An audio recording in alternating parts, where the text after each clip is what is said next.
Welcome everyone to LPL English, your unofficial home for everything LPL. I'm Mazel, I'm joined by K-Man, and we have some very fun series tonight. Some changes of rosters for both series coming in as well. It should be a lot of fun coming through, as it's been a lot of fun to watch as we've gotten over halfway in the split as well for a lot of teams, and it's been a heck of a journey so far, K-Man. Yeah, it has really been a ride here in Group Nirvana and Group Ascend throughout all of the LPL. It's been about as action-packed as we could possibly hope for with this format, and that's certainly not going to slow down today. We've got some very interesting matchups, for different reasons, definitely, yes. Throughout the day, but I'm excited for both. Yeah, it should be a lot of fun, as we say. That's the operative word I'm going to use today. Let's go ahead and take a look at the format here of the league. If you're new, if you haven't been caught up with what's going on, we are halfway through in Group Ascend, the top 10 teams in the LPL. In that group, the top 4 will immediately make it to playoffs. Bottom 6 go into the play-ins of playoffs, where now we are also starting with Group Nirvana tonight. Our 6 of the bottom tier teams in the LPL will fight it out, and bottom 2 teams, which is what we're looking at tonight, of Group Nirvana, will be eliminated for the year. Yeah, this is especially important tonight because the 2 teams that we see facing off in our first series are the 2 teams sitting at 0-3 right now in Group Nirvana. It's an elimination series for somebody, and that means the pressure is on to perform now. We've seen some of that urgency from both of these teams with some roster changes that, we'll get into, but I'm really excited to see which one's going to step up and which one, unfortunately, is going to step aside. Which is just so crazy to think about. Let's go ahead and bring up the standings here to give a little bit of a peek at where we're sitting for either of these teams. As you see, not a single series win, and with only 5 series in the season for Group Nirvana teams, which is a stark contrast to what a Group Ascend gets to play. Losing here would mathematically put them unable to catch Ultra Prime and would lock one of them in that 5-6 position.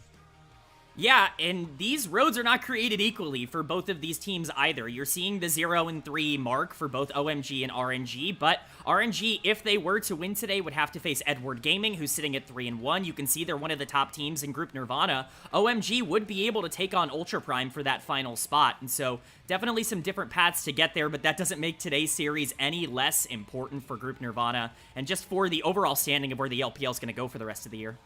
Yeah, I think it's going to be a tough tussle here between these 2 teams. Somebody has to win, but that also means somebody has to lose. And for 2 organizations that are very well known in the first era of the LPL, it's a stark contrast to maybe some of the benefits of the glitz and glam that these teams have had been a part of in the past. But as we move forward, let's go ahead and talk about some of these teams. Let's talk about maybe what those changes are looking like. And specifically, we're going to go ahead and start off with OMG because they are changing out the jungle matchup here, and they will end up having Beishong come in, a guy who hasn't played since the end of 2023.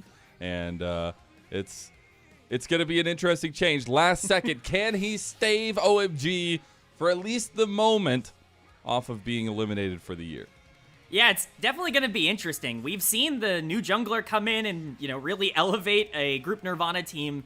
Story already play out with LNG and Xiaofeng coming in and really helping that team stabilize. Beishong is obviously going to try and do the same thing here for OMG, but they're throwing everything at the wall that they can. Charlotte, obviously, also kind of a new addition to this roster, replacing Lin Fang, and so they're just trying to do anything that they possibly can, but Beishong specifically as an addition, I think, hopefully is going to add a level of stability that they've not been able to find in Hang, who is pretty feast or famine in terms of how he plays the game. Beishong, somebody that they're hoping can come in and really make things a bit more consistent for them. Yeah, I think Hung has always had struggling times like finding the leadership role. And that is one thing I'll give Beishong. I think in the past he has come into teams and kind of changed or adapted that style of his own and kind of bring that into the mix. But I think here it'll maybe be a little bit more hard pressed as we're taking a look at some of the OMG clips. It's more so about how the team kind of comes together around the jungle, and sometimes it's just a little bit lacking, and we do see them have some good moments, but it truly is a situation where this OMG team is just trying to get themselves over the hump in any way possible. And Beishong has been in this position before. Yeah, this is certainly not his first time coming into a team mid-split, trying to right the ship. He's done it for Invictus not once, but twice. And so it's definitely going to be something at least a little bit comfortable, but I'm definitely going to be looking out for that mid-jungle synergy. I think that that's really going to be the big takeaway for me when it comes to OMG and whether or not they're going to, get off the ground running with this new change. Charlotte coming in, clearly they think that they have something here, and if Charlotte can get unlocked a little bit, maybe more so than he has in the first couple series, I think that's going to be pretty important and probably a big role for Beishang here today. Yeah, and I think it's all going to come down to what they want to draft in that style. I mean, obviously we have the 1v1 side select, but I think blue side will be super important tonight. And I really want to see the best of both teams. I think when we look at OMG's history, I mean, obviously both these organizations came through in 2012, which feels like forever ago, but this OMG team, I mean, they did come into the league and were a dominant force for like the first 3 years a part of it. And I think it's a stark contrast to what we see now from this organization, but the respect has to be there, and hopefully they can kind of turn things around with these changes. Yeah, I think, newer LPL fans might not see OMG as one of the premier organizations in the LPL, but they absolutely were for a huge chunk of the beginning part of League's history. And, this is certainly a pretty historic matchup on that front with RNG, another team that's been very successful. These are teams that have met up in the semifinals of Worlds before, back in 2014. And so OMG obviously trying to recapture that. They've really kind of gone for that youth movement in the past couple of years, trying to find the diamonds in the rough to build their team around. Some have worked, some have not, but today it's really going to need to land because it's do or die for them. The saddest part is you remember this team, like they were the dark horse that was making it into playoffs. You imagine now Shanji, Aki with Cream looking across, I mean, yeah, maybe a little bit more so on week, but the fact of the matter is they have had success with developing pieces in the past. It just hasn't in the last couple of years since kind of that trio did end up leaving. And it's trying to see what works moving into the future, and if there is going to be a future. I mean, you still have another series after this, but how motivated are you going to be when you know after that you're done for the rest of 2025, which is only over not even halfway done. So on the other side, RNG, another legacy organization, and somebody who I've been really looking at as Milky Way and not living up to expectations that he set for himself on FPX.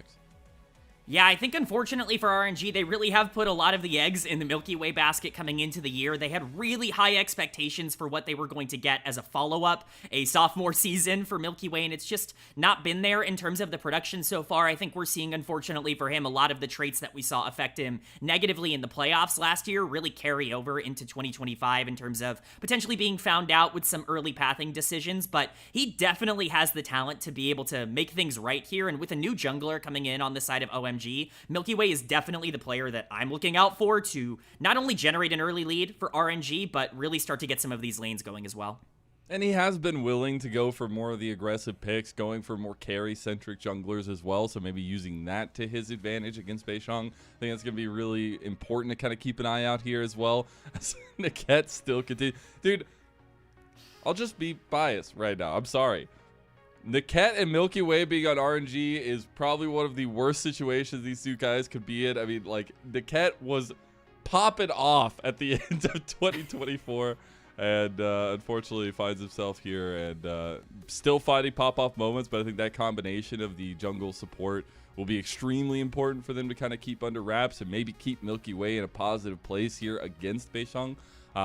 But as we talked about the organizational strength of OMG back in the past, Starhorn Royal Club, which is how RNG all started in 2012, was also one of the dominant organizations to kick off League's history. But more importantly, that spread and that stretch after they became RNG and were one of the perennial favorites in the LPL.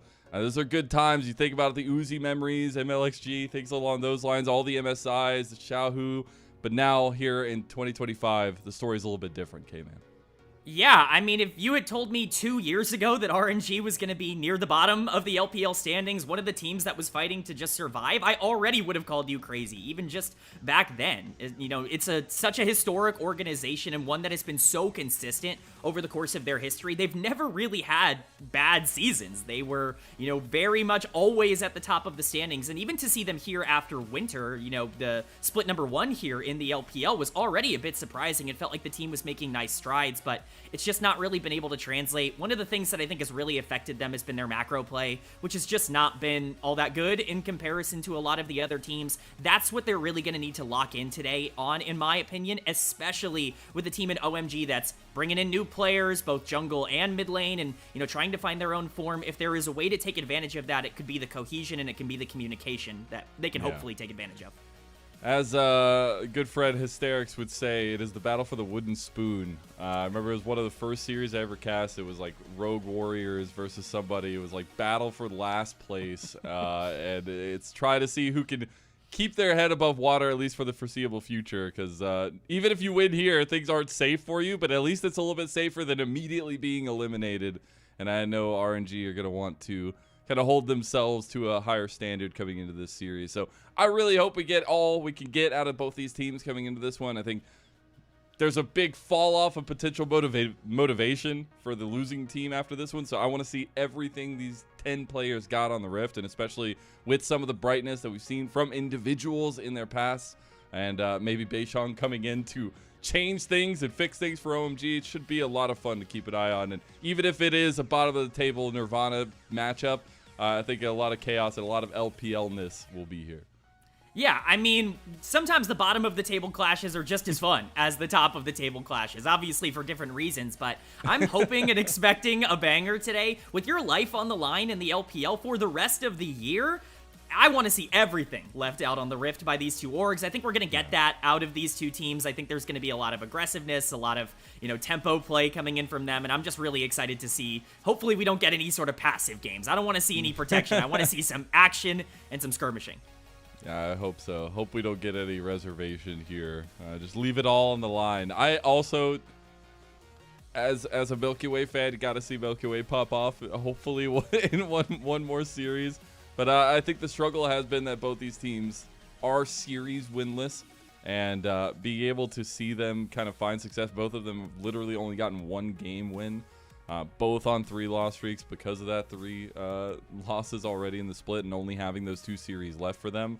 And it's going to be a tough task to kind of build themselves out of it, whoever wins this one. But you have to expect that going against Ultra Prime for OMG and going against EDG on the other side of things, there's going to be some tough matchups to come off of this one for. Yeah, I mean, you definitely look at both of these teams as underdogs, regardless of what happens here today. I don't think either are favorites to be able to survive right now with just the way that things have gone in Group Nirvana, but we just saw another team in Group Nirvana make a roster change, figure things out, stabilize. LNG was looking dead in the water for a very long time in terms of how that roster was. It can only really take, 1 or 2 series to get right when the competition is this close, and I think that's kind of what you're hoping for one of these teams, is that they can win here today and then hopefully take that momentum, transition it into their next series, and try their best to survive. Yeah, and I know we talked a little bit about the jungle matchup. We'll obviously talk about that a little bit more, but I think bot lane has a lot in store. Not only did we get to see the ADCs go toe-to-toe in the 1v1, but Starry and Jachi will be important parts to the carry puzzle for both teams tonight in this best of 3. Yeah, I think both of these players are so important and integral to how these teams want to play the game. Starry is probably the most consistent player on OMG, the one player that's been able to pick up leads throughout a majority of these early games. I'm really looking at him to put on the carry pants here today. If there was ever a time to see a young player step up and perform at a really high level, this is it. Starry was amazing in Group Nirvana last year, and we're kind of waiting for that performance to repeat itself. But for Jachi on the other side, you got to get him on something that can be more aggressive. These hyper carries in the later part of the game, that's what he's been more consistent on. Things like Kai'Sa definitely stand out as, high level performances from him. And if you're going to be able to get him into the back half of the game using Milky Way to get that tempo early, I think that's going to be your consistent piece in the bot lane. Indeed. And as we head to the arena in Shanghai, it should be an intense moment. I hope we get some Jayos. I hope we get some crowd interaction, because these two teams deserve a little bit of a bow with the historics going through the rivalry itself, but also the individual organizations. As again, you have to think from a player perspective, what the hell does it mean if you're done in May and you're competitive? Like, do you stay with the organization? Are you able to scrim anymore in Split 3? Like, what goes on in your head as a professional player, realizing your organization cannot compete for an entire split of competitive play? Yeah, we've talked about this from the org side. We've talked about OMG and RNG, not wanting to be one of the first 2 teams out. These players are really going to suffer if they're one of the first, teams out. They don't get to play in the LPL for the rest of the year, which is obviously a really bad turn of events from them. And there are some very talented players. We've highlighted Milky Way and Niket, but someone like Xiaoshu was looked at as a really interesting top laner for a long time. You can look over on OMG. We talked about Starry. Moham was at Worlds last year and is now playing for the chance to survive in the LPL. There's a lot of storylines going into this that are very interesting, and that's why I'm pretty confident that they're going to be able to leave it out on the Rift today. I like it. We'll be getting into our side select 1v1 here rather shortly as well. Again, I already mentioned it's the ADC 1v1. But I think side select's going to be super important for either side. I think especially for OMG, it'd be very, very nice if they could kind of set up Beishang and have some success in the jungle setup for him, because we talked about how important his leadership is probably going to be in trying to change the tempo, change the pace that OMG play with. But against this setup, it's really just to see who gets that blue side, because that's what 1v1 is always about. Yeah, blue side is very good in League of Legends right now. I think we can all agree on that, but I think especially for a series where there is a new jungler and also the carry on the other side is mainly a jungler, you really want to make sure that you can get the picks that you want to build around. You want to be able to make sure you can shape the comp in the way that you want, whether that's playing towards skirmishes in the early game or making sure that you have something that can scale up and be more facilitative for the late game. Whatever you want to do, you want to make sure you have the priority to get that done at the beginning of draft, and that's why I think side selection has become so crucial. But especially for these AD carries, I want to see one of them just get super confident, get super aggressive, go out there, show I'm going to win in lane, I'm going to dominate this series. I'm hoping that we see something fun here. Come on. No way. We got to see ADC some players crazy being thing. aggressive in a 1v1? No way. We'll see if it goes down that way. As Starry going to ban away the Draven and the Varus, so he's definitely focusing down some of Jachi's champ pool there. It will be also the Heimerdinger and the Samira banned away from Starry, as Jachi will focus on those and we get the Corki ban. So what I love about this is most of the time you see all these bans, but then they just lock in a top laner no matter what every time. Yeah, I mean, Jachi has played 1v1 throughout this split, and he's played Jace. So it's what you expect. Starry going for a marksman. We got the Lucian. Yeah, Lucian's that been is really hype. nice recently. Yeah, I'm excited about this. The Lucian into Rumble matchup is certainly interesting. I think Starry obviously has the advantage of he's probably more comfortable on his champion, with it being in his role, but Rumble has certainly been a more common pick. Maybe Jachi's a ADC Rumble player, Yeah, that's true. I don't know what he does in solo queue. Jachi might be top lane main in solo queue there, but I'm just excited to see, hopefully these guys come out and show that, they want to win that blue side. They don't want to sit around and wait. Nah, they're going to be having fun with it. Yeah. Nah, hopefully. Why not? Hopefully they do take it a little bit seriously, but we'll see if they end up doing so. I want to see fisticuffs. I want to see them just go at it. I love that we've been getting not a lot more, but some more 2-kill wins instead of waiting until the Ring of Fire. But as is tradition, a lot of teams, a lot of players just wait until the Ring of Fire and just fight to the death. I feel like benefits Rumble here with the equalizer. A lot of space bot. Yeah, you are definitely on a clock if you're Starry in this one. You need to be able to poke out that Rumble as quickly as possible. Try to get a full engage in, because the later this goes, the harder it's going to be. Rumble's going to start getting some damage items. He can even afford to build, some tank stats here, and that's going to be a big problem for Starry, but he is going to have that range advantage, obviously, and there's a lot of damage on this Lucian. Lucian was considered a big 1v1 pick for a long time when you're looking at, years old metas, and it's for the reason that his trading power is just some of the best in the entire game. So it's going to be up to Starry to really set the tempo here, but Jachi, I think, is definitely going to have the scaling advantage. Well, if you're new to the LPL, you're just tuning in, the rules are first turret, first to 2 kills, or when the Ring of Fire spawns, first kill in the game will win side select. And as we see, just going to start off pretty simple, pretty easy. Jachi's not taking it easy at all. He's just running at Starry, and that's what I wanted. I love it. That's a great trade for Jachi. I think you just need to make sure Starry feels a little bit more uncomfortable to step up here, because this is going to become more difficult as we gain more levels, at least getting to level 4, level 5. Level 6 does, kind of equalize things, pun entirely intended, a little bit here for Jachi, but getting that trade early, I think, will at least kind of make sure Starry doesn't have the same kind of resources he would have otherwise. Massive wave push here as well. He wants to get that crash in, but he could be in this awkward position. Jhachi getting his heat up a little bit, see if he wants to get that aggressive stance. But we also are probably just going to stay in here. So how was your day? How did you get did you have breakfast? I mean, it's like, what time is it for you? Is it 5 a.m.? Did you get breakfast? It's 5 a.m. No breakfast. Nice. I will have breakfast after the Fantastic Games. I only eat Fantastic League of Legends, and so I hope I'm fed today. Nice. Yeah, I'm excited to see where this goes. Another full engage here by Jhachi, but not quite going as well for him this time. Starry dodging out a little bit of that damage. Now he can actually maybe go for it. I mean, is this still a situation where you go with the Essence Reaver first item for Lucian to get that? I would imagine that you typically would go. Yeah, I would imagine so. I don't really see a reason to deviate here. I think the more interesting thing is going to be what Rumble ends up wanting to build. We'll see if Starry wants to go really aggressive here. He wants it, the color? Yeah. Oh.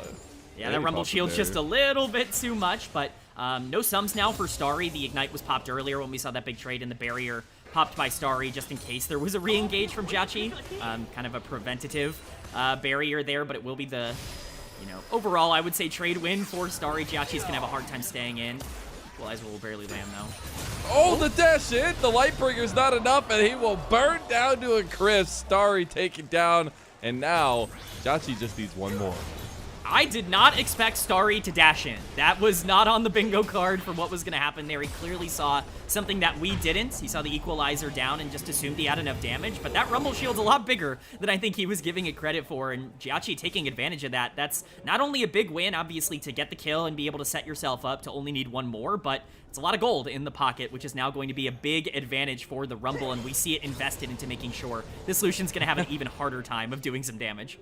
Got the faded ashes there too, huge. Yeah, the barrier shield plus the W actually feel really good right there. A little bit unexpected, as the summoner spell difference definitely made a bit of a difference here.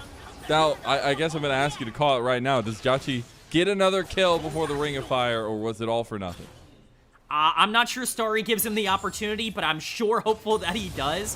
Jhachi being up a level now makes this, or at least half a level, makes this a lot more difficult. If I'm Starry, I'm gonna have to feel a little bit of pressure to push forward, but Jhachi should be able to control a lot of this, and I think it's a lot more difficult from the Lucian for here on out. Oh, he's actually going for those heavy trades, yeah, but he gets hit on the back end for it. The Hex Drinker is gonna be really nice. Yeah, the sums are back up for Starry as well, which is important to note.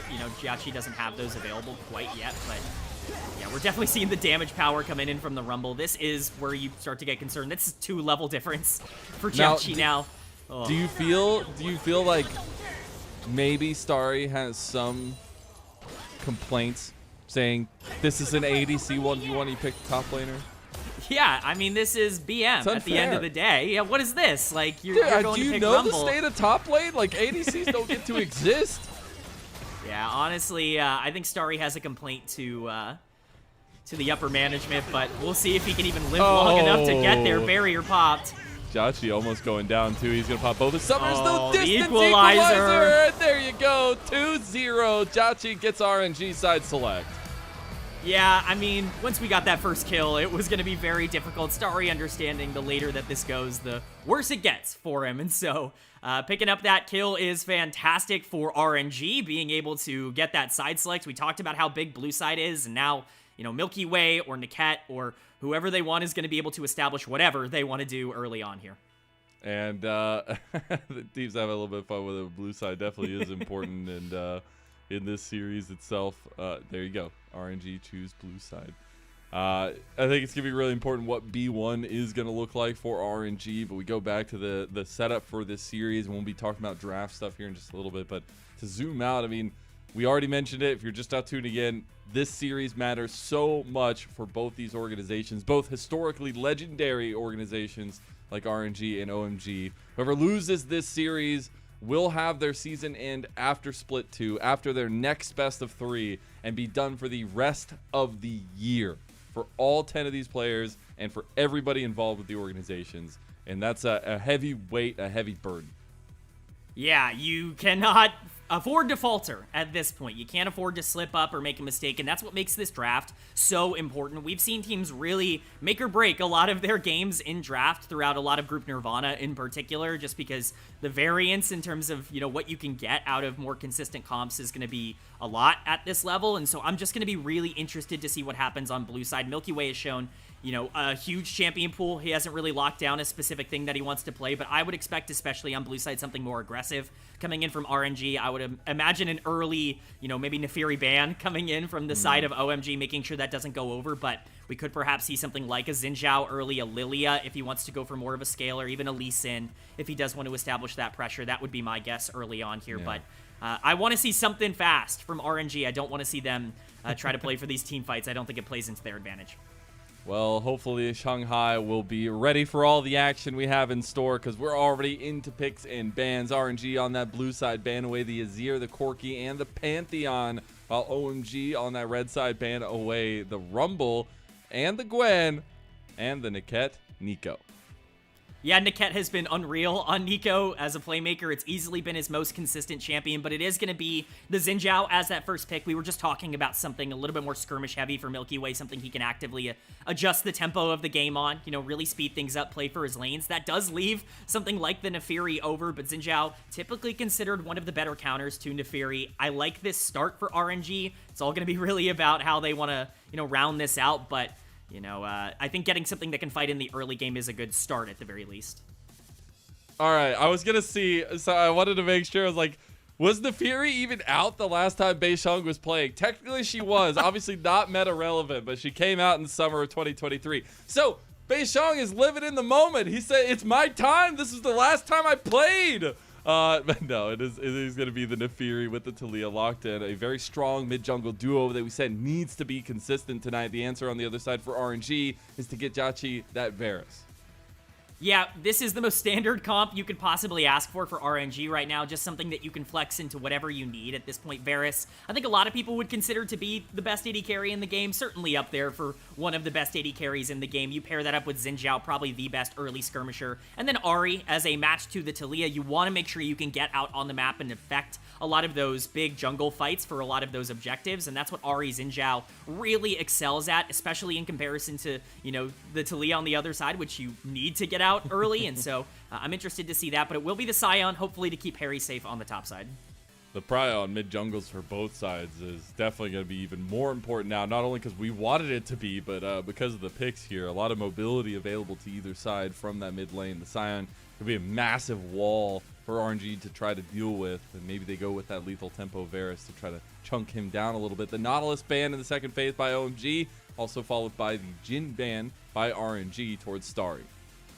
Yeah, I think Jhin ban makes a lot of sense here. The Nefiri is going to be a big primary carry. Getting something for Starry that can be really good as a facilitator for that off the board is obviously a great idea. I'm interested to see if we're going to see a Rel ban come in. That's been pretty consistent against Moham, and something that I think a lot of teams have wanted to go towards. We see the Yorick ban come out. We don't want any sort of side lane action happening here today. We want to force that matchup to exist throughout the back half of the game. Makes sense when you've got something like a Sion and even a Taliyah in the mid lane to make sure that Yorick is not creating that havoc. But I imagine this will be, one of those engaged supports, but it's going to be the Zeri. Interesting. So kind of the opposite ends of the spectrum with the Jhin and the Zeri in terms of utility and carry potential. They're going to save the final pick for Starry as they grab the Alistar just in case RNG wanted to grab that one for Niket. I think another one that Niket's always great at is the Rel, if they want to try to go for that with some engaged potential for him. But he will be an engaged-centric champion, usually hovers towards that, and needs to be, at least for this front line that RNG are trying to develop. Yeah, it obviously works for the comp. Having an engager is really important to establish, an ability to go in the late game, but especially for someone like Niket, he's the playmaker for this team. Yep. He's the one that starts everything, creates everything. I don't want to see him on something passive, and especially with the Varus. I'm really expecting something aggressive here, perhaps a Leona or a Braum. Makes a lot of sense to try and play out the 2v2 as well. Going into something like Alistar protects against a lot of different AD carry options. Just gives you a bit more consistency. But I do want to highlight the tempo. Yeah, I like the Aatrox here. I think that's going to be pretty big. It will be the Rel. We do see the playmaking coming out, but I really like the Aatrox here. We're seeing that pick up in tempo a lot across the world in terms of how much it's getting picked across the year. And I think we're seeing it because it's just so stable in the back half, and we'll see the comp rounded out with Kai'Sa on the other side. True. We'll see if it actually ends up being the valuable LPL Kai'Sa that we know it always can be. I know Starry's going to be very interested. This will be the first Starry Kai'Sa of the split so far, but he's obviously played it before. And the compositions very much rely on both ADCs being set up for success by the rest of the teams here coming into game number 1. Yeah, I really like this draft for OMG. I think it's really foolproof in terms of being able to get to the late game and having ways to win fights. I don't think they have the most I guess, skirmish potential in the early game, especially going into Xin Zhao and Ahri, and I think that could theoretically be a problem, but I think their bot lane should have quite a bit of tempo in this matchup if Naafiri wants to actually invest resources into that, and I think the later this goes, the easier it is. They have so much engage in terms of how they play these fights. I think the Alistar's got a ton of setup, and Naafiri Kai'Sa is a dangerous duo in the back half. I think a lot of the pressure in this one is going to be on RNG to utilize that Xin Zhao and even really the Aatrox and the Ahri on the top side to their fullest to get a big early lead, or else I think things are going to get out of control pretty quickly. Yeah, we'll see how quickly that does boil down. Again, we expect chaos. This is a group Nirvana bout between two teams that have not won a series yet. They've won one game, and that matters a lot because now we come into a series that matters so much for both teams. Needing a win here to stave off that darkness for a little bit longer, and we'll see if it's going to be between OMG or RNG, two historically very important, very legacy organizations in the LPL, even if time has maybe forgotten them. But a game number one set up for both teams. Baisong coming in the jungle to try to save this OMG team, while Milky Way and RNG just try to find what works for them. I know the jungle is going to be a hyper highlight tonight, but game one should be an absolute banger as we kick off the night with OMG versus RNG in Shanghai. Yes.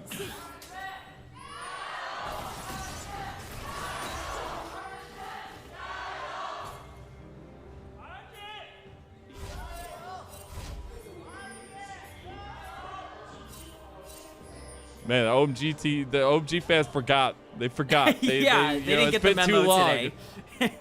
Unfortunately for them, RNG has won more MSIs recently. So oh yeah, that's the unfortunate. That's definitely what's going on between these two teams here. I'm interested to see what the pathing is. I'm glad to see that there's some support. I'm really excited for this series, but one of the reasons I really want to watch this early game is Milky Way is going to be very important towards where this game ends up going. We talked in draft about how there's a lot of pressure on RNG to establish tempo early. That's Milky Way's job in this one, as we already see a little bit of an exchange here. We've had fighting like literally across the entire map so far. I will say the plasma stacks will start hurting pretty heavily as we are going to get double lethal tempo in the bot lane.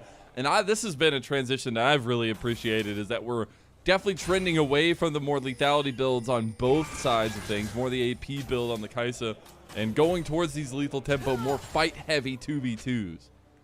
Yeah, you want to see these players be aggressive, and we're seeing it. Okay.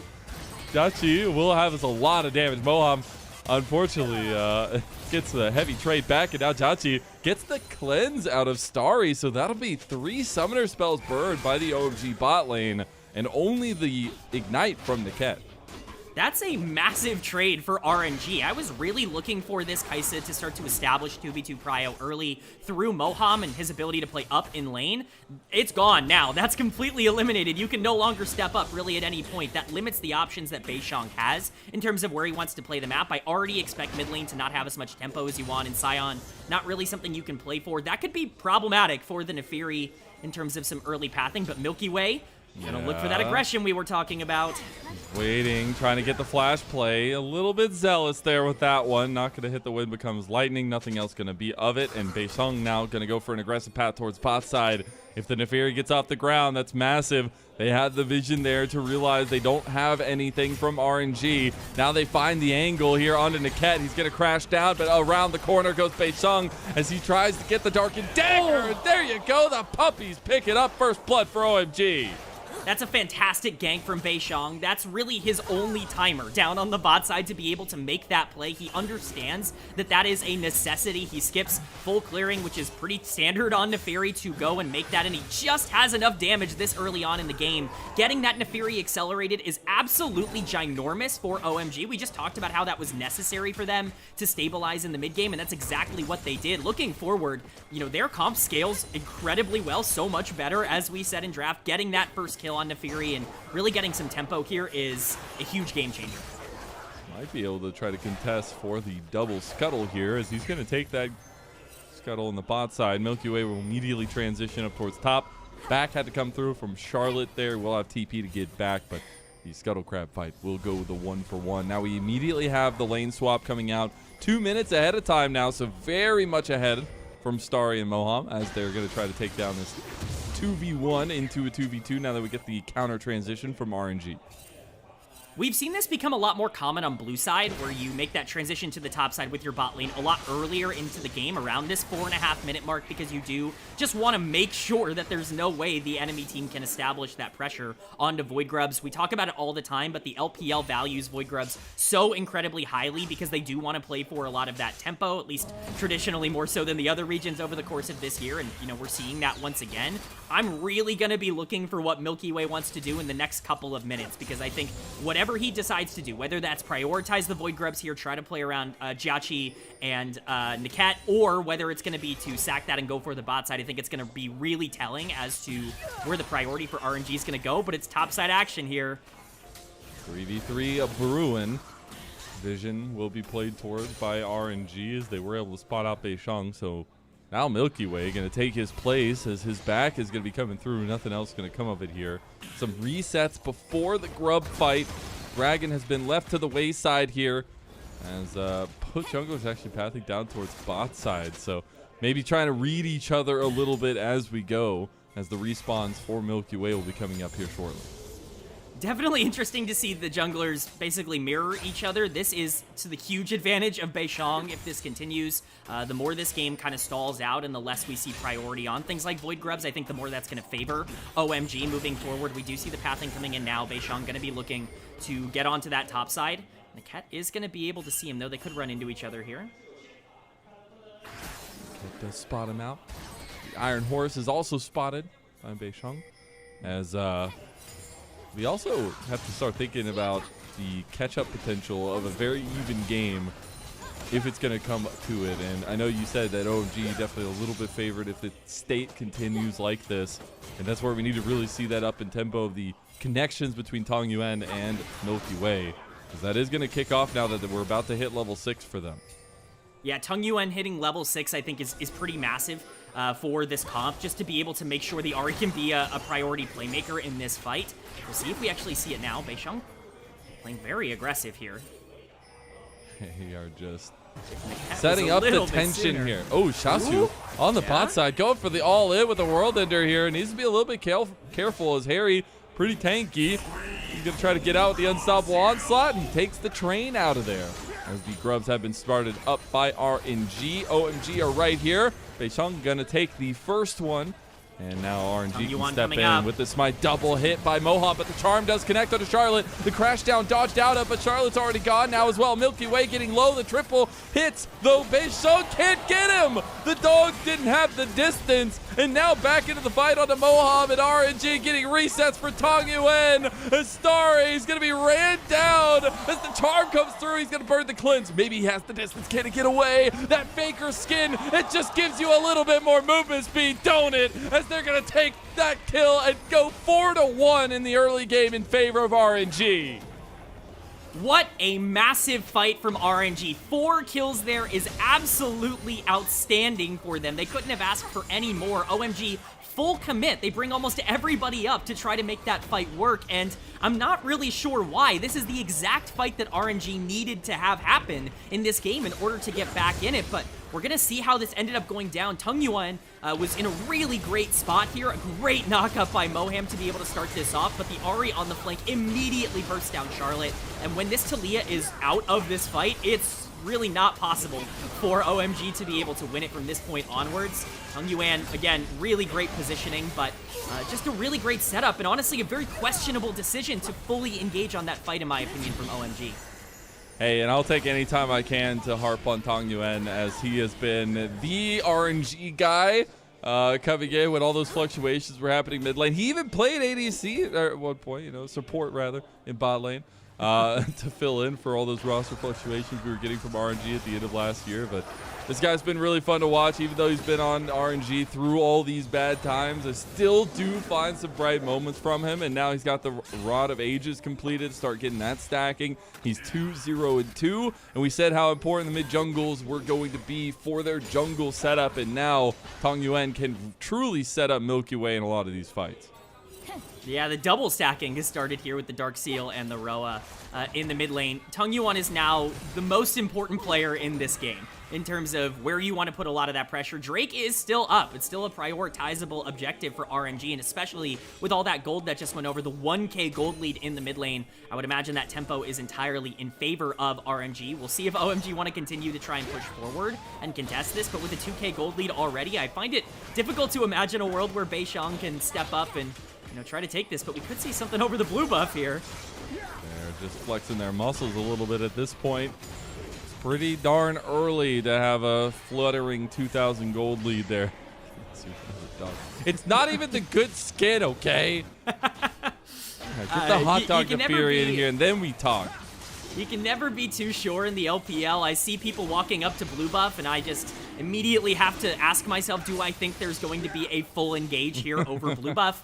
It's something that you can never really be, you know, too sure about, but, you know, this is the state we expected in the early game RNG with a ton of the priority. Milky Way, I think, did a great job in that fight, but the mid-jungle duo now needs to keep this pressure up. It doesn't change the win condition here for OMG to see this big gold lead in favor of RNG. They still have a ton of damage in the late game, and they're still going to be able to scale. Looking for plays here could be a good place to start. I don't think they're going to find anything up top, but just being able to stall the game out is probably the name of the game for OMG here. Did end up seeing that dragon go the way of RNG, as the next dragon will be a mountain dragon to potentially get them to 2. The other big importance is that in about 40 seconds or so, the next spawn of grubs will be there. It is 2-1 right now, so no Grubageddons today, but still an important objective for both sides, especially with the siege potential for both of them. The side lane potential becomes very scary very quickly for RNG. With Tung Yuan playing really well and having so much gold, it makes it very difficult to catch a lot of those waves. The grubs are going to be an even higher value objective for that. We see them spawning in 15 seconds, as was mentioned. Beishang is going to be first to that objective. I just don't think they're going to be able to establish that priority, though. The moment that the rest of the team shows up, I imagine that it's going to go in favor of RNG. This would be a very aggressive play for OMG if they wanted to make it, but it looks like they do. Look at the pings from RNG. They realize they have the item spikes. They just got double Sundered Skies completed and for this top lane skirmish duo. So OMG realized they maybe need to back away, are going to get in and get that one grub. So they will keep RNG just to 4 in total. This is a great play from Beishang, understanding that we just got to get 1. We got to make sure they don't get 5. That's really the only thing that we were worried about. They get in, they get that grub, and they get out. They do not want to fight at this point in the game. It's not going to go well. But as we look forward into what these teams are going to be playing for, RNG need to keep this pace up. We talked about it again. I hate to keep reiterating it, but in draft, RNG's comp is entirely based around finding these plays and then playing around side lanes, with Aatrox and Ahri being able to push as quickly as possible. You've set yourself up to be in a good spot, but this game can just as easily flip if, you know, over the next 10 minutes we don't see as much action. I want to continue we're to in see Group RNG. Nirvana. Flipping is the name of the game. Exactly. That's what we're here for. That's what we came for. That's what we paid the big bucks for. See some craziness. It's like going to Jurassic Park. You know something bad's going to happen, but you're there to entertain yourself. I hope it doesn't end quite as bad as Jurassic Park ended up ending. I don't know. As Milky Way. One of these orcs is getting chopped down by the T-Rex in the porta potty, and I don't know which one it's going to be. Yeah, right now, OMG definitely not looking perfect at the start of this game, but I do think there are avenues back in. Starry's in an okay spot, and I think the Kaisa is going to be very important as this game goes along. I'm going to continue to watch it. We highlighted it early on in our coverage here that Starry is very important to what OMG want to do, and he's still in a position where he can affect the game quite a bit. You were talking about the build earlier, but the Kraken finished for him. He's going to really be a big piece moving forward. I need to see Charlotte starting to get out on the map as well, though. Speaking of big piece, you know, it's really funny. He used to jungle for OMG's LPL squad, Oh My Dream, all those years ago. But he's been a part of the OMG organization for a long time, ever since 2021. Obviously has been the ADC through a lot of situations, through the kind of subbing in as well, but finally getting his shot almost over, just a little bit over a year ago now, I guess, at the start of spring. And it's been really fun to watch the team kind of build around him as well. I know things haven't been necessarily the greatest, but I know you talked about at the beginning of the day, he has been one of the brighter spots on this OMG's recent memory. Yeah, Starry has been very good for a team that has not always been able to match that kind of pace. You know, we saw that last year. People forget that this was a Group Nirvana team that looked really bad at the start of summer, and then everything kind of came together. They almost made playoffs, and you know, I think people were hopeful that it was going to happen again, but for OMG now, Starry is the name of the game. You talked about this org. We even said it before, having a good eye for talent and understanding and being able to develop a lot of these younger players. Starry's going to be in a big position on the Kaisa here. We'll see if he's going to be able to make that work. 40 seconds on Mountain Dragon spawning here, about a minute and a half on Rift Herald. RNG is going to be able to prioritize whatever they want here. Beishang going to try and get something invading this jungle. I don't imagine there's going to be a full collapse, but it's really going to be up to Milky Way which objectives they want to prioritize here. I like this connection right now. See if OMG can find something. Maybe just going to even up the dragons here, but they look at bot lane.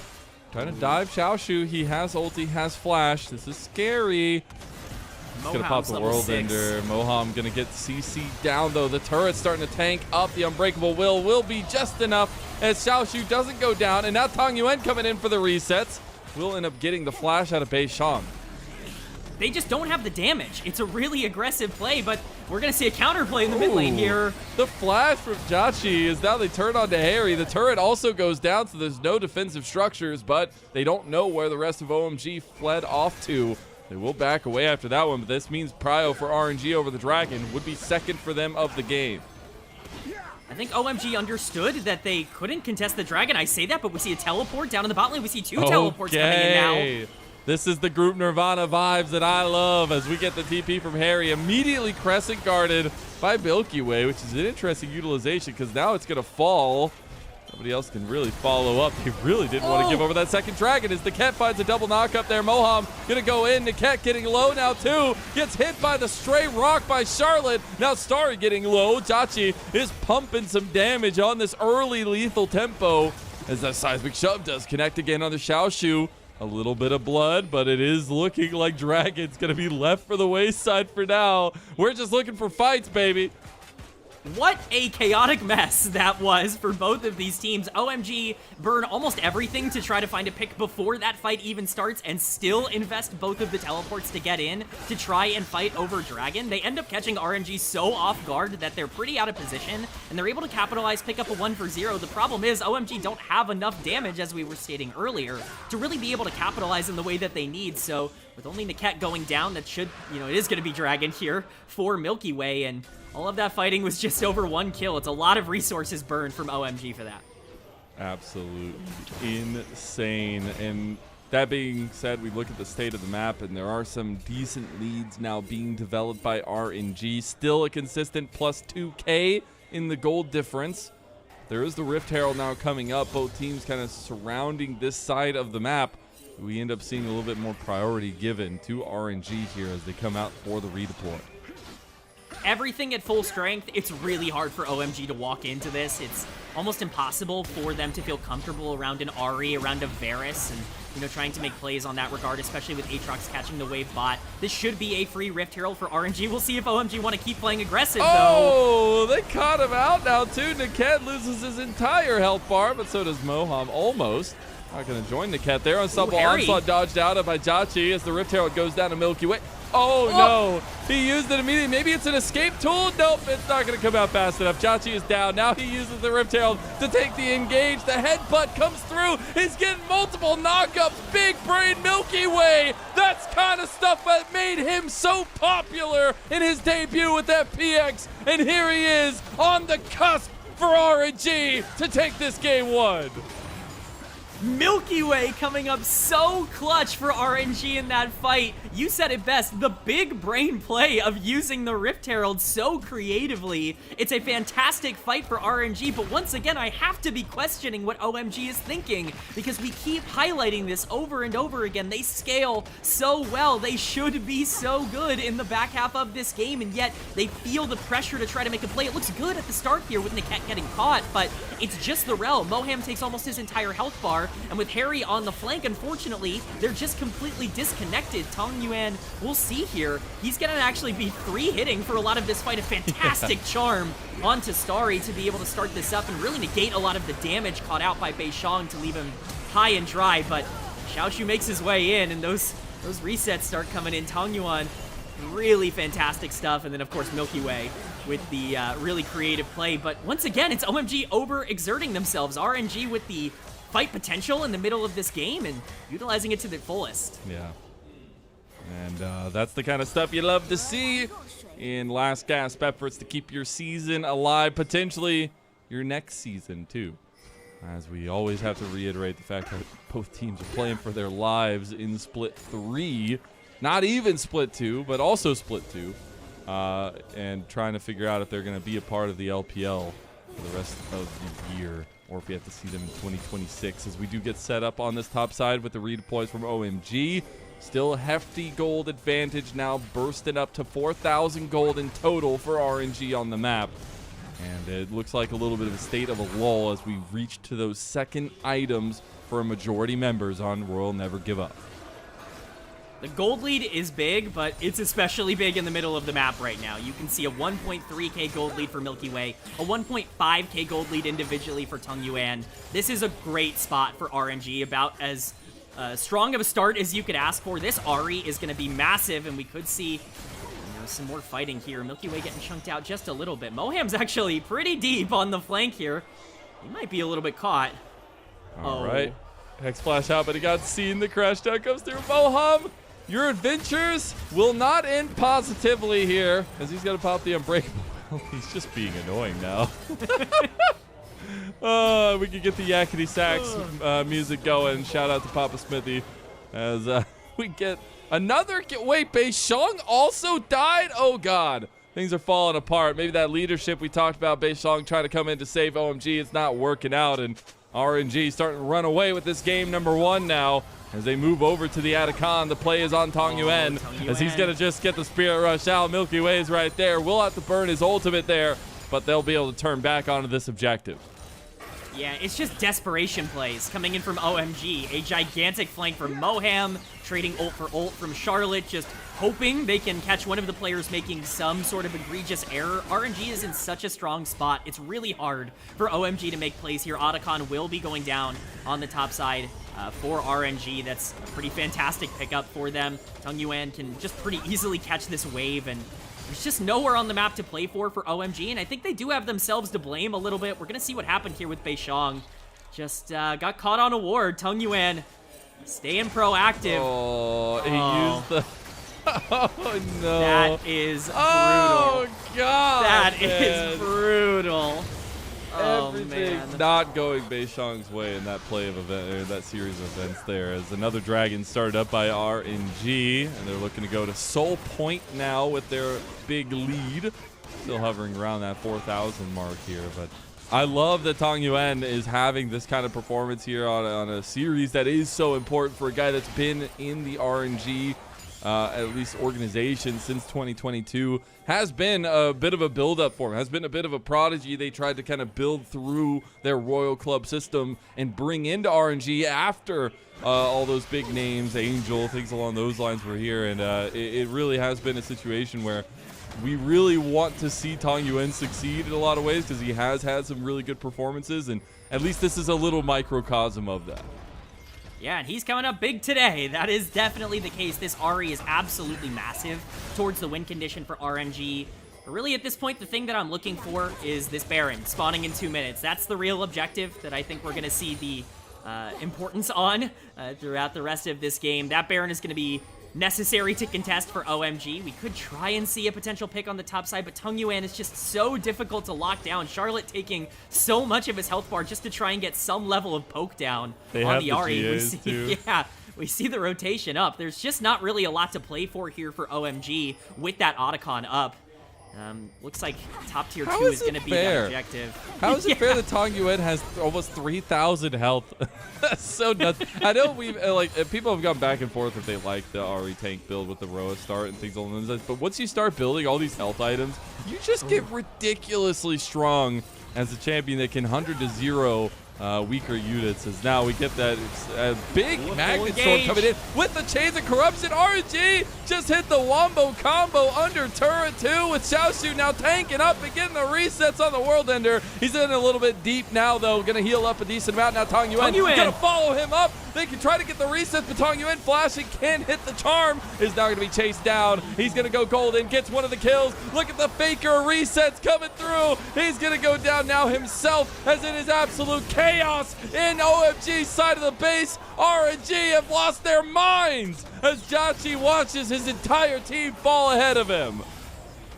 I think they thought they were playing with house money, but I don't think they looked at the timers because they ended up really overextending for that fight. They wanted to try and capitalize on the Otacon, but they just didn't end up making it in time. You end up trading 3 shutdowns, I believe, over in favor of OMG. That's a really nice get for OMG. That's a lot of gold in their favor. This looked okay for RNG at the start. Niket wanting to be aggressive. Charlotte trying to block this off. It was a great Magnet Storm engage here coming in from Niket, but it's just not enough damage trying to fight under tower.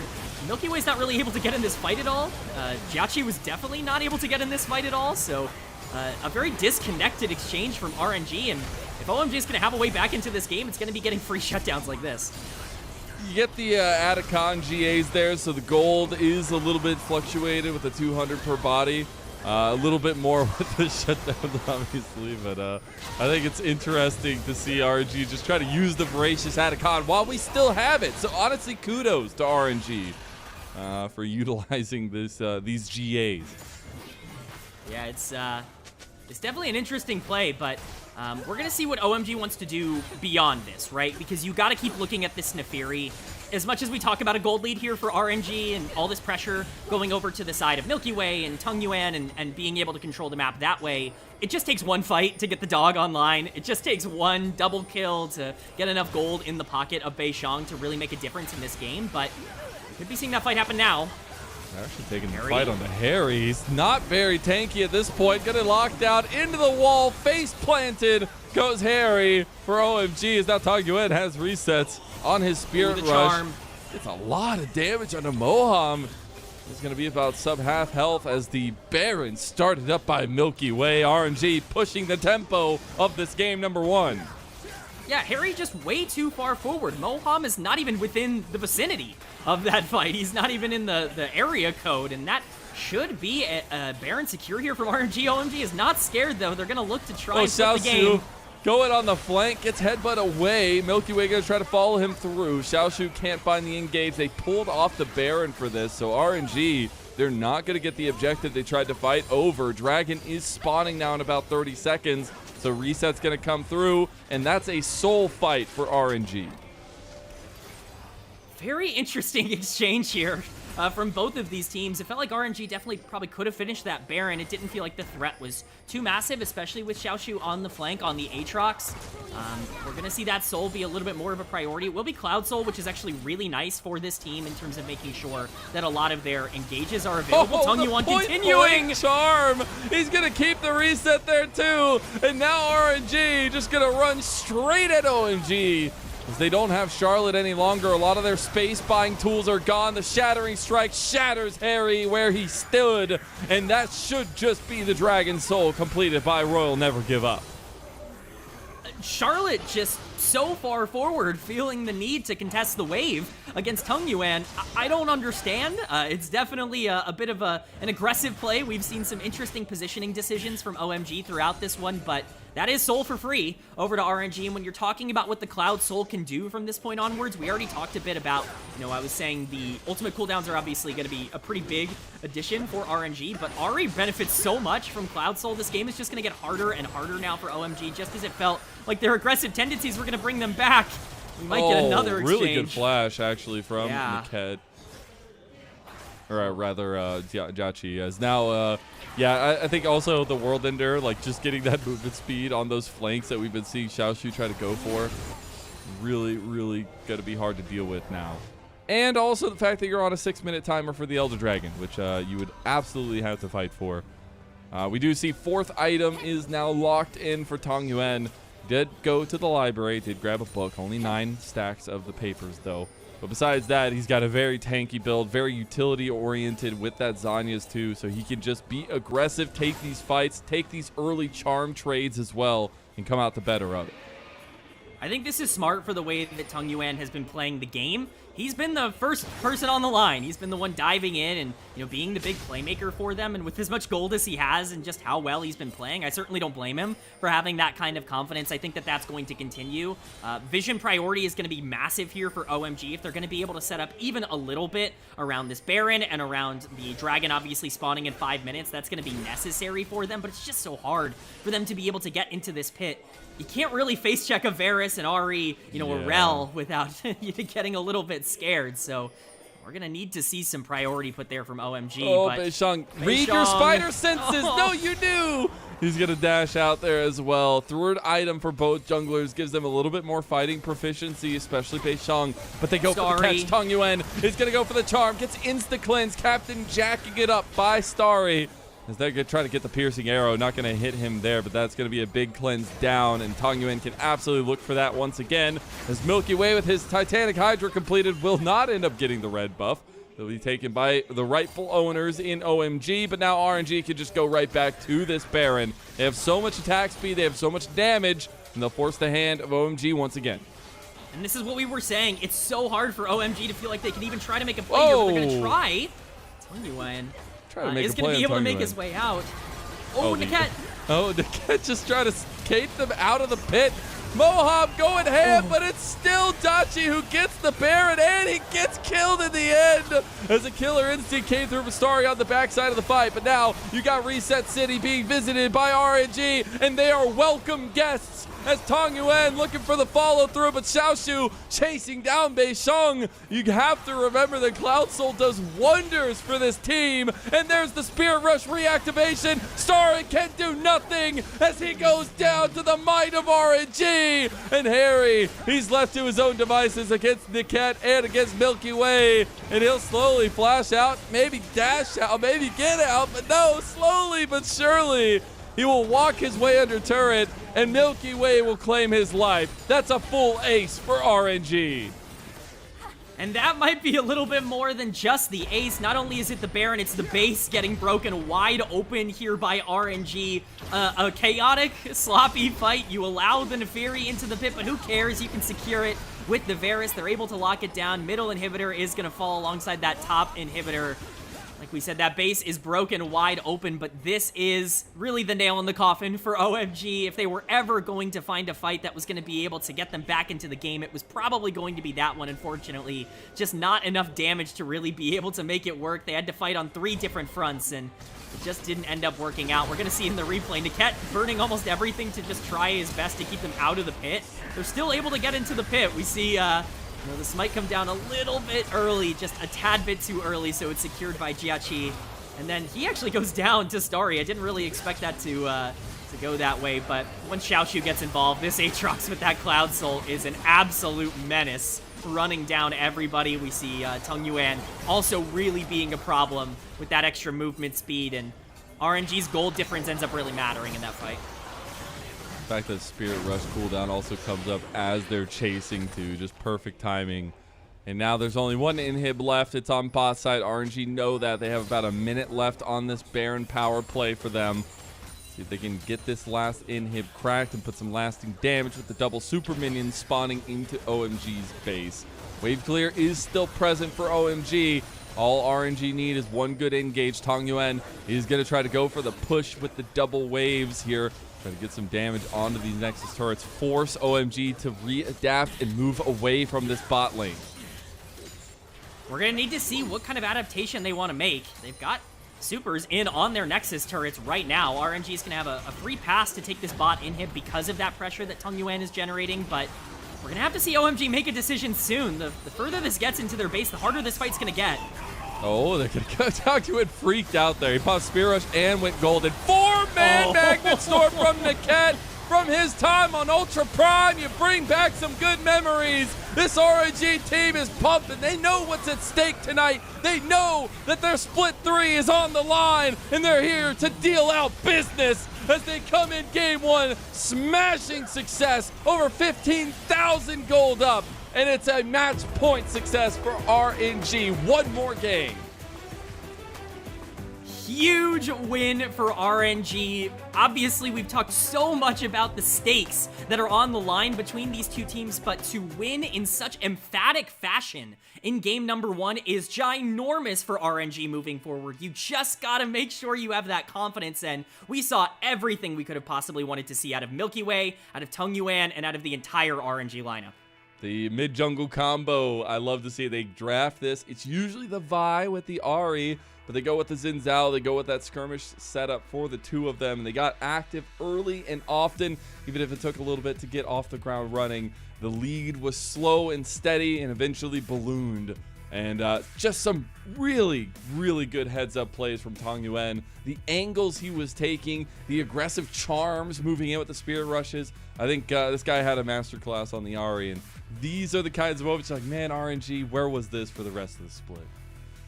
Yeah, this was as good as you could ask for from them to start this series. You mentioned Tong Yuan. I think we're going to have a pretty easy conversation around MVP, at least from my perspective. But the Ahri was on the front line. I mean, this is the advantage of being able to build that Roa early and making sure that you have a lot of those extra, tank stats. The ability to survive in these fights it offers you the ability to play so much more aggressive. And I love that RNG felt the confidence to kind of put it on the shoulders of one of their longest running players on this team to really say, we're going to have a lot of priority in the middle of the map. We want it to be in your hands when it really matters the most here. I think he paid it out in full. We talked in draft about how the Xin Zhao, the Ahri, they needed to link up. The onus was on them to create a lot of the action, and boy, did they create it here. And the jungle matchup panned out a little bit more favorably for Milky Way, but I will say Peixiong did have some good motives early on into the game itself, so I definitely want to keep an eye on that jungle matchup and see if it pans out a little bit differently in game number 2, but I gotta say, one thing remains ever present and always true for Niket. His Rel will make game-changing plays. I think a lot of the Magnet Storms were really good from this guy, and there's a reason why, honestly, I was surprised he went to RNG of all teams after his time on Ultra Prime, and seeing all the successes he had with that team towards the latter part of his stint there. But this guy still is a real deal at support. He is the playmaker for RNG. He's pulling bans on Nico every single game because he just can't allow anything that can have that much of an impact. The Rel was gigantic throughout, especially the back half of this game. We saw so many different 3 or 4-man Rel ultimates that just completely changed the iteration of how these teams wanted to fight it out. We can see the gold graph coming up on the screen, and just a pretty sight for RNG in terms of the gold difference across this game. But Niket really doing a great job to set everybody up. I do want to point out Jiachi as well in the bot lane, who I think played pretty well on this Varus. The positioning could be a little bit over-eager at times, but some really clutch ultimates that we pointed out throughout the game. Excited to just see this RNG team feel comfortable and really play something that they feel like they can control the game on and, kind of go from there. And that does bring us to the conversation of, is this going to be a consistent factor or a consistent night for RNG? Because they just doubled their wins of games, by the way.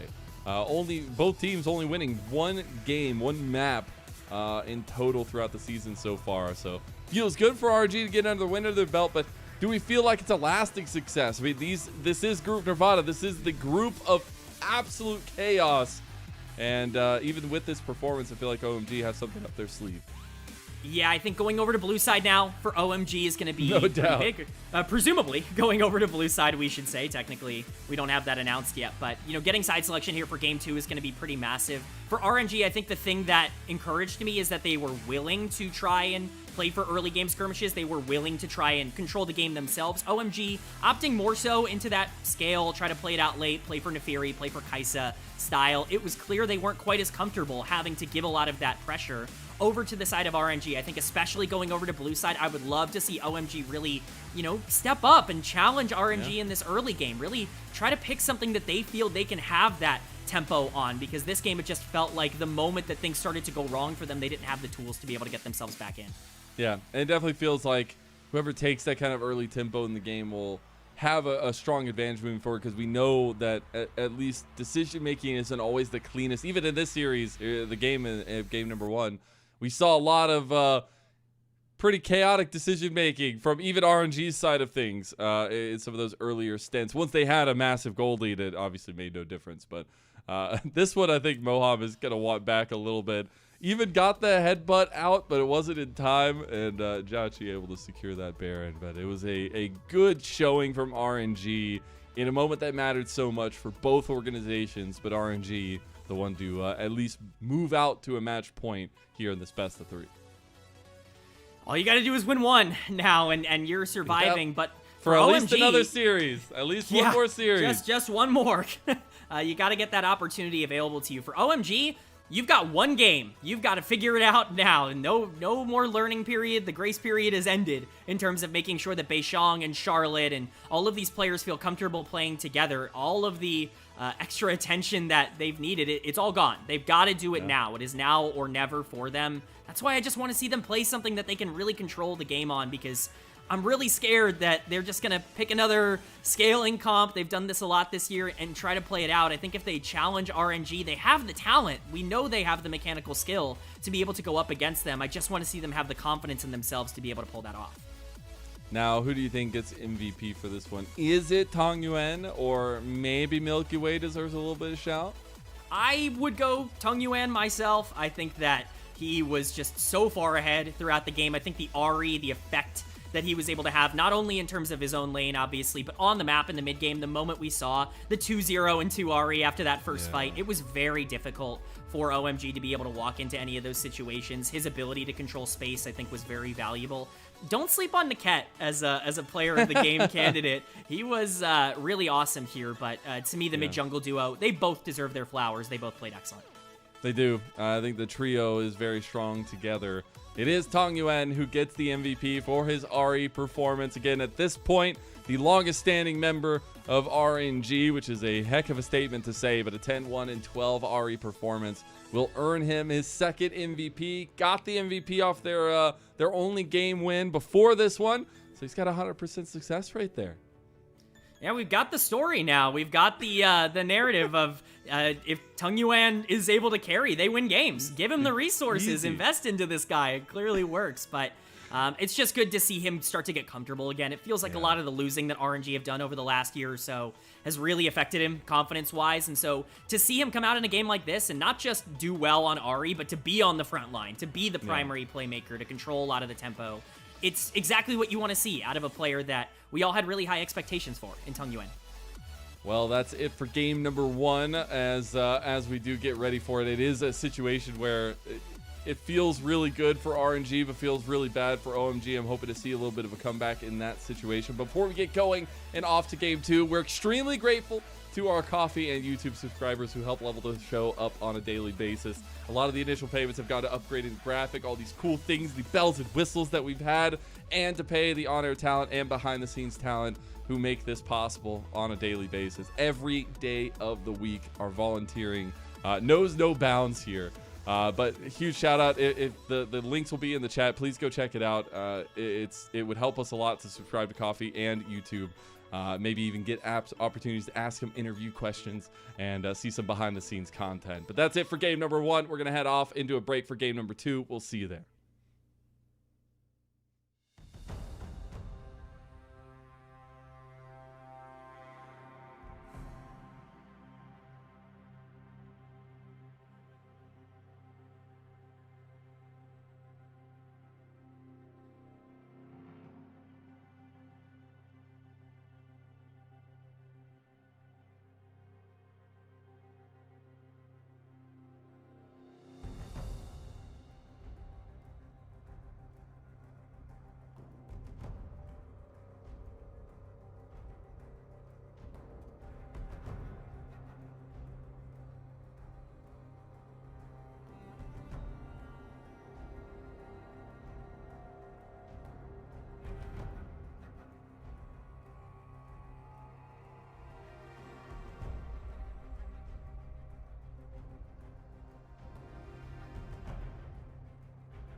Welcome back, everyone, to LPL English, your unofficial home for everything LPL. I'm Mazel. I'm joined by K-Man, and what a game one for RNG fans across the globe. A 1-0 start to this best of 3. Yeah, I mean, it's as good as you could ask for from RNG to start off this series. They absolutely dominate game number 1. They pick a comp that they feel comfortable playing, that they can really control the tempo on, and now we're set up for a very interesting game number 2. OMG really on the brink. They are. And again, we have to reiterate time and time again that it is an important series for both teams. But before we get into all that seriousness and all the brass tacks, have you heard about MOBA Trainer? If you have been living under a rock or haven't watched LPL, maybe you haven't. But it's a new app that teaches you League of Legends with a series of puzzles. Just boot up the program as you...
The wave then. In just a moment. Oh, we've been muted. Oh, we've been muted. No. Well, Oh. we have talked a little bit about what we wanted to choose here. Push the wave. Unfortunately, I think we ran out of time. We can still select it, so we're gonna hit the wave. Yes, we can still. Yes, and it's a good choice. Yes. Camille loses the wave under turret. Good job, K-Man. Maybe you are a top laner. Yes, you know, I think denying minions is good for any elo. You can push that wave and immediately rotate to make sure this Camille has trouble. We mentioned earlier. This Elise. Yeah, that's a little bit tough. We have to decide now. Are we gonna flash over to help Elise in a 1v2, or do we just go back to lane? I am definitely not flashing over with that blast cone right there. I am going right, back to punish this. lane. No way. All right, good choice. Let's go. Yeah. We're gonna continue, and we're gonna walk away from Elise. Sorry about you. It's a little bit of an interest to see as the choices made do matter, and it's really fun to work on these puzzles as we go. We're growing as a team.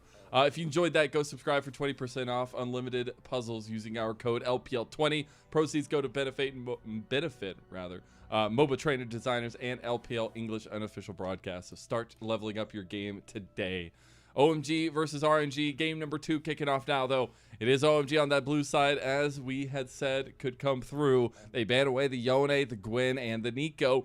On RNG's red side, they're going to ban away the Azir, Rumble, Vi. First pick of the Yorick this time, coming through with the tanky top laners.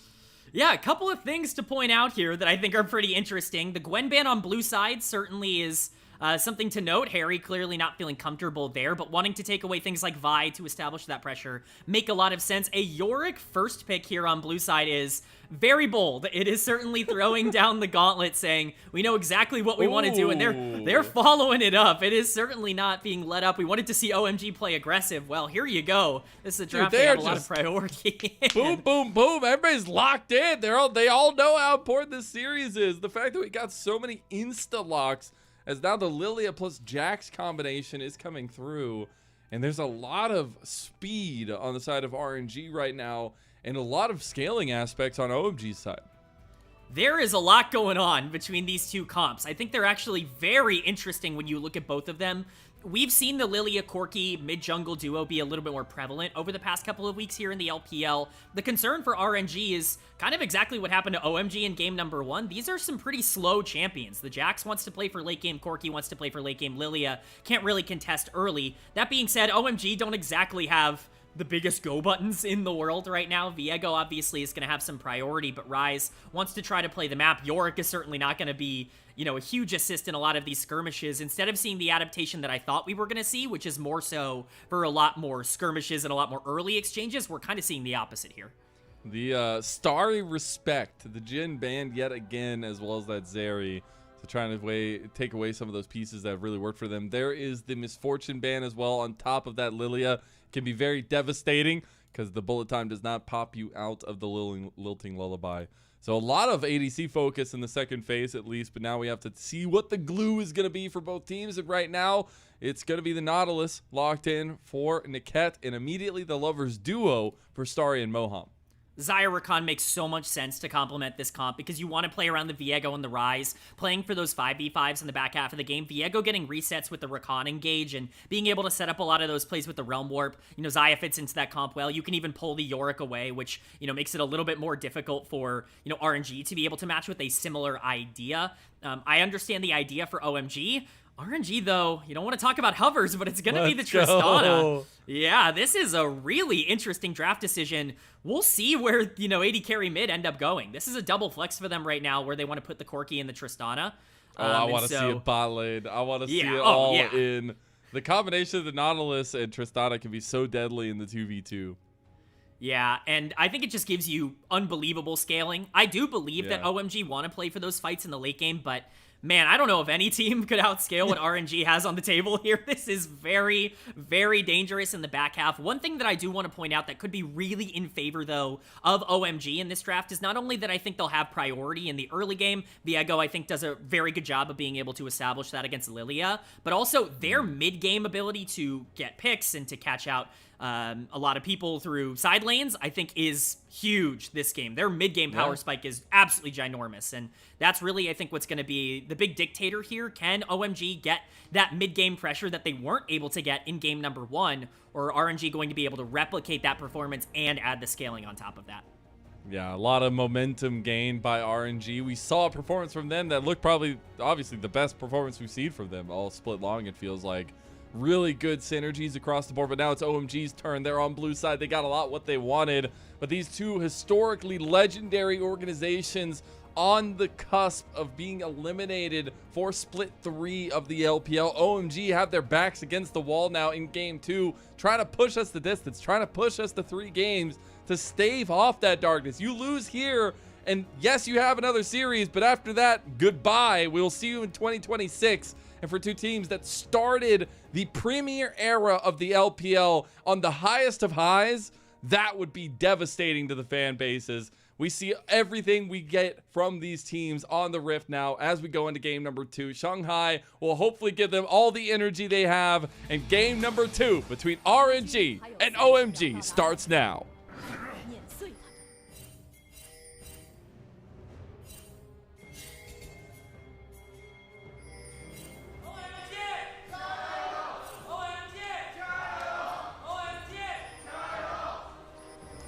Yo, that one group right there, I think the audience mics weren't activated for the first one because I think they were also cheering for RNG. That group, they're my goats, all right? They're my goats. I think we want to see some cheers come through. You love to see it. Yeah, you want to see the passion. You want to see these, you know, teams get supported. This is their, you know, last chance. This is really the last chance for a lot of these fans to, you know, get invested depending on what happens with these teams. So you're excited to see that there, but talking about the early game and what to expect out of these two, I think even though I mentioned that OMG should have a lot of the tempo and the momentum early on, not a lot of that's going to come in the early levels. You don't really have a lot of ways to play out levels 1 through 4, and especially, you know, really to try to make things happen quickly. But I do think once we start getting into those skirmishes around a lot of these objectives, that's when things are going to get a little bit more interesting. I would be surprised if we do see aggression here, but if anywhere, it's going to be on the bot side. Absolutely, positively, as Gonna need to wait till that level 3 mark for Jachi to really feel enabled to go in and get those resets for the rocket jump, but it will be opposite side paths for both junglers. They had a big influence on how the early game went last game as well, but they did also take a little bit of a back seat there and kind of go farm heavy. This time, I think Beishang coming in for OMG has a lot more weight on his shoulders. The Nafiri, yes, I think also had that, but the Viego, you really have to be efficient in these team fights and figure out where your resets come from. I think if you do get those resets, though, this is very scary. This is a comp that doesn't necessarily play well into a potential Jax reset or a Lilia reset or a Tristana reset if you are able to get it. So I'm interested to see how aggressive Beishang wants to be in the early game to start getting some gold to stack up into that spot. You know, like I said, I don't think there's a ton of plays to make early, especially with these lanes getting pushed in so easily, both top and bot lane. But really the big break point for what we're going to be watching in the early game is going to be Charlotte on this rise, especially once he gets level 6, and whether or not they're going to immediately try to make some plays around a lot of these objectives or whether or not they want to try and be a little bit more passive. Remember, in game number 1, this team was very aggressive, despite the fact that they drafted a comp that maybe didn't have that kind of priority. Now that they have it, I want to see how they use it.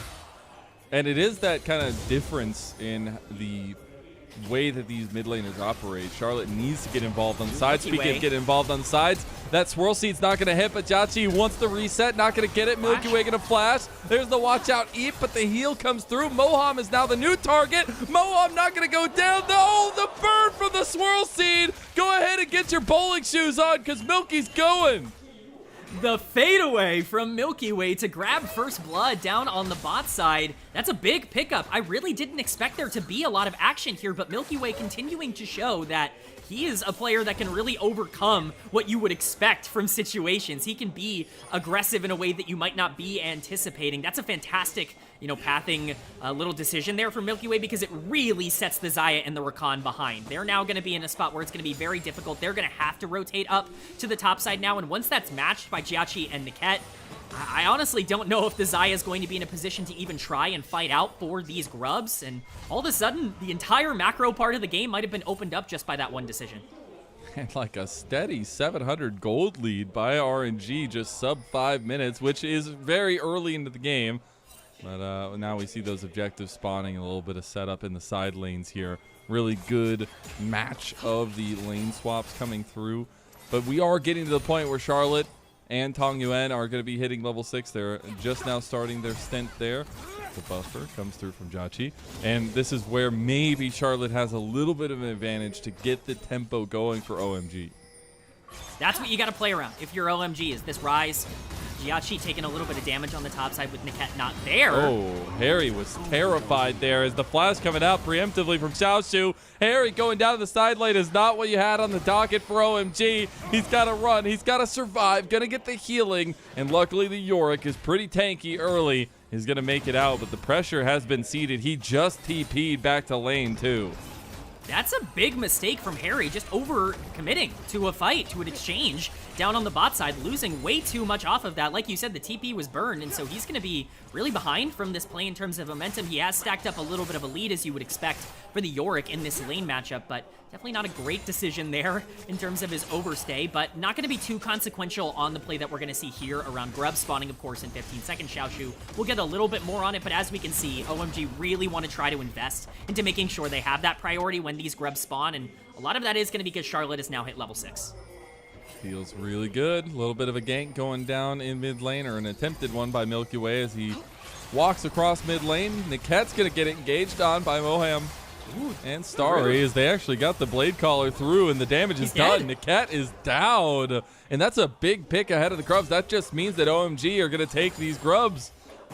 Niket just walking up, looking to try to get vision, try to get something to contest these Grubs, but just walks way too far forward. We knew the bot lane was on the top side, and I guess just not respecting the damage coming in from the Xayah and Rakan, it looked like it was going to be pretty easy for RNG to make a little bit of a slow transition with Milky Way coming up through the mid lane, but again, just a little bit too quick on the draw there. It looks like it will be a trade of objectives here, though, as Milky Way is on the bot side, prioritizing the Dragon. I like this decision. I think if Grubs are going to be gone, Dragon is actually a very good win condition for this comp, so we'll see. Xiaoshu. I want to try to get the maiden.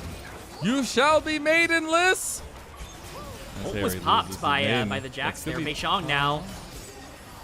Okay, wonder if they want to try to get there. This is a little bit dicey. They will have the wave coming in now. They're going to proxy it out too. It's going to take a lot longer than they wanted to now. But Moham maybe trying to find an engage now as a 4v2 is developing. Tong Yuan is coming over. Is he going to be in time? As the reinforcements, are they going to be enough? They go into Charlotte. Charlotte's going to flash away. They got Jiachi down too. Charlotte takes that kill. Now Beishang getting the reset with those souls. And you talk about how devastating he can be once he starts using their tools against them. And that'll be a big play from OMG on the top side.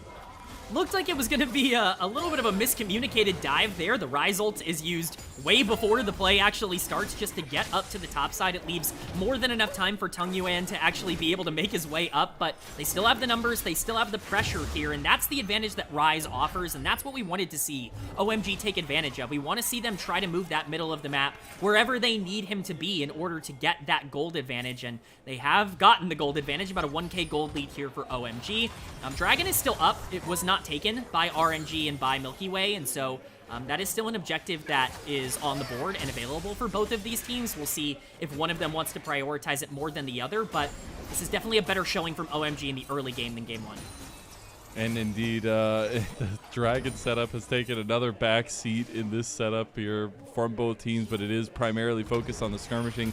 I will have to give a little bit of a shout out to Milky Way. He is doing what good Lilias do.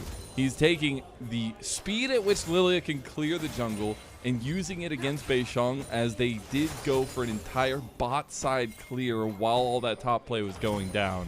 So you will have a little bit of advantage there, and it doesn't get slower. It gets faster as time goes on. So we'll see if they can kind of keep up with Milky Way, who's going to be integral to RNG. Yeah, the Lilia is just going to continue to generate a lead here and really kind of make this game a bit more difficult for OMG, because you can't really walk into a lot of situations with Milky Way there. The combat power is just a lot higher than you would want it to be at this point.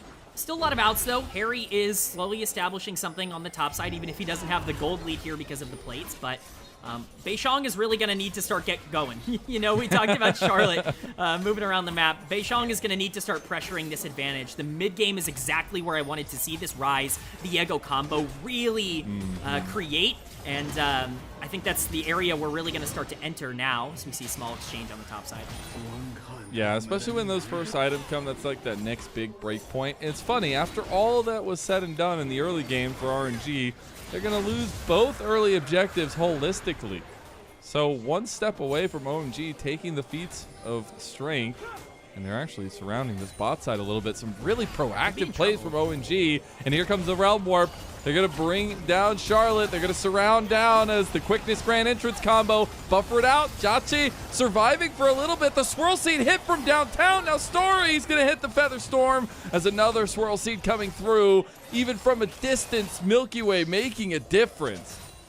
Yeah, that's a massive intervention from Milky Way that could have been a really big problem for RNG, but it's really well played by Jiachi and Niket. I really think that that was a situation where, you know, worse performances could have easily gotten them killed with the intervention from Milky Way. So nice to dissuade that dive coming in, and it is a lot of resources used by OMG, but I like the look, I like the play trying to be made by OMG. We said we wanted to see them out on the map. The only issue now that creates is we are starting to see, even with the kills going over to Charlotte, a bit of a gold lead generated in the mid lane, but we're going to get another chance to see how this ended up going down. Moham with a really nice engage, and the buffer does come in from Jiachi, but just not enough, and obviously Milky Way making a really big impact with that ultimate, so a really nice intervention coming in from RNG, just in general, and being able to dissuade what was the play that OMG set up to make. All right, we come back into it. We got first items on the board, especially the Roa complete from Charlotte, so he'll start stacking out, going to be even stronger. The next spawn of Grubs is also on the table as Milky Way is spotted out by Moham on bot side. Should just mean Beishang can take these Grubs, and you're willingly giving over 6 Grubs to this composition. That's questionable to me. Yeah, I'm very surprised by this decision. Moham has no flash, and so even if there wasn't some sort of like 5-man play that OMG made, it's going to be very difficult for them to force that advantage. Charlotte's not going to be able to get in with the ultimate, and so you can't really freak out about that. They're actually pinging it. They don't even really know where it is. The pings are coming down at the moment. Definitely an interesting play here by RNG, just a little bit behind in tempo from maybe what we expected them to be. I mean, that's also feats early. I mean, Yeah. I know it doesn't really matter because nobody really built those boots anyways still. But anyways, it is still, objectively, it is an advantage. And now that RNG have done this, I do want to kind of take stock of what their mindset could be. And it is a little bit of a scaling aspect. The double marksman comp with the Corki and the Tristana going to have a lot of strength later on with those resets of their own. Maybe they just feel like that's enough. I mean, maybe they feel like it's enough, but you just gave 6 grubs to Yorick. That is, Yep. that's a really scary proposition to put on the table. I get that you feel comfortable in the Jax matchup by, you know, clearly showing that in draft, but this is definitely maybe not the move I would have made. A lot of pressure is now going to be on this Tristana, on the Corki to be able to win a lot of these fights and, you know, to be able to set things up. Niket and Milky Way are going to need to really start, you know, pushing that tempo as we talked about, because the longer this game goes, the harder it's going to be to be able to deal with that side lane pressure that's now basically been guaranteed for OMG. See a redeploy out on bot side. Niket looking for an angle is going to find Moham. He can just dash away, so they immediately back away from that one. What else coming of these early fights? Still about another minute and a half until that next dragon that OMG would love to keep stacking up to keep RNG down. Still about 2 minutes and 40 seconds on the Rift Herald on the top side. So even though we had those kinds of opposite side plays from Milky Way trying to keep his tempo up in the jungle, they are dead even in the farm, and the speed from the Lilia not really paying off. Yeah, this is to the credit of Beishong. I think this is a pretty difficult matchup to stay even in, but that pressure through the middle of the map just makes Milky Way a bit more scared to step up and really kind of take control of the jungle like a lot of Lilias would be able to do at this point. And I think that's why we've seen kind of the gold state stagnate a little bit here between these two teams, is I think both are a little bit nervous to try and go for something too aggressive. That being said, with ultimates back up for the Rise, ultimate available for Rakan as well, a lot of plays could be made around the map. It's just about which ones they want to pull the trigger on, but we're seeing some objectives spawn soon. 30 seconds on Dragon. Obviously, that will be second Drake for OMG if they want to go for it. RNG probably want to try and deny that, as they've given over everything so far, and if you give OMG too many free things, it starts to get a little bit scary, but we'll have to see where they want to put their priority here. Yeah, I think the stress is rightfully so. The anxiety, the scaredness is rightfully there because never has it been in the history of the LPL that you get eliminated almost halfway through the year when you still have so much League of Legends around the world to be played. And these organizations trying to stave off that, but these players, they want more time. They need more time. Only getting these kind of 5 series there feels so bad. And now we get the engaged setup around this dragon. Moham is going to tank it down, but Niket can't tank just enough. The buffer comes through from Jachi. That's going to be big. They're recentering around this one. Milky Way has come back over. They aren't going to get the catch out on Tong Yuan, but that should just be the dragon to OMG. So still 100% objective control from OMG, and our RNG falling asleep at the wheel.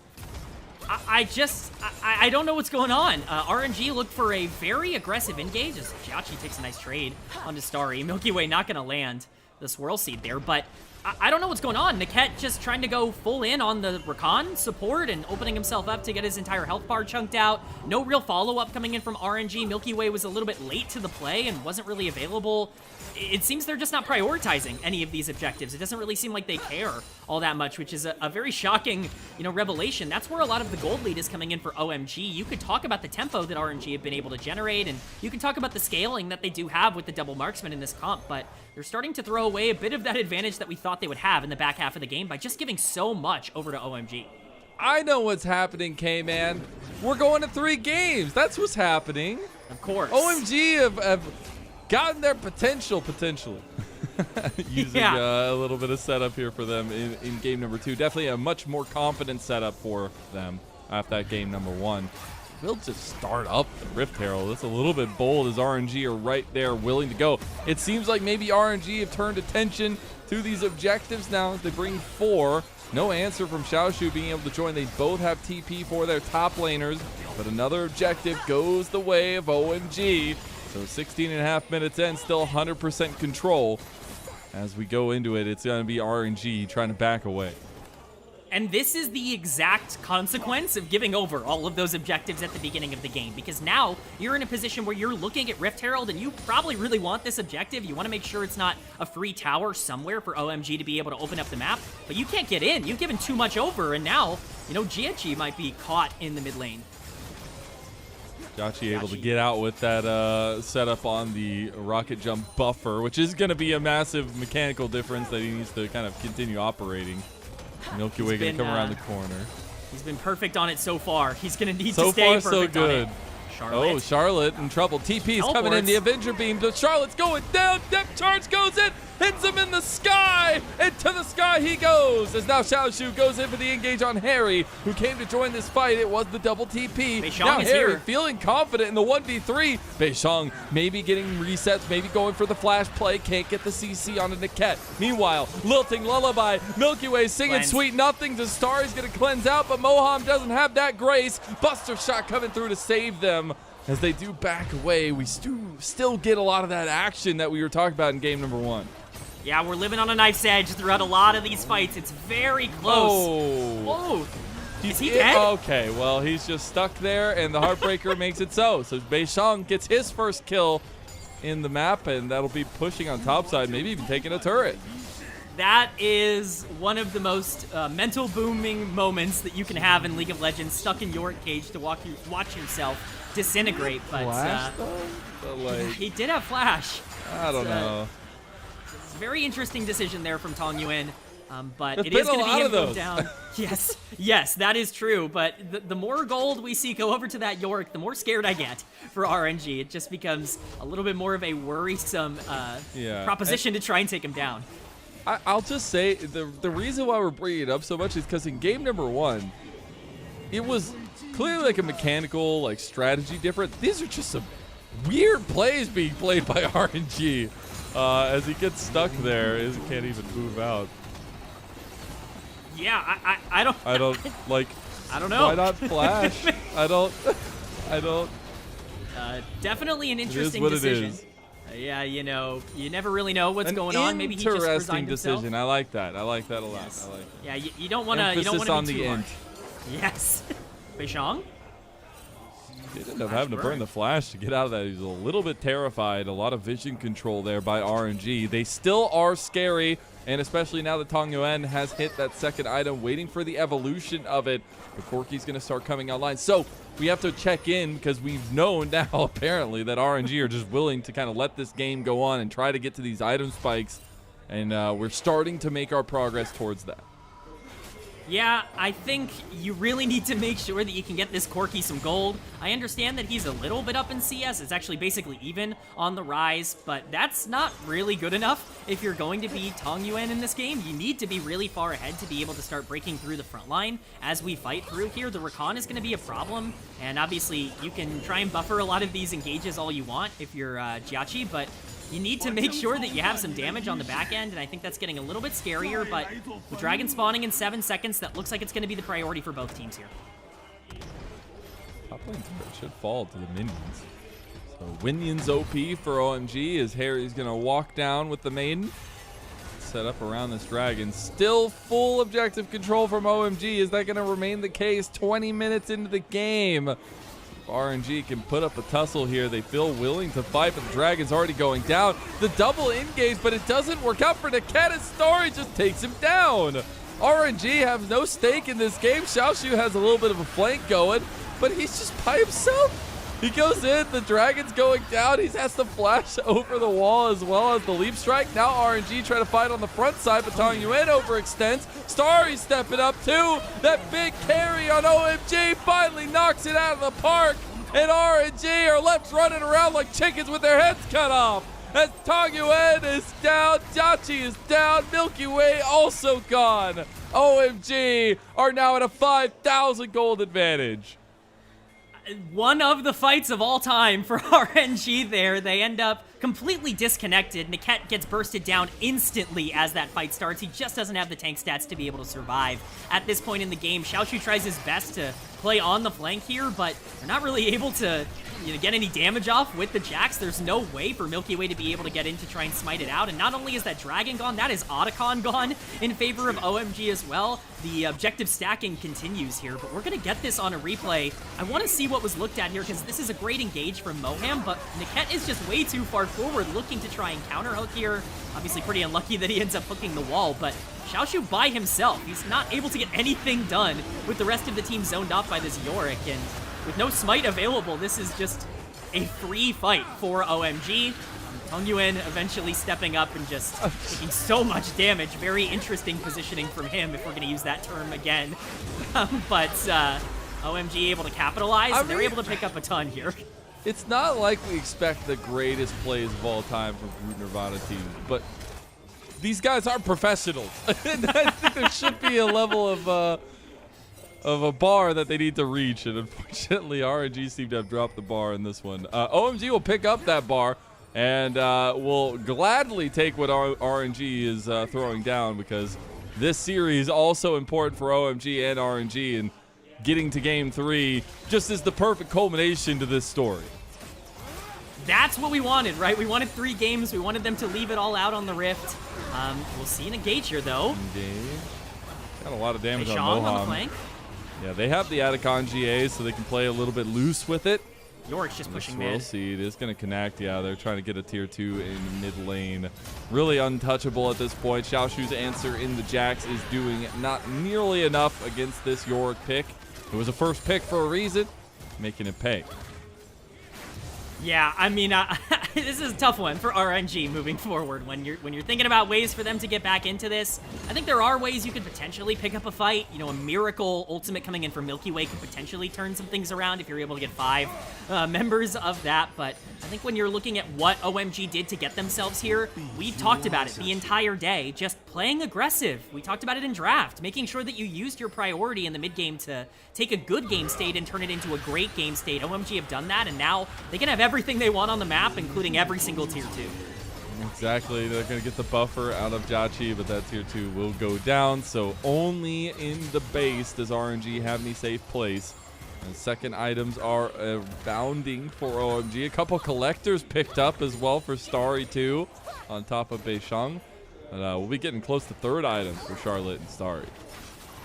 It's becoming dire for RNG. It's definitely becoming a lot more difficult, but what I want to see from OMG is to keep the pace up. I understand that you've got a massive lead, but with Baron spawning here in 30 seconds, you know, Dragon spawning in a minute 20, which is of course going to be Soul for them, I need them to pick an objective and just try to end the game over it. We've seen a lot of teams in Group Nirvana be able to generate leads of this caliber. Not a lot of them are able to finish these games as consistently as maybe you would like. So for the confidence of the rest of this series, if we are to go to a game number 3, I think OMG is going to want to continue to push that pace, but with Rise Split pushing on the top side and Yorick continuing to be a nuisance, it's going to be protection duty for RNG.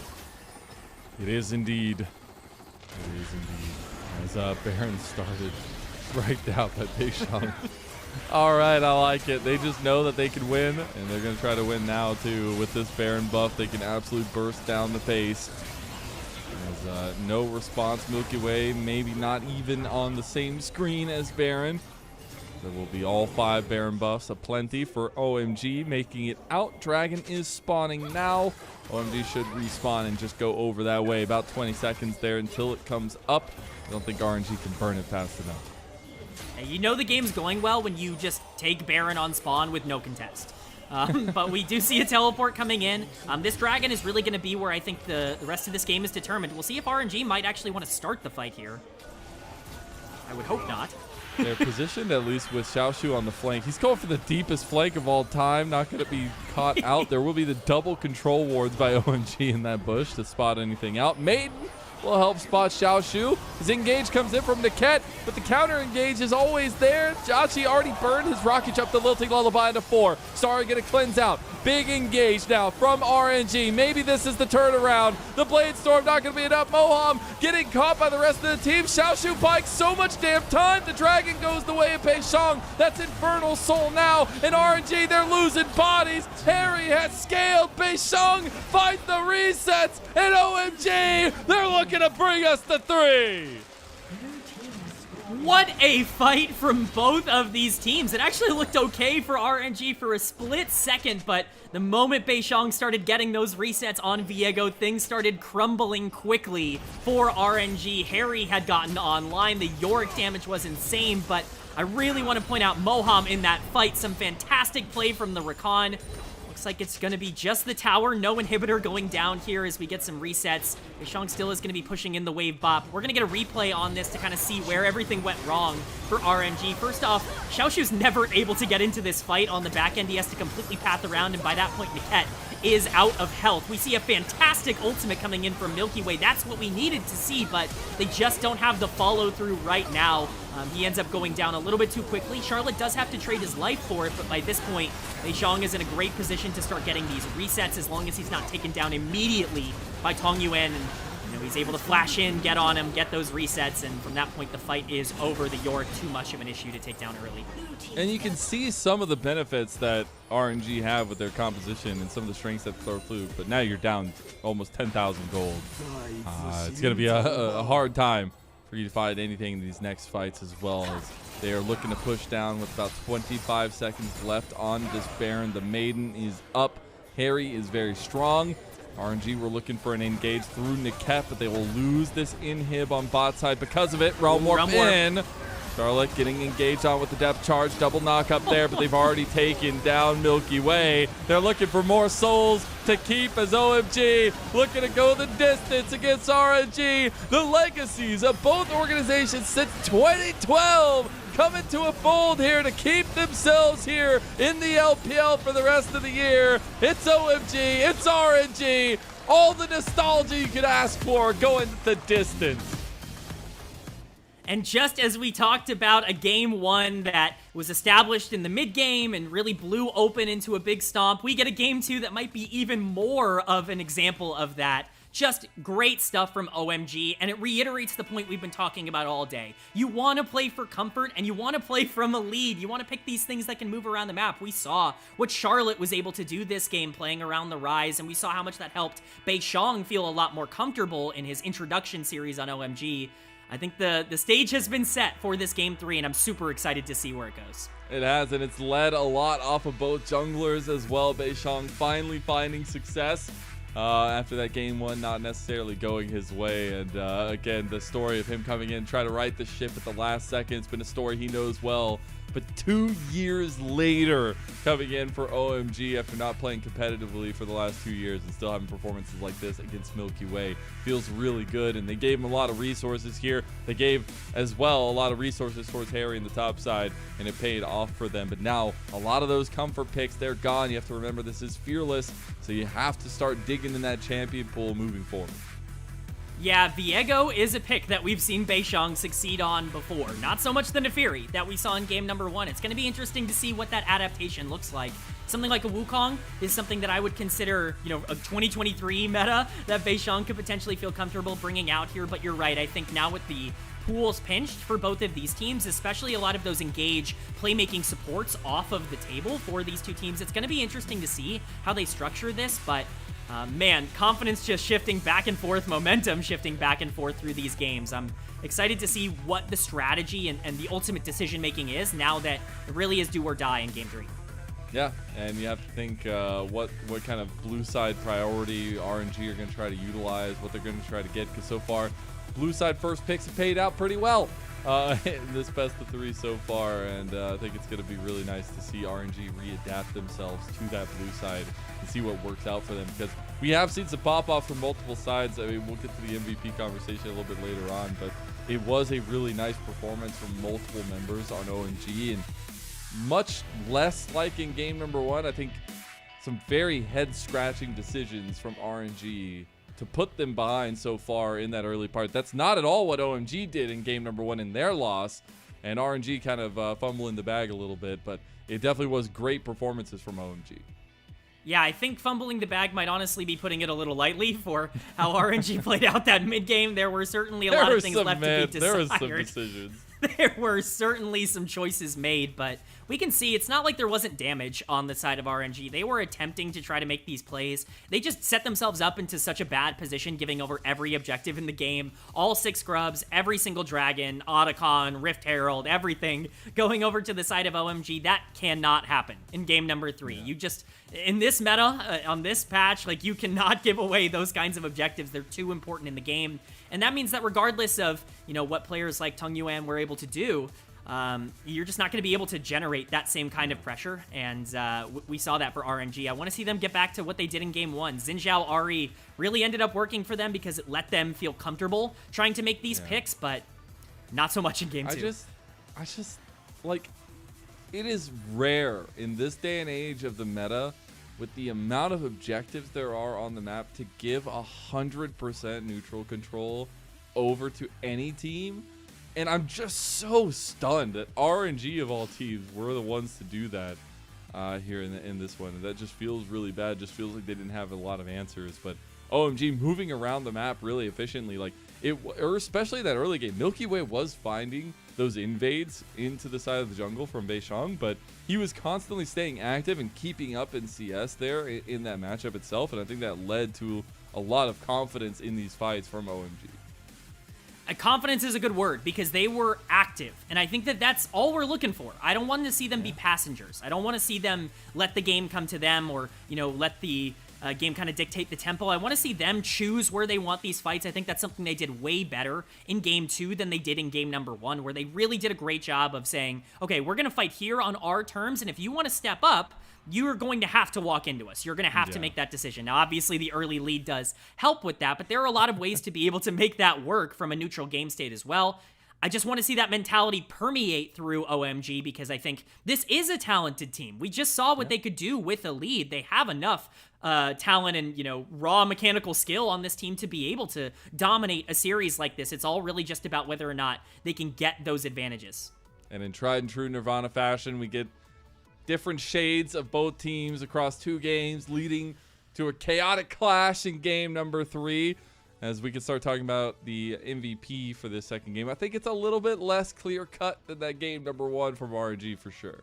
I think that there are a lot of good options here for OMG. I would generally consider this to be a pretty big team win for OMG. A lot of the fights that they ended up winning were kind of centered around the rest of the team. I think Beishang stands out on the Viego for a lot of those resets, but you know, you certainly can't discount what Harry was able to do on the top side with the Yorick.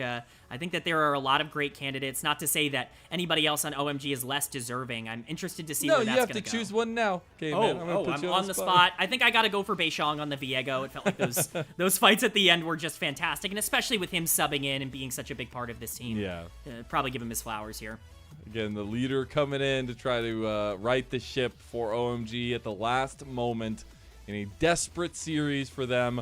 They are able to find a win here to even us up. Again, both teams now have gotten double the amount of game wins that they had coming into the series. So at least we knew that both teams had, so somebody had to win, but now they've both won a game. So that feels a little bit good. As it is Beishang coming into his first series for OMG, getting the MVP.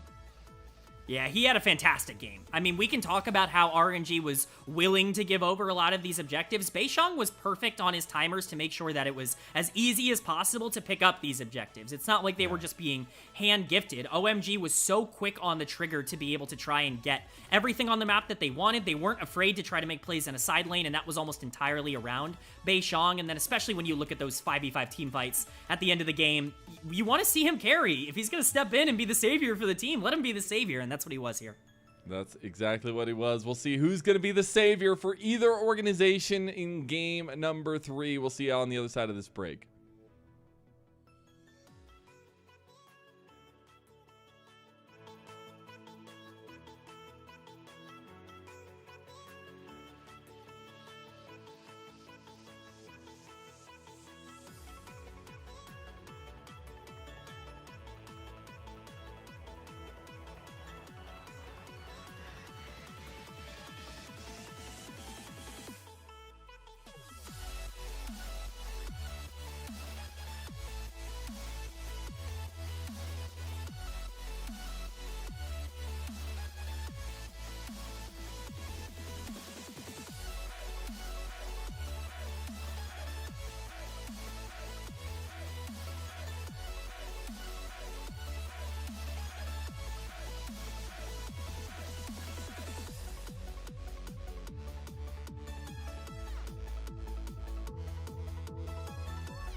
Welcome back, everyone, to the LPL English, your unofficial home for everything LPL. I'm Mazel. I'm joined by K-Man, and we're getting into the culmination of what is an important series for both of our two first teams up on the docket in these double best 3 days. OMG versus RNG, going the distance. All the nostalgia of the first era of the LPL coming to a head here with either team.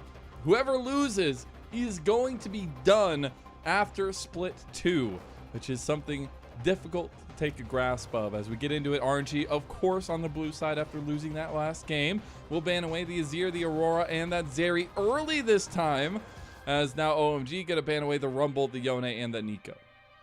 Yeah, I think there's some concern from both of these sides that the game is going to slow down quite a bit now that it's really do or die, and I think things like Zeri, Azir, even Yone, Rumble, they end up increasing in priority if these games are going to be a little less action-packed. That being said, we do have some priority here with the Vi coming in for Milky Way. We see this a ton for not only Milky Way, but for teams kind of moving throughout the priority list. This is definitely the jungler, I would say, that is the strongest, that's left up on the board after the first couple games of Fearless, but we'll have to see if OMG want to keep that pressure up. They did really well with the tempo in game number 2. We'll see if they want to keep it, but it's the Galio for now. I like the Galio. I'm interested if we do get a little bit of flexibility with that, but both teams going for at least some big setup tools. Still Gwen on the table, which is not something you typically see, and immediately scooped up by OMG. You better have a damn good answer, RNG, as they grab the Misfortune and the Mbessa. Maybe not the answers I was looking for. Yeah, definitely confused by the Mbessa, but I think it's worth pointing out that this is the gauntlet thrown down by RNG. This is them saying, okay, you've banned Gwen, even on blue side, in game number 2. You didn't feel comfortable playing it here. You got to pick it. You got to figure it out. And so we'll see what Harry can do on that champion. I'm very interested in the Pantheon Galio combination. I think that that is a clear sense of identity for where OMG want to go with this. We talked about how well they utilized the Rise last game and the Realm Warp and, being able to dive a lot of lanes. Well, here you go. Here's the next option in that in that vein to see if we can make it a bit more consistent. And they're going to try to ban away some of the matchups now away from the Galio. So the Victor is going to be the focus now towards Tong Yuan. And you still have a lot of onus given to Beishang, who had an incredible game number 2 on the Viego. Now on the Pantheon is going to be that premier setup and kind of the leader of the team to potentially bring OMG back into the fold. They're still not immediately safe to be able to play in Split 3, but it's at least something to hold on to for either side if they win this one. Yeah, a lot of pressure put on a player who's coming in for the first series that he has played in 2 years. But, he has shown that he can live up to that pressure. He showed that in game number 2. Excited to see, where they go. 2 years. Sorry. Yeah, you're right. My bad. No. You said that. I was just saying, can't believe it. 2 years. I know. Like, it's so wild to me. It's just out of left insane. field. Like, he's the one we want to go with to save our season. Incredible stuff. You were completely on the mark. But now we get into this one, and it is the Renata ban, so taking away some of those bot lane matchups, as well as the Orianna joining that Victor ban, and the Lucian, the final ban on RNG's side of things. See what they want to set up for OMG. Leona makes the most sense here. Moham is way better on engagers than he is on anything else, and Leona, by far the highest priority support that's left on the board for those engagers. It makes a lot of sense. We could be seeing a very aggressive support come in for the side of Niket if they do want to continue to go for This is your season 3. playmakers. This is literally, like, I can't think of any recent history where a team is not just allowed to compete in an entire split of a major region league. And it's just so wild to me. And now we get this final culmination of this Braum that we talked about earlier in the series coming in for this heavy 2v2 focused bot lane of RNG. Yeah, I'm interested to see what they pick here. Ezreal is still on the board, and that definitely feels like an option here. Oh, Misfortune's taken. Sorry. Go. I'm so used to the last pick, but it's Aurelion Sol! Tong Yuan just dropping the gauntlet in mid lane with the Aurelion Soul. You'll love to see it, and you'll love to see a scaling pick coming through here for him. I'm just so baffled that it is the Aurelion Soul for him, but willing to go for it. We get the Jhin from Starry. It's something that RNG has not really want to deal with so far in this series, so everything coming to a head here, K-Man. I am stunned by the Aurelion Sol pick. Not only This because is his first Aurelion Sol competitively, by the yeah, way. that exactly. This is not only his first ever Aurelion Sol game, but this is a very, very hard Aurelion Sol game, in my opinion. This is one that you really got to make sure you lock in on. The Galio's going to cause some trouble in the mid game, but you are saying, screw it. Like, we want to try and fight for these 5v5s. Aurelion Sol is going to get us into the back half of the game. That is our win condition. We are going to try to get there. And that's in the Galio, and it's in the Galio Pantheon, who can make a lot of plays in the mid game. We're going to have to see, you know, if OMG can really capitalize on all of the pressure that they're going to be able to generate, but certainly am kind of leaning in their favor after this draft phase. Yeah, these junglers have been going at it all series long, and now even more important as well for both sides to have any kind of advantage going their way. RNG looked lackluster in game 2. Does OMG just pick up the bag and run with it? Again, 2 organizations formed in 2020 or 2012 rather, not 2020. And through the fires of the early era, like they were the staples. They were the consistent competitors in those early years, and especially in those mid years for RNG, finding so much success domestically, but also internationally. And if you look all the way back to that 2014 World Semifinals matchup, this match that was so hype, we get a little bit of that as we go into a series finality. That means that one of these organizations will not be joining us in Split 3 of the LPL. Let's hopefully hear those Dios roar loudly in Shanghai as we get into game 3.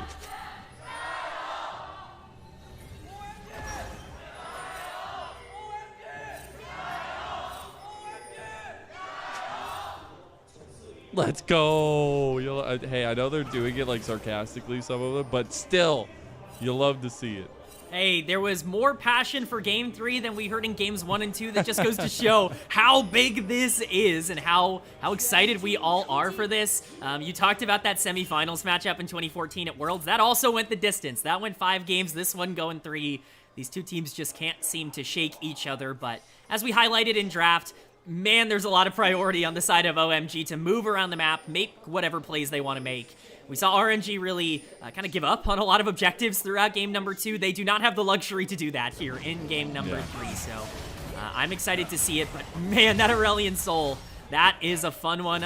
We'll see if it ends up working out, but you know, I think the early game is definitely going to be at least a little bit slower than maybe we were used to. And repeating some of those sentiments, it definitely feels like OMG have a lot of setup for themselves in this one. But it's been always about these connections. Now that we have these opposite side starts for both junglers once again, could see a little bit of focus from Milky Way towards this bot lane to try to get Jachi and Niket ahead. This 2v2 is drafted to get lane dominance. And you have to expect that's going to be the win condition for RNG, at least in the early game. I think it's going to be pretty difficult, though, for them to be able to get maybe as much as they want in this Jhin matchup with the Leona. I just have a hard time believing it's going to be as easy. Harry taking a pretty nice trade on the top side. That's another lane that I think... Oh, I don't have time to speak. Gonna go straight in for the 2v2 as now Starry has the concussive blows procced onto him. Gonna cleanse out of it immediately.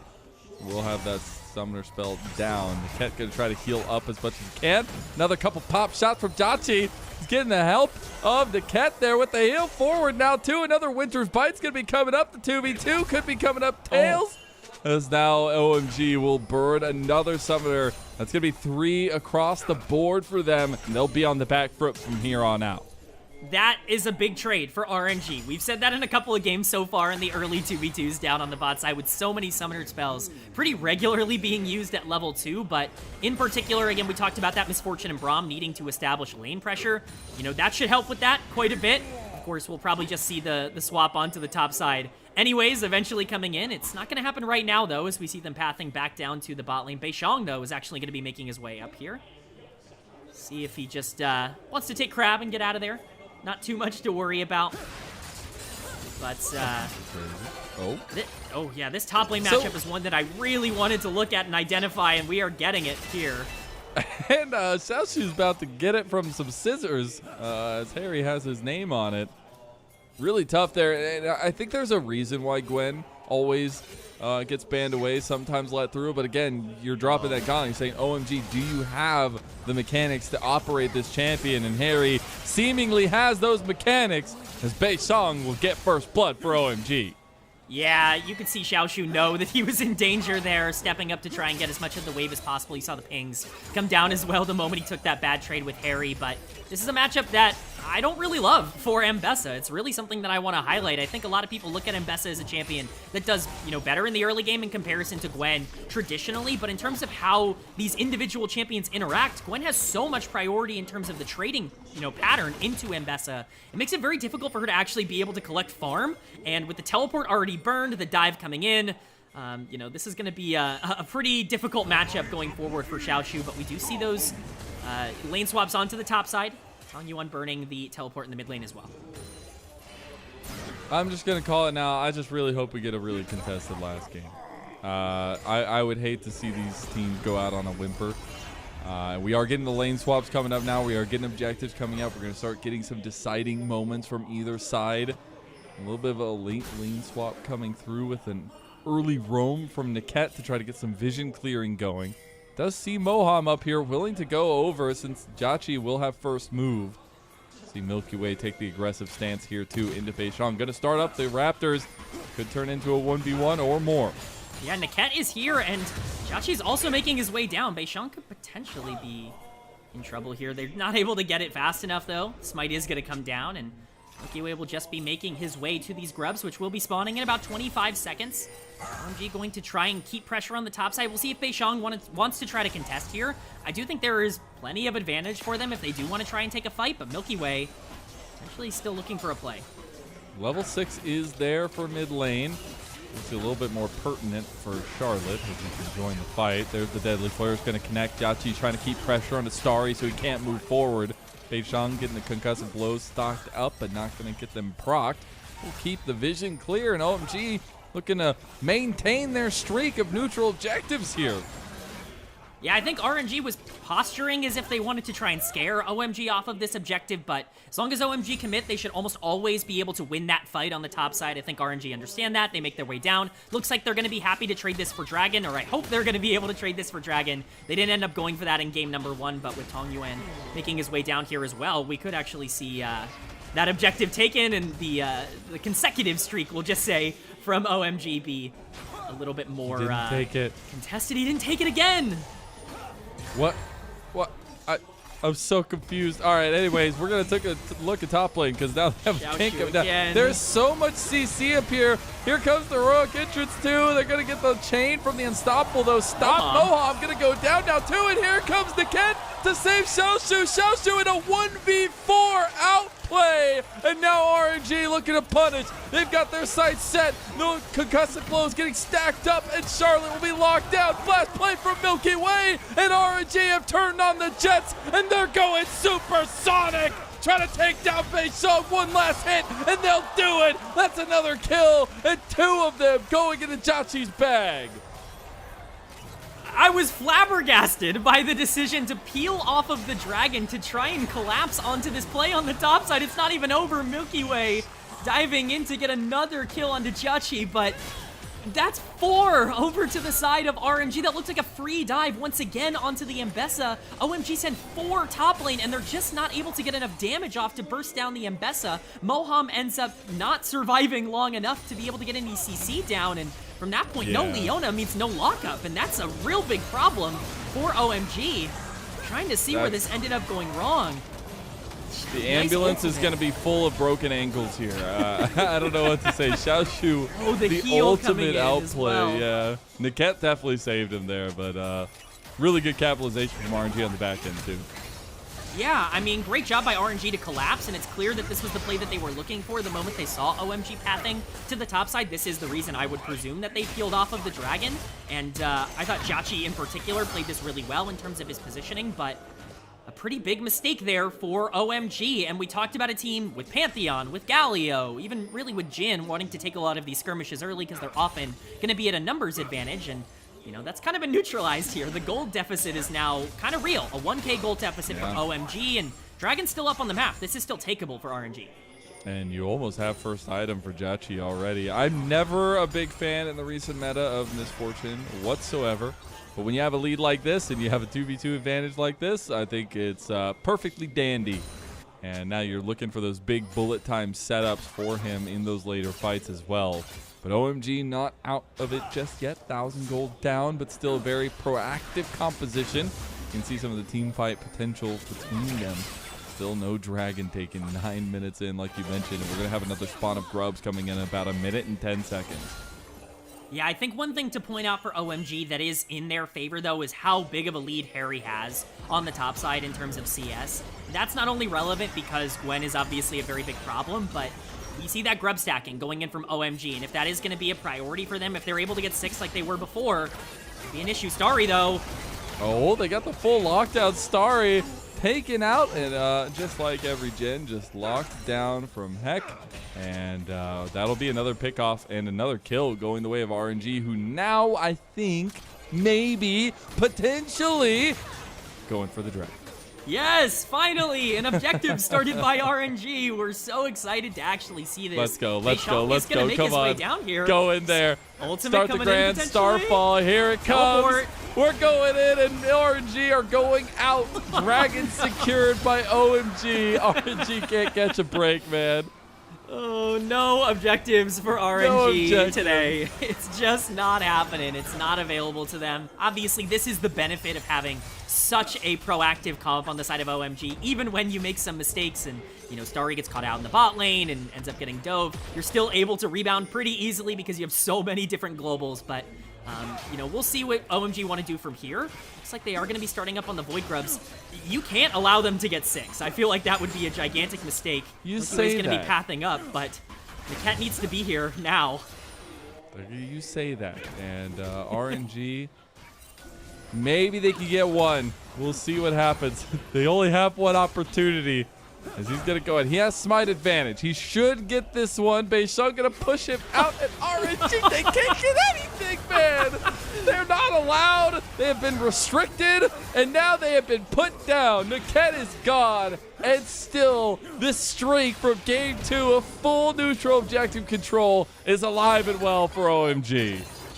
It's almost a curse at this point that RNG, it's finally time. They feel like they can set up for an objective. No, OMG is there first. Beishang doesn't even get a reset off after the fight at Dragon. He just walks straight up there and immediately starts taking it. Niket plays a little bit slow because he wants to try to wait for Milky Way to get there, but the problem is that Harry has way too much priority on the top side. There's no way that this fight is ever going to go in favor of RNG. That's 6 grubs over to OMG. Gwen continues to stack. You have a Galio and a Pantheon that can play side lanes.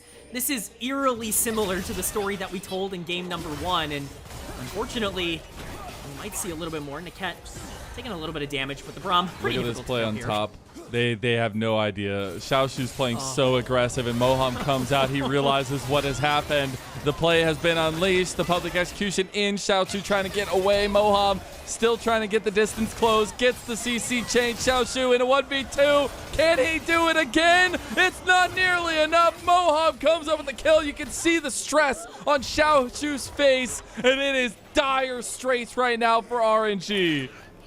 This Ambessa is in a very, very bad spot moving forward. It was a bold call to pick this as the answer to Gwen, and it's really not paying off from draft. We see Xiaoshu get so much pressure put into him, and unfortunately there's just nothing else to do on the other side of the map. There's no counter play to make in this instance, and you know, we're gonna get a replay here of something that maybe happened off screen. Beishang. Yeah, it looks like Beishang had fallen. Yeah. Looks like Beishang just a little bit too far forward, and we're immediately back into some action with Beishang here. With Beishang onto Jachi, but Jachi turns it, goes on to Harry. Harry makes it out alive. Now Beishang in trouble as he gets the shield through. Glacial Fisher will be there. He's got the concussive blows already on him, so he's going to go back in. And Jachi doesn't have mana. He's going to have to burn the flash. Beishang gets out with his life. Now Moham is coming up the wave. Chaos abounds here, though, K-Man, as it will be Milky Way taking down a little bit of an invasive jungle take of the bot lane of OMG. I've never been more happy to be proven wrong when I said earlier that these game 3s are usually a little bit slower, they're usually a little bit more controlled because teams don't want to make mistakes. This has been a chaotic blast so far to start this game, and I don't see it letting up anytime soon. It's a really nice use of the Pantheon ultimate to make sure the Gwen is safe on the top side. Almost gets outplayed there by RNG, but still a lot of setup. We see some objectives coming up though. Dragon's gonna spawn in about a minute, little over a minute here, and if we see RNG continue to not contest that, OMG is going to be getting a ton of free stats moving forward. And with those 6 grubs, you've got to start worrying about the Gwen win condition just being able to rip through the team. Now, that being said, Misfortune is incredibly strong. Jiachi is in a great spot on the other side, but it's going to be hard to get that bullet time off if you've got a Pantheon or a Leona diving the backline. So setup is going to be crucial here, and we see a lot of that vision being put down on the bot side for that reason. We do indeed. About 45 seconds to go until that next stack could potentially go OMG's way. Everyone dashing over towards this mid lane. No TP available just yet for Xiaoshu, so if he wants to come join this side of the map, he will have to walk his way there. Harry does have TP, so there could be a little bit of avenues of decision-making coming through from OMG. There is the Sky's Descent there unlocked for Tong Yuan. If he wants to go ahead and pop that one again, that gives you that big CC and area of effect damage that OMG definitely don't want to fight into. Yeah, we talk about the Gwen potentially getting out of control. This Aurelion Sol is in an okay spot as well. Tong Yuan is going to be at least a nuisance in the back half of this game. You correctly pointed out that ultimate for this fight is going to be massive. Such a close quarters fight that RNG really don't want to give over. We're going to need to see what Tong Yuan wants to do in terms of setting that up, but it will be priority to OMG, as expected here. Charlotte potentially looking for Milky Way, though. I love it. I feel like we've got 2 gods of the sky. The Sky's Descent, the Grand Starfall here. 2 guys coming from space now as we come in. This AoE, this is going to be massive from Tong Yuan. Xiaoshu finds the angle, and here come the Skies descending all over OMG as RNG are picking them apart now. It is going to be the trade down, though. Milky Way is already gone. The curtain call is not nearly going to be enough, and now Xiaoshu is cooking. Tong Yuan was looking for an angle of his own. Even though Milky Way is down, they will still find an advantage and a pick onto Moham.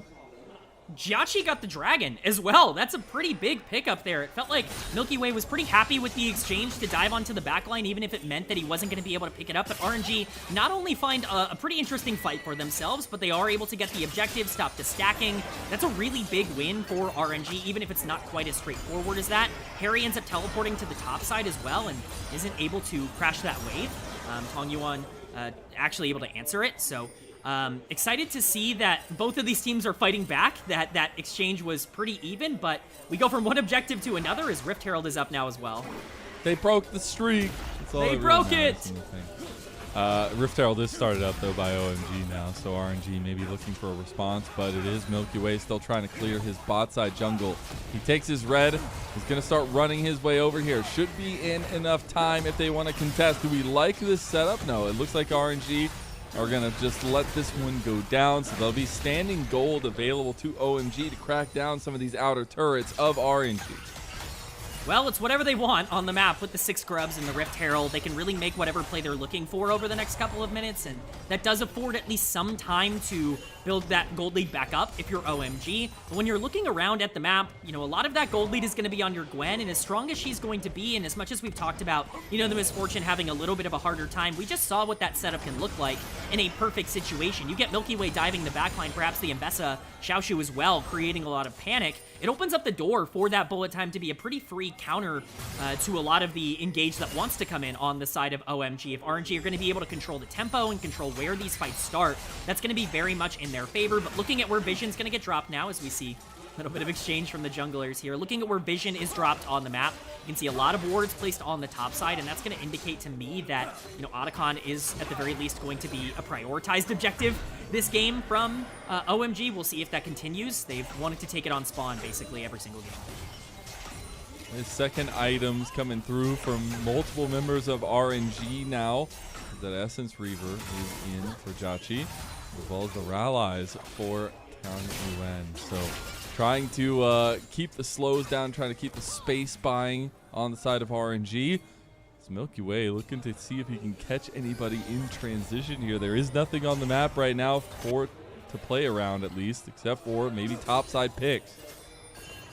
Yeah, we'll see here. I think it's all just about creating space. You don't want to make any mistakes at this point. Starry narrowly avoiding potential disaster there, but RNG not deciding to pull the trigger. We do see the Rift Herald dropped on the bot side, though, and Xiaoshu could be in trouble.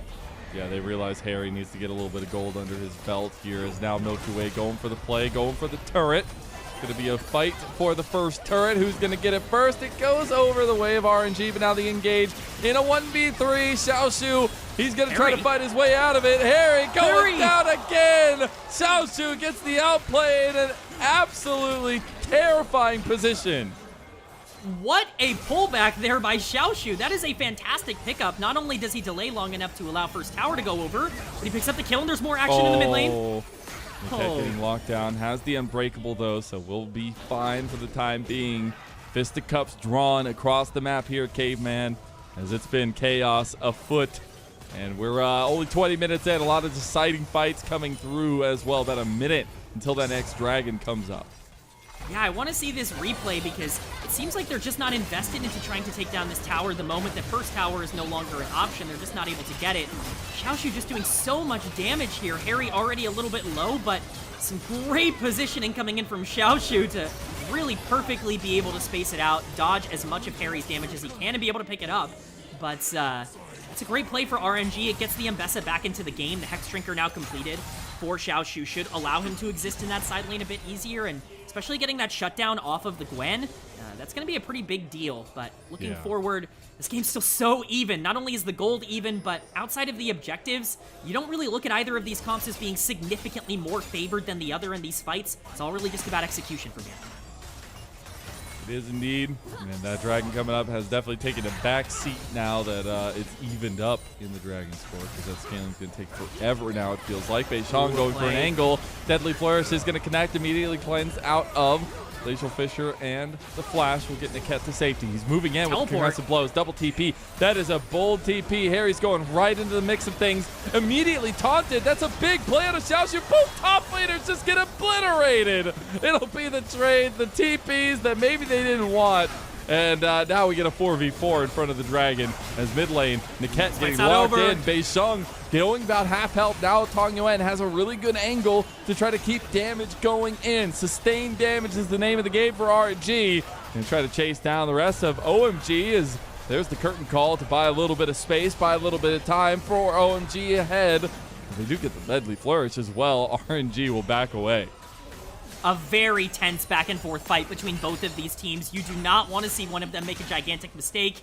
It's pretty funny watching both top laners teleport into their demise almost immediately, but I want to give a huge shout out, a lot of credit to Niket for that fight, because I do think the peel off at the beginning of that play was so essential. Jiachi obviously surviving is huge. That shutdown gold would be massive to acquire for OMG. Niket does a great job of being able to utilize everything at his disposal to keep his AD carry alive, and then following up on that fight. But you can see the tense reactions on the faces of these players when you watch them in these fights. This is so back and forth, and it's all really just about who is going to be able to make that play. Otacon has spawned on the top side. We have seen a ton of priority on that. Beishang has made his way up here as well. We'll see if that continues. Gonna clear the vision around it. I wonder if they just want to go ahead and start it up here, but moving into this setup in the river. And a lot of pings now coming over towards the dragon side of things from OMG. See if they want to transition some power that way. We are getting to 3 items now almost for Tong Yuan. Does that 3 items spike change any of the matchups here in this one?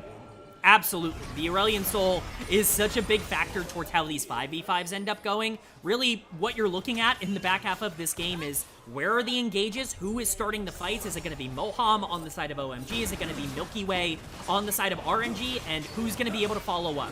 And Tong Yuan is especially going to be in a great position as long as Milky Way and Niket are able to start here. We see the Dragon being taken by OMG, but it looks like a counterplay mid. All in. Starry is gone. Heroic Interest came in to try to save him, but he is already off the table. Burn Cleanse too. As now they go straight over to this Atacon. This is also the Ravenous Atacon, so it'll be the permanent buff with the roses.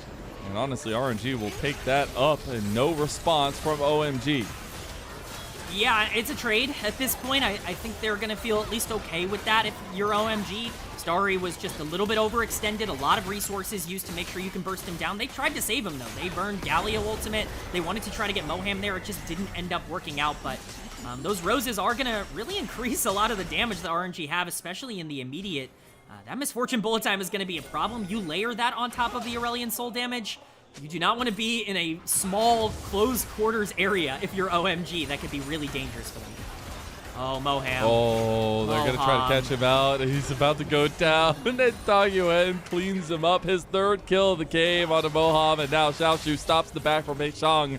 Not going to go any further forward.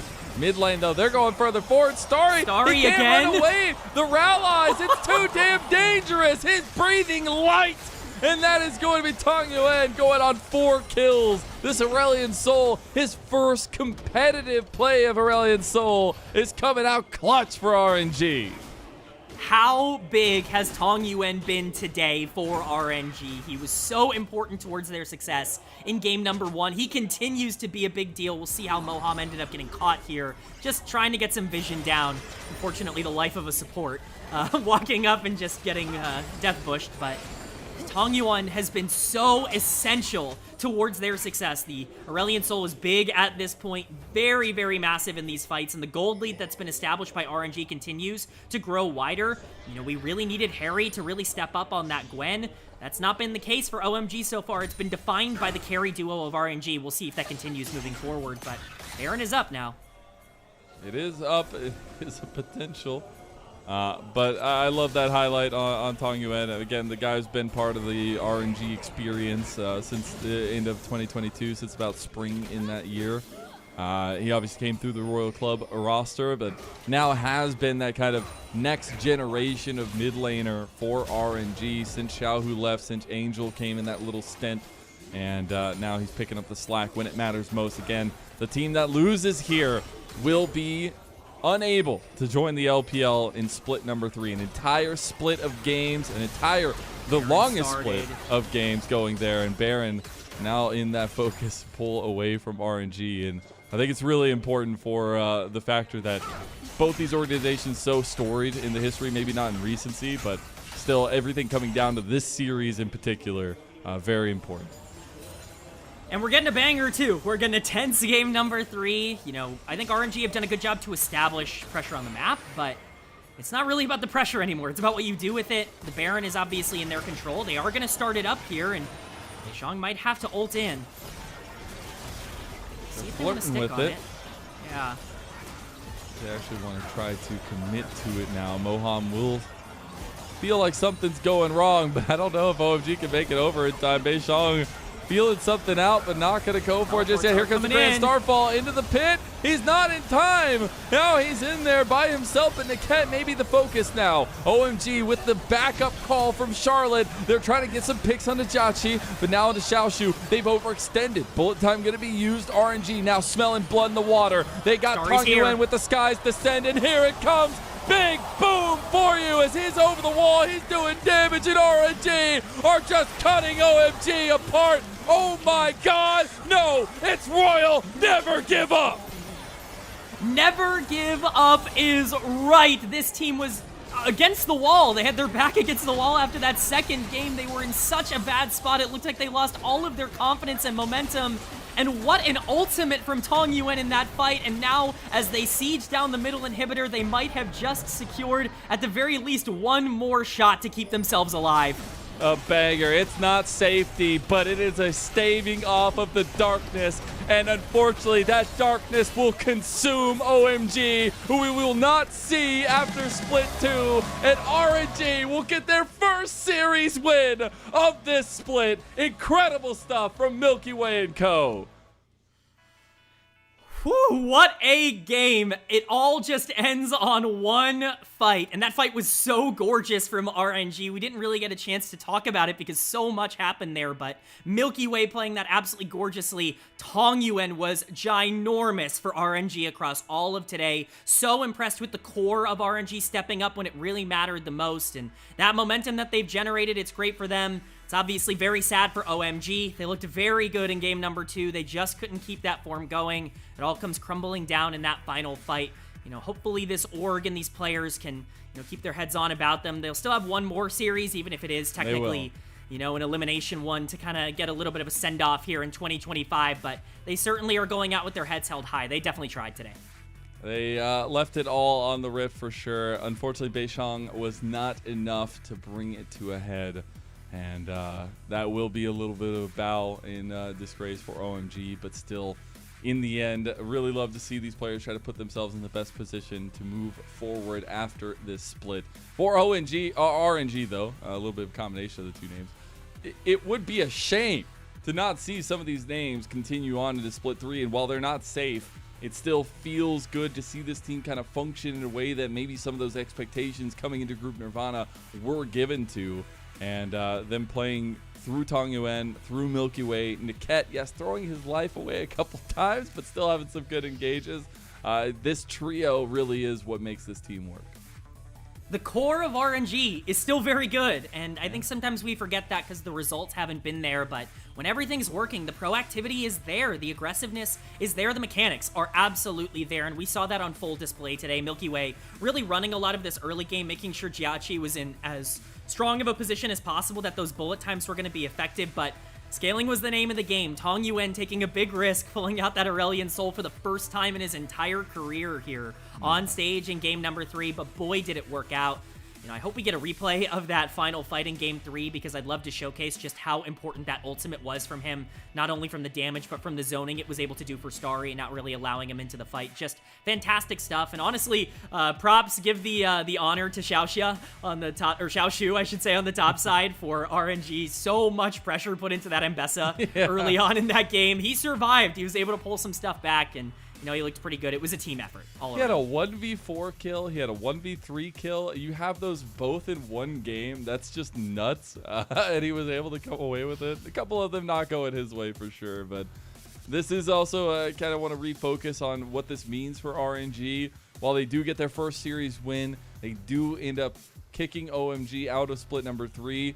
It is not nearly over for them. Unfortunately, their competition in Ultra Prime, who they're now trying to fight for that last spot to get into that playoff play-in, they still have 2 series to play. So they have more games to play than RNG.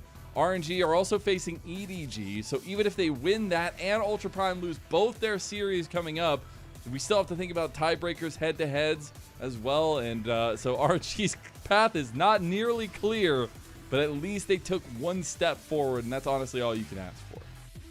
One day at a time, Mazel. One day at a time. You got to take it one game at a time. Obviously, their path is still incredibly difficult. Edward Gaming has looked great so far in Group Nirvana. Not unbeatable, but, really solid, like one of the better teams. And Ultra Prime certainly has looked pretty solid as well. They themselves have a matchup against OMG that they're probably going to be favored to win now that OMG don't have a ton to play for, but anything can happen in Group Nirvana, and it's all really about playing with that level of confidence. We can see it from RNG every single time they were able to get that lead early on in this game and play through the mid-game. All of a sudden, everything started to click. They started to be proactive. Yeah.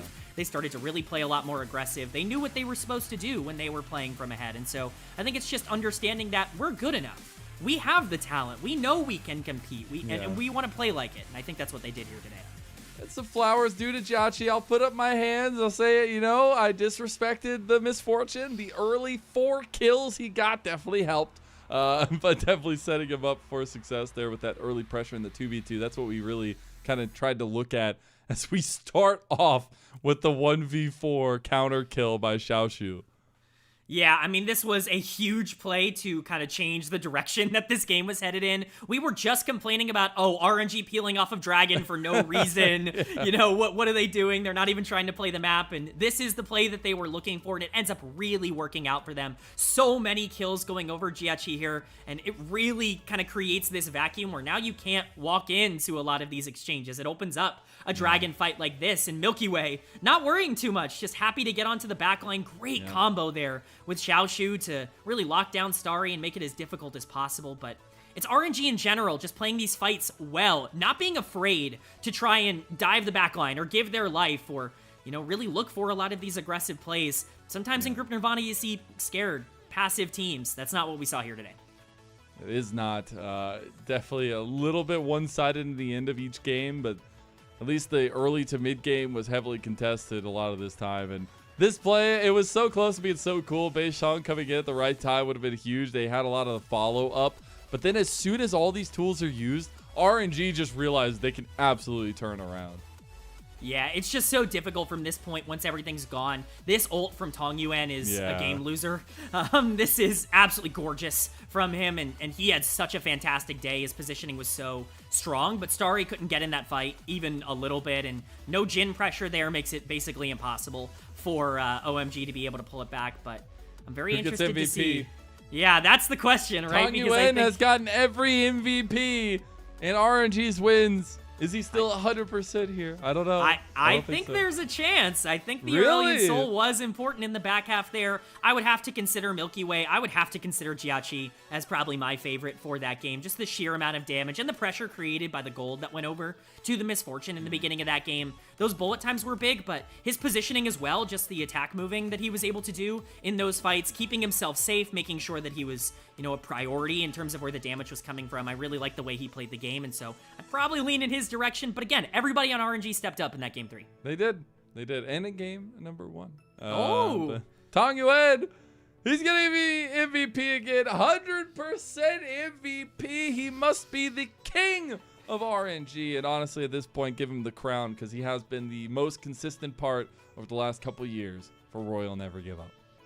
This has turned into Mr. RNG, and for such a historic franchise, that's a crazy thing to say, but as their longest, you know, standing member, as somebody that they've really built around, they brought in because they wanted him to be that next generation RNG mid laner. He had so much, you know, hype and expectations coming into his first split. He was a rookie of the split, which we sometimes forget. I mean, this is a player that has, you know, really been given the keys to the kingdom for one of the most historic organizations in the LPL, and at least today, when it really mattered, when their backs were up against the wall, he paid it out and then some. Yeah, OMG will be eliminated from split number 3, but RNG will keep themselves alive for the time being. That is it for our first series. It had to go the distance. Of course it did, and the Legacy Orgs live up to the task. But speaking of some more recent Legacy Orgs, BLG versus Weibo is on the other side of a break. Yanni's going to be coming in to fill. Y'all are going to have a great time. We'll see you there after this short break.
Welcome back, everybody, to the unofficial LPL English broadcast. We're here for our second series and final series of the day. It's the series that everybody's been waiting for because, oh man, this is going to be a very, very interesting one, to say the least. BLG versus Weibo Gaming. Okay, man, these two teams have turned the LPL upside down, and for all different ways. Weibo Gaming, with their awful 1-3 start, are now 5-1 in their last 6. BLG, we expected this to be their week of life no more than a week ago, and they're 0-2 to kick things off, and they had to make a change. Yeah, you want to talk about two teams moving in opposite directions? This is the best possible example of that. You've got a team coming off of a World Finals appearance in Bilibili that underperformed, I think, to their own expectations in Split 1, wanted to make some changes, and finally has, as we can see on the screen, a new jungler in for BLG. Yep, Beishuan is going to be the guy, and, you know, not everybody has been like, this is a great move. Some people are like, I'm not sure. Well, out of the 5 members on BLG, I think that he's the first domino to fall, the first one to get changed in. I mean, Beishuan has been pretty good on a middling Thunder Talk team after having a fantastic Split 1, not only individually, but as a team. You know, his numbers have been actually solid. The KDA is not that great, but his damage percentage and his KP have been pretty solid. Yeah, I think what we were seeing with Beishuan in particular throughout Split 2 was a real big emphasis on him having to do a lot more for the team. I think the solo laners after the, lane swap nerf ended up being a lot more difficult than they expected. It really didn't end up going their way in top or mid, and therefore Beishuan just had much more of a responsibility for Thunder Talk. That's obviously alleviated in terms of player skill coming over here to BLG, but I do have my own concerns. As much as I do like Beishuan as a player and think that he was a really integral piece to Thunder Talk, he's not the highest upside player. He's been playing for quite a long time, and this is definitely a bold move to make in the middle of the split. Hopefully he can come in and start to fix some of their playstyle issues, but definitely it remains to be seen, a to be determined on him, at least for this first series. Yeah, I think it's really the only thing that you could do at this point. Obviously, the non-playoffs portion of the split still has a lot of time, so this is a great way to get Beishuan gelling with the rest of the team if things work out well. And, they're just copycatting Weibo at this point, right? Weibo made their own swap at support, and it worked out really, really well for them, K-Man. And BLG, they're just hoping that everything works out that they're expecting to, and they get back to being in top 4.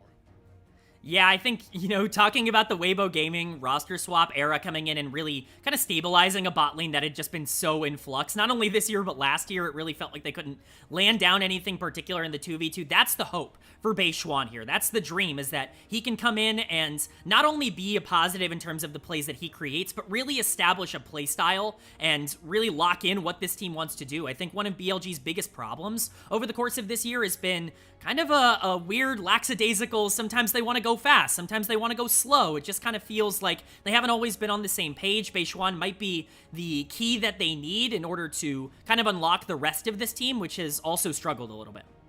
Yeah, my one friend, Gelati is his name, he described BLG as the one guy who goes out to the bar and has that one extra drink when he probably shouldn't. They get just pulled into the most random fights ever. Be like, oh, you want to fight? Yeah, sure, yeah, let's fight. Let's scrap, right? And they just go a little bit too far, and they push the envelope too much. And I think a lot of that had to do with how great of a team they were last year, right? And how dominating they were. K-Man, we do have to, point out that obviously we haven't even played the first game yet, but what if this doesn't work? Like, where do you go from here? Sure, Wei had his difficulties at times, but Bit and Elk are not free of criticism, and I worry that maybe Wei was not the issue and Beishuan does not have the desired impact to no fault of his own. I completely agree. This doesn't solve every single one of Bilibili's problems. I'm glad you pointed out Bin and Elk in particular. I'm going to talk about Bin here a little bit more because I think his problems are very noticeable on the top side. Yeah. Not only is he not getting involved at all with what the rest of the team is doing, he's dying at an atrocious rate in terms of his own individual expectations. And I think, especially from what you were expecting coming off of what was probably his most consistent year of his entire career, it feels like he's kind of gone back to some of those regular season performances as we saw 3 or 4 years ago, where it feels like his head's not entirely in it. You know, this is a player who has historically sometimes been a playoff performer in the sense that the regular seasons can be a little more up and down, but he needs to start getting right. BLG have just not been what we thought they would be all year long, and I think that starts with stabilizing the top side. Hopefully Beishuan can start getting him more resources, getting him more involved, because the isolation has just hurt this team.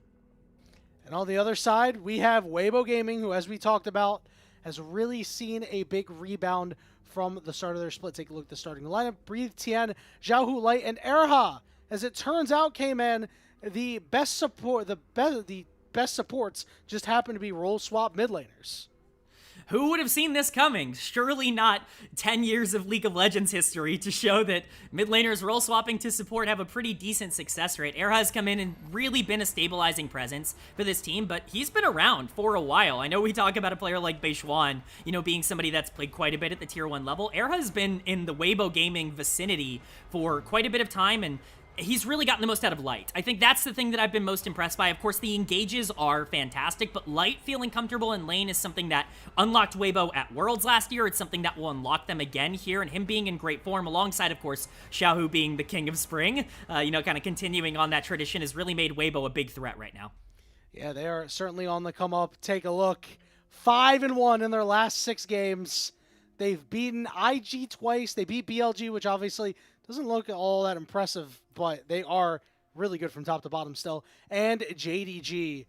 This team is on fire right now. BLG have a very tough task ahead of them because, you know, they're dealing with their own problems, right? And if Weibo win another match, you know, BLG sitting at 4-6, and your confidence is going to be damaged. Did we make the right move is going to be the biggest question that comes out from this, right? I mean, the weight of expectations being this jungler coming in that has to fix BLG, the team that was not broken at all last year, except for the 2 times they could not win the international but came second, is just still fantastic, right? I just, you know, I worry for this team because this is a big tipping point for their entire split, right? Like, obviously, we still have a lot of games to play, but if you're 4-6, you lose another one after the swap, I think it's cooked. Yeah, I think you're definitely starting to get a little bit worried if you're BLG, but a lot of the problems that I think they're running into, they're trying their old solutions to fix. I'm not comparing these two players, but it's interesting that, you know, BLG wanted to try to compete in 2023. They bring in a player in Shun, who obviously played for Invictus Gaming, hadn't found a ton of success in the jungle, but was a star on that team at a lower level, and they thought they could make it work. Beishuan's a very different player, but it's that same idea of what's working at the lower level. Can we get that to work at a higher level?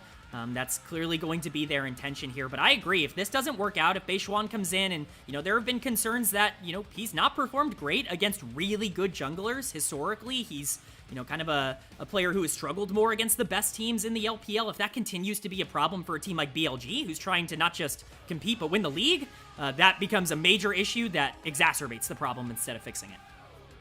Let's see Weibo and their lime greens today. was not expecting that. Always funny. A literal shock to the eyes. It's the alternate, you know. Everybody loves the alternate jersey. You know, I'm not sure how big of a fan I am of it. Fit check, you know, is they're losing the fit check war. I think, you know, BLG's is just nice and clean. I might be losing the fit check war myself. You know, this looks like a t-shirt. It's got a pocket, actually. I don't know. It's a nice purple though. Yeah, it's pretty cool. You know what's else pretty cool? This 1v1 Elk versus Xiaohu. Yeah, this I'm is interested to see what Elk's gonna play. You know, we saw the Lucian earlier today. I doubt we're going to see that come through again. It's going to be, looks like both locked in, the Jace and the Pantheon as the opposition here. So some more standard picks than maybe what we saw earlier, but definitely, I would say favoring Xiaohu, at least in terms of what I would expect champion mastery to be here. Yeah, the good news for Elk is that he is playing a ranged champion. Jace is kind of like an AD carry. Remember, were you around when Jace first came out? I don't know. Oh yeah. You've been playing. Oh yeah. So I'm a season 2er. Okay, yeah. Excellent. Same. So you know that people were like, let me take this guy bot lane, right? Yeah. It's gotta be good. It's not good. It was very, very bad. People are still trying to do that. At least if my solo queue games are to be believed. God, I'm so sorry. I feel pretty awful for you, my friend. All right. So the 1v1s, ironically, have had a very, very large impact. When at first it seemed like they weren't, but now they really, really do, because blue side has some obvious advantages. And that's why I am a little bit worried here for the team that loses this 1v1. It's kind of hard to overcome that when you have two teams that are as skilled as they are, right? Obviously, we know that BLG has been on a downturn right now. These are still 5 really, really good individual players that if you go in and you sleepwalk, you will lose. And Weibo knows a lot about losing against them, right? BLG 3-1 them in Split 1 in the playoffs. 3 of them at Worlds to make top 4, in the top 4. 3 of them in Summer Finals. Weibo, they have a chip on their shoulder as an org. They've got a chip on their shoulder. Oh, yeah. And I think especially for introducing a new jungler, we just saw how important blue side is for making sure that jungler feels comfortable to really establish what they want to play and what they want the comp to be built around early. But we see a quick trade. Ignite popped. All right. Yeah, we have a lot of Ignites popped here. The barrier, too, is Elk salvages this trade, but has almost no mana right now. And you only restore mana on Jace at a good rate when you're in melee range. Although Zhao took a turn tower shot. shots. Zhao took a... Get him, Elk! Get him, Elk! Oh! First My goodness. blood. That I did not expect that. I thought especially after that first trade that Pantheon was really going to take a big lead there. But nope, we are going to see the Pantheon fall. That's a big win for Elk. Not only is he going to get that gold influx, but you know, Jace now has the ability to be really aggressive as the ranged champion in this matchup. Definitely a big advantage here.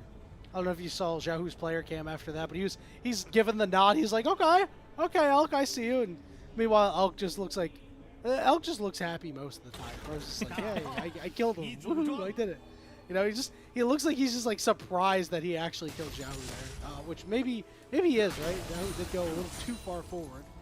And, you know, his Pantheon indexing into full damage at this point with both summoners down, Elk having double Dorans with the Caulfields. This is a good opportunity for Elk to maybe just try to go get another kill and just try to do the old 2-0.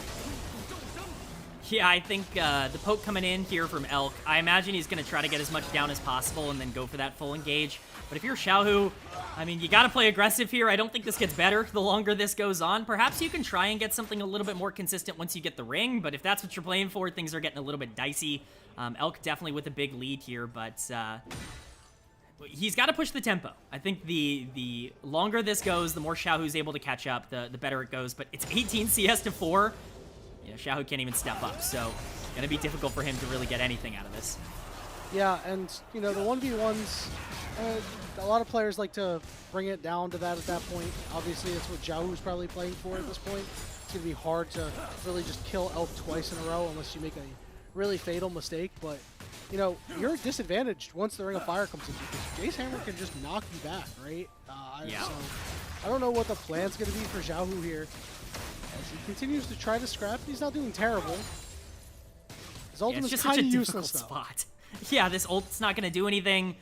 Elk is going to have full priority here. He's going to need a full engage to just go absolutely perfectly for him. With Sums back up, it's going to be very difficult for that to happen, but you're absolutely right. The longer this goes, the harder it gets. Yeah, he just ripped it there, and I don't know if he's going to win it. Nope, not at all. Elk squashes him. Went for the 2-0. We appreciate that, Elk. Get us out of that 1v1 early, and BLG will have side select. I assume they will pick blue. If they do not pick blue, the issues have run deeper than the roster. Yeah, at that point, we got to start questioning a lot more than just the change of jungler. But yeah, I would imagine this is blue side for BLG, and we talked about it. I think this is massive for them because integrating a new player into the team, you want to make sure that they not only feel comfortable, but that they can play something that they don't have to think about, that they can just kind of operate on their own movements, integrate themselves in terms of communication. And for Beishuan, there are multiple champions that I would think of for him before others. Getting that first pick on blue side could be pretty big. Yeah, he was the one that really got the play started over on Thunder Talk. But at times he wasn't afraid to, you know, pick and play for himself, and did a really good job at understanding his team's win conditions, as few as those win conditions have been in Split 2. Hopefully he will have a few more opportunities here on BLG, but you know, I think there are a lot of really, really good champions, and there's a couple of stock standard ones that he could play, and I'd be pretty happy with too. I'd like to see him on the Xin Zhao early, perhaps. I think he's done a lot of good work on that champion. Maybe see a Lilia game out of him too. Like, have him do both. I think this is a good test series to be like, hey, aggressive early jungler that kind of plays for the team, and then we want to see you play selfish as well to see what kind of play styles we can get. I think it also does open the door to potentially pick something like Nefiri if it's left up, if they do want to go that direction. Beishwan is more than happy to take the Nefiri. All of the champions you threw out were absolutely the ones I was thinking of. The Xin Zhao is the first one that comes to mind when I think of Beishwan. I think if they're really, a little scared and want to integrate him, we could be seeing a potential Sejuani or a Maokai come out. Beishwan has always been really good at those champs. That's fine, too. I'm hopeful to see something more aggressive as we see the bans come out. All right, BLG, no surprise, going after a couple of Xiaohu champions that are specials of his. The Yone and the Orianna specifically, taking off the board. And Weibo, they are immediately saying, okay, Beishwan, we don't think you have that kind of sauce. So we're going to ban out some popular picks. Yeah, they didn't ban enough of them, though, because the Xin Zhao is going to get first picked here on blue side. Correctly called out there that this is going to be prioritized pretty heavily. We have seen Xin Zhao rise in priority over and over again throughout the year, especially with Vi getting banned a lot more frequently. This makes a lot of sense. This gives them skirmish potential in the early game, but as we can see, it does leave up some pretty big power picks over on the side of Weibo. They want to try to take Gwen for Breathe. That would make sense. It's his most played champ, but it's really going to be about whether or not they want to try and match that early skirmishing potential, whether they want to try to contest these early objectives, or whether or not they want to try to play for scaling, and we're probably going to find out here with the jungle pick. Yeah, a lot of good options on the table for TN. If they want to go pick this jungle that early, I would expect so. Obviously a Jax wouldn't really make a whole lot of sense at this juncture because it's just so early, even though it's got the really good matchup into the Xin Zhao. It looks like they will go and pick up that Pantheon, so Weibo clearly angling for like maybe a Talia in the mid lane or something. Yeah, something that can really flex the map open. I think we saw this maybe not work to great extent in the first series of the day, but definitely something that can work. I like the takeaway, though. Rumble is still on the board. This is something that very rarely gets through the first stage of bans, and so for Bin to be able to pick that up and play it into Gwen should give him at least something that he can be proactive on. We talked about needing to see Bin step up. This is the kind of champion that he can have a really big impact on, and then, of course, the Talia being taken, as much as we like that as a pairing with Pantheon because of the global potential, pairing it with Xin Zhao to get to every skirmish, to get to every, objective early on in the game, I think is a great strategy as well. Last time he was on that Rumble, earlier in the week, actually, at some point, he was just getting ganked over and over again, died on repeat, so, while it is a comfort champion for him, he's going to have to bring a lot to the table. We're going to see this Kai'Sa get picked up here for Weibo, looking for that dive comp, and now bans for the second half. Weibo, they take away the Xayah for the safety. I'd like to see them take away a good support setup, maybe like a Rel, because it feels like that's what BLG needs to tie the comp together. Yeah, BLG definitely needs something that can engage. My only concern is that there are a lot of things that can be really safe on the bot side now to take away something like Xayah. I know Elk's really good at it. I'm not sold on it. They just don't really want the lane pressure because the Kalista is going to be the next ban. We see the Ryze ban coming out as well. Just anything that can open up the map, you do not want to really worry about too much. I honestly wouldn't even really be all that shocked to see a potential Galio be considered here just to keep things open for the options of Weibo, but you're absolutely right. BLG is definitely going to be looking for a big engage threat as we continue onwards, and I think we're going to be seeing something very similar coming out from Erha on the other side, and it is the Galio ban. Yeah, it was a good call out. Would have been really, really good for Weibo and really tough for BLG to play. See what the pairing is going to be with this Kai'Sa. A lot of supports have elected to go and get a double range with a Kai'Sa just to make sure that she is able to get out of lane safely. I think that's why they banned some of these more popular lane-dominant champions. But instead, they will early pick up the Ahri here, so you're going to leave the counter for Erha.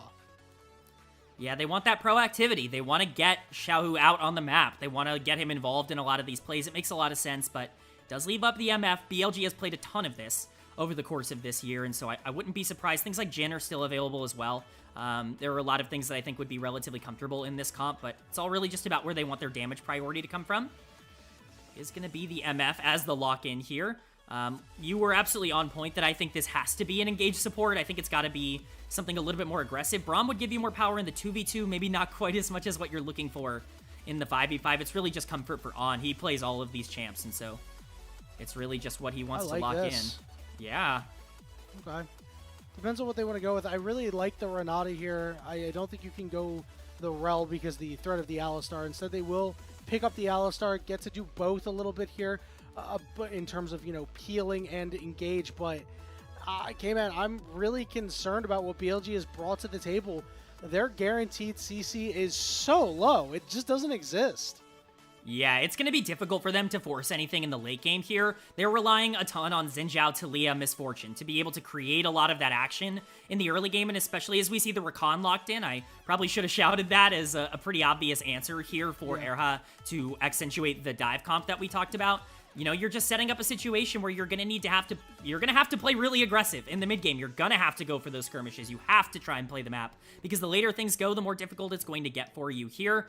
You know, I'm very worried about BLG's comp in that same vein. The Alistar's got a lot of responsibility, and I don't even know if they win a lot of the mid-game fights. I think this Gwen's going to be in a great spot. Ahri and Pantheon are obviously able to move around, and, you know, one errant move in the early game, and things could really get off the rails quick.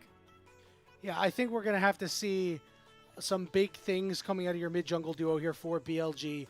Beishwan and Knight are going to have to make their impact on this game known early, because on the other side with Tien and Zhao, who, I mean, they also have this really strong mid-jungle 2v2 that I'll argue is a little bit stronger, but I think you have to leverage what early strength you have on the side of BLG. And this Misfortune, listen, Elk is going to have a big responsibility of trying to hide from this dive comp and get off some crazy good bullet times. It's going to be tough. Yeah, this is not going to be easy for BLG, but we wanted to see Beishwan, you know, step up and, you know, really be a primary option. We're going to know by the end of this game whether or not he can work within the confines of BLG. A lot of responsibility on him. We'll see if he can match the tempo set by Tian. You know, a World's Finals MVP on the other side, but I'm excited for this one. Me too, K-Man, as we get ready to get into this game.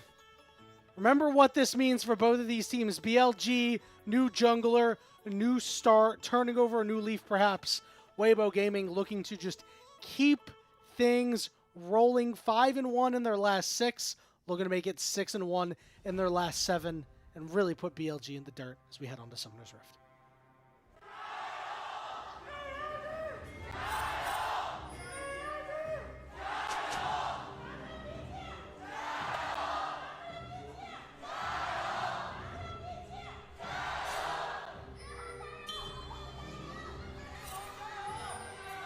As we see the fan support coming in for both of these teams. Definitely a little bit more than what we saw earlier today. Some big fan bases, some big orgs. I'm excited to see how things are going to go, but like we talked about in draft, I think the jungle pathing is going to be very essential towards how this early game goes. If there is a part of the game that I think Weibo could struggle at a bit more, it's going to be these first couple of levels where I just don't know if they're going to have the same kind of priority. You're going to be looking for Gwen to be able to establish that in the top lane in the 1v1, but if Tian is going to, you know, get a little bit behind, it might be because of an early play by Beishwan or, you know, perhaps Elk and On playing aggressive. I'm interested to see. Pin's going to have to be very careful. Remember, we've talked about how much he's died on side lanes. Tian is starting on the bottom side after that ward went onto the chickens. And given the fact that in a couple of moments they will see those chickens still up, BLG should be well aware. So Bin should set himself up properly, and Beishwan hopefully calming that appropriately as Elkadon dealing a little bit of good early damage to Erhan. Yeah, this 2v2 is pretty even, I would say, as long as nobody makes a gigantic mistake. I don't imagine anybody's going to be able to get a gigantic lead. It's just really hard to punish Kai'Sa Rakan in the same way that you would want, you know, typically with a Misfortune lane, but you know, we've seen some action in the 2v2 throughout the entire split. A lot of these bot lanes really want to try to hit that level 2 and take a big trade early, as we can see from Weibo, but I definitely am going to be looking at Breathe in this early laning phase. If he's going to be getting shove in, if Bin's going to be, you know, behind in terms of tempo, that's going to be really big.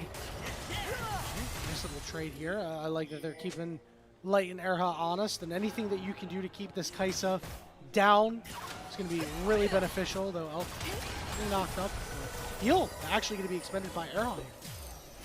Yeah, I think they really do not want to lose that lane priority. I think that heal was used just to make sure that they're going to be able to keep up in terms of the 2v2 in case something happens with Beishwan in the early game. I think they also recognize that this is not a great timer for them. But mid lane's also going to be important. Both of these champions want to get out and move around the map, and so whoever's able to get that, you know, early advantage and, you know, start generating that gold on their own, I think is immediately going to get a pretty big advantage for their team. As we look at the junglers, pretty standard pathing for them, though.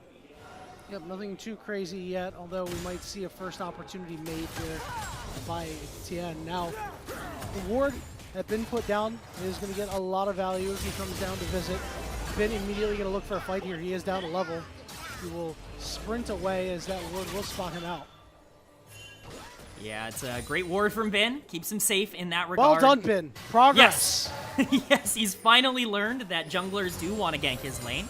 And so he is going to place that ward down. It will just be a trade of crabs here, and about as stock standard of a start as you could ask for. Again, I think this was one of Weibo's more punishable times, and so it's going to be interesting. But Beishuan, potentially looking for something down here. Yeah. Why not? All right, see what you got.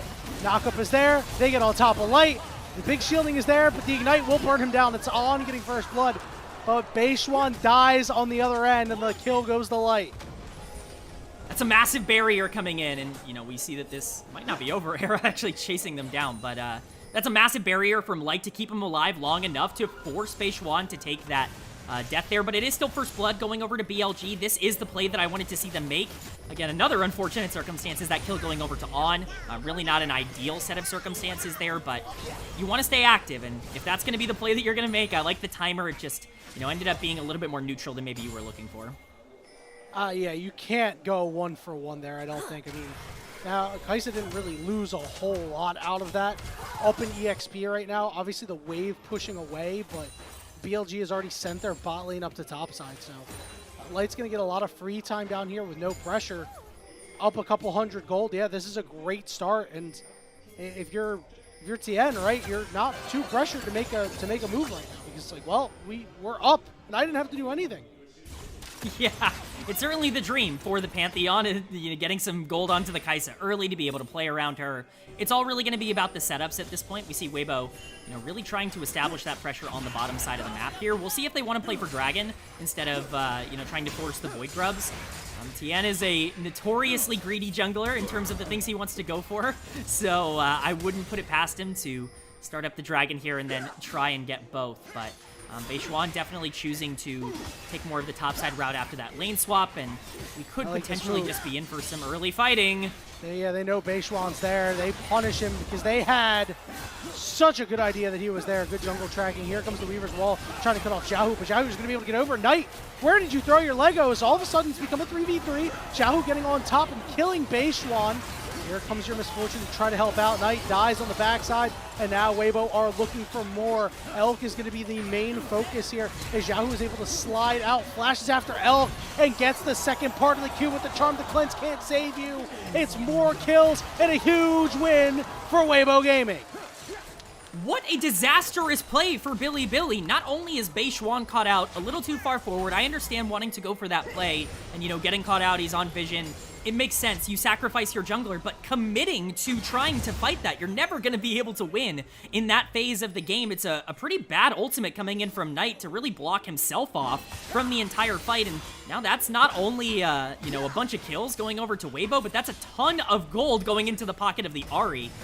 We're actually going to see a bot lane replay here, though. Oh, no, don't tell me that. Oh, no way. Oh, yeah, he hit level 6.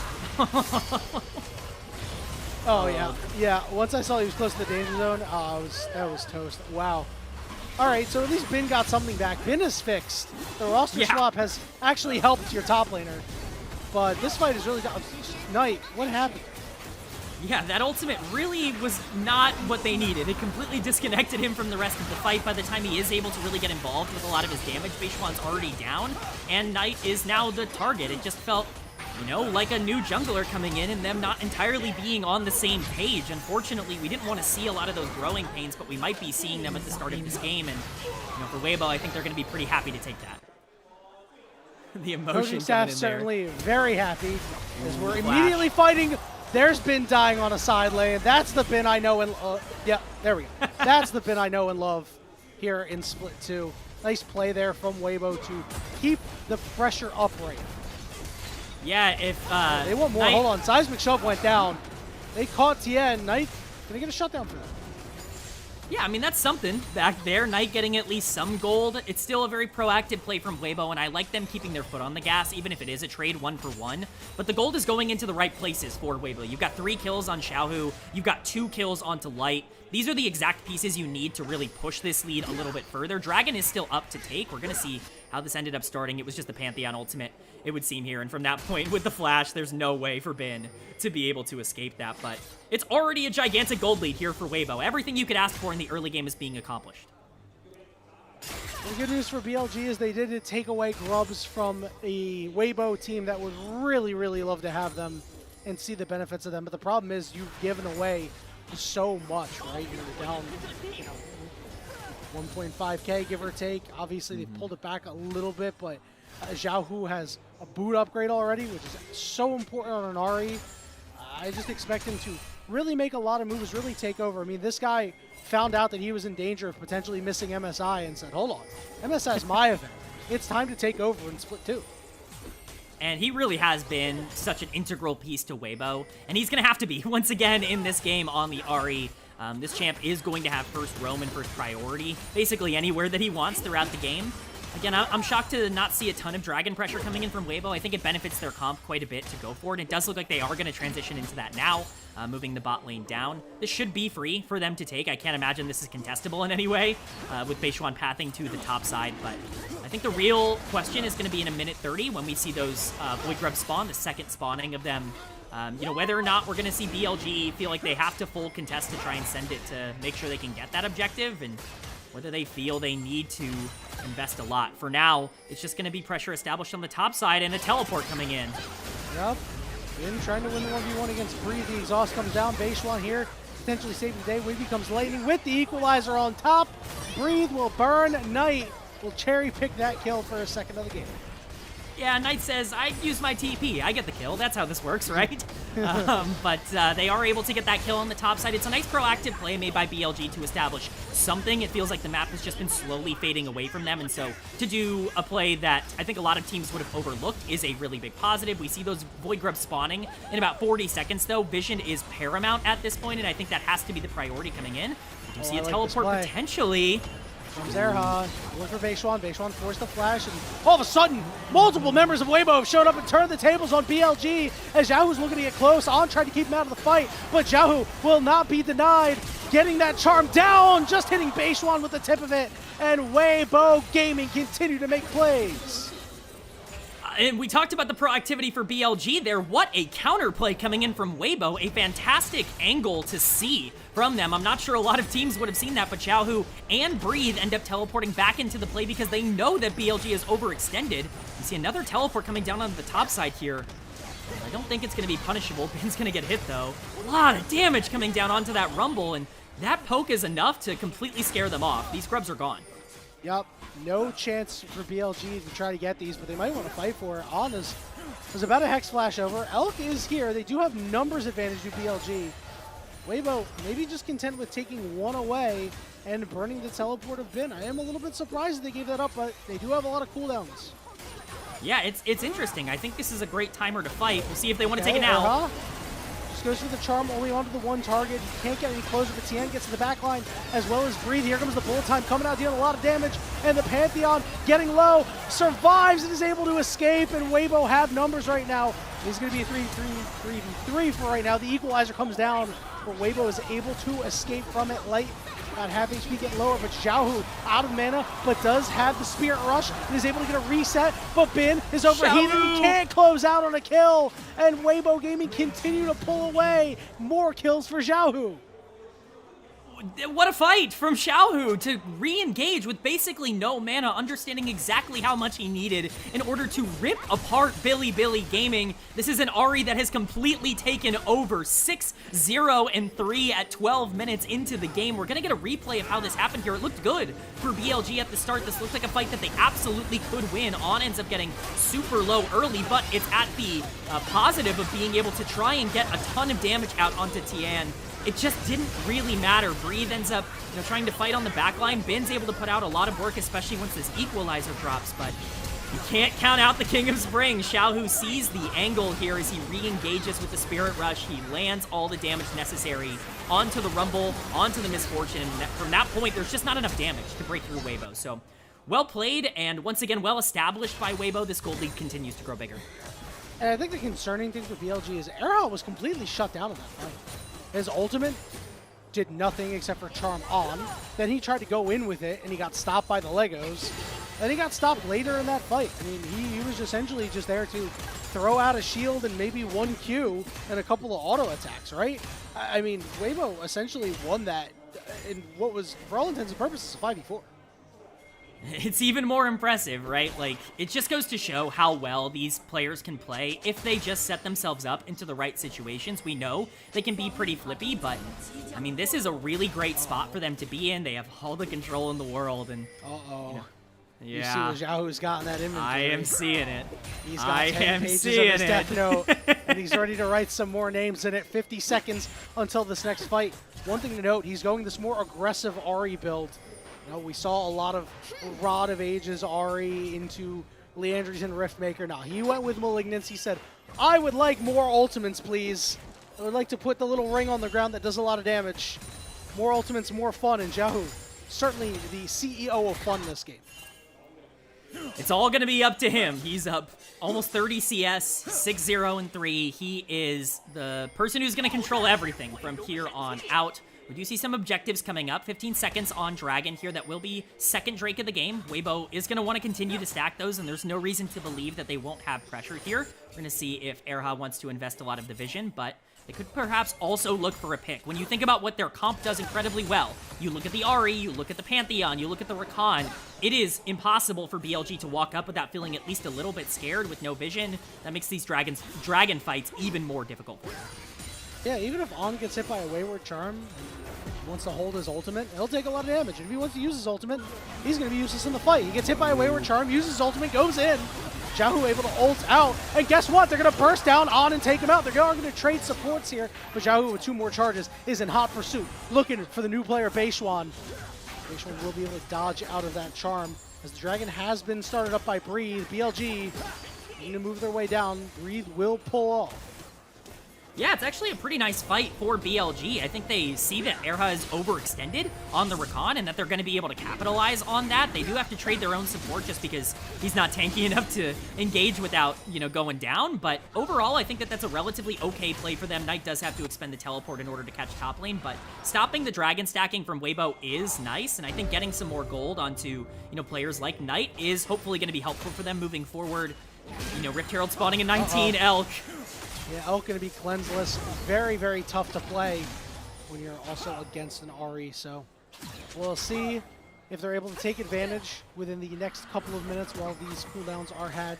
Meanwhile, Rift Herald up in about 3 seconds. Xiaohu just now leaving the base. And Breathe downstairs does have that teleport available, as does Bin. Tien has started this one up. It's going to be very difficult for BLG to walk up to this. It looks like they do want to try to contest, but Elk is going to be very late to this play. He will not be here by the time this Herald goes.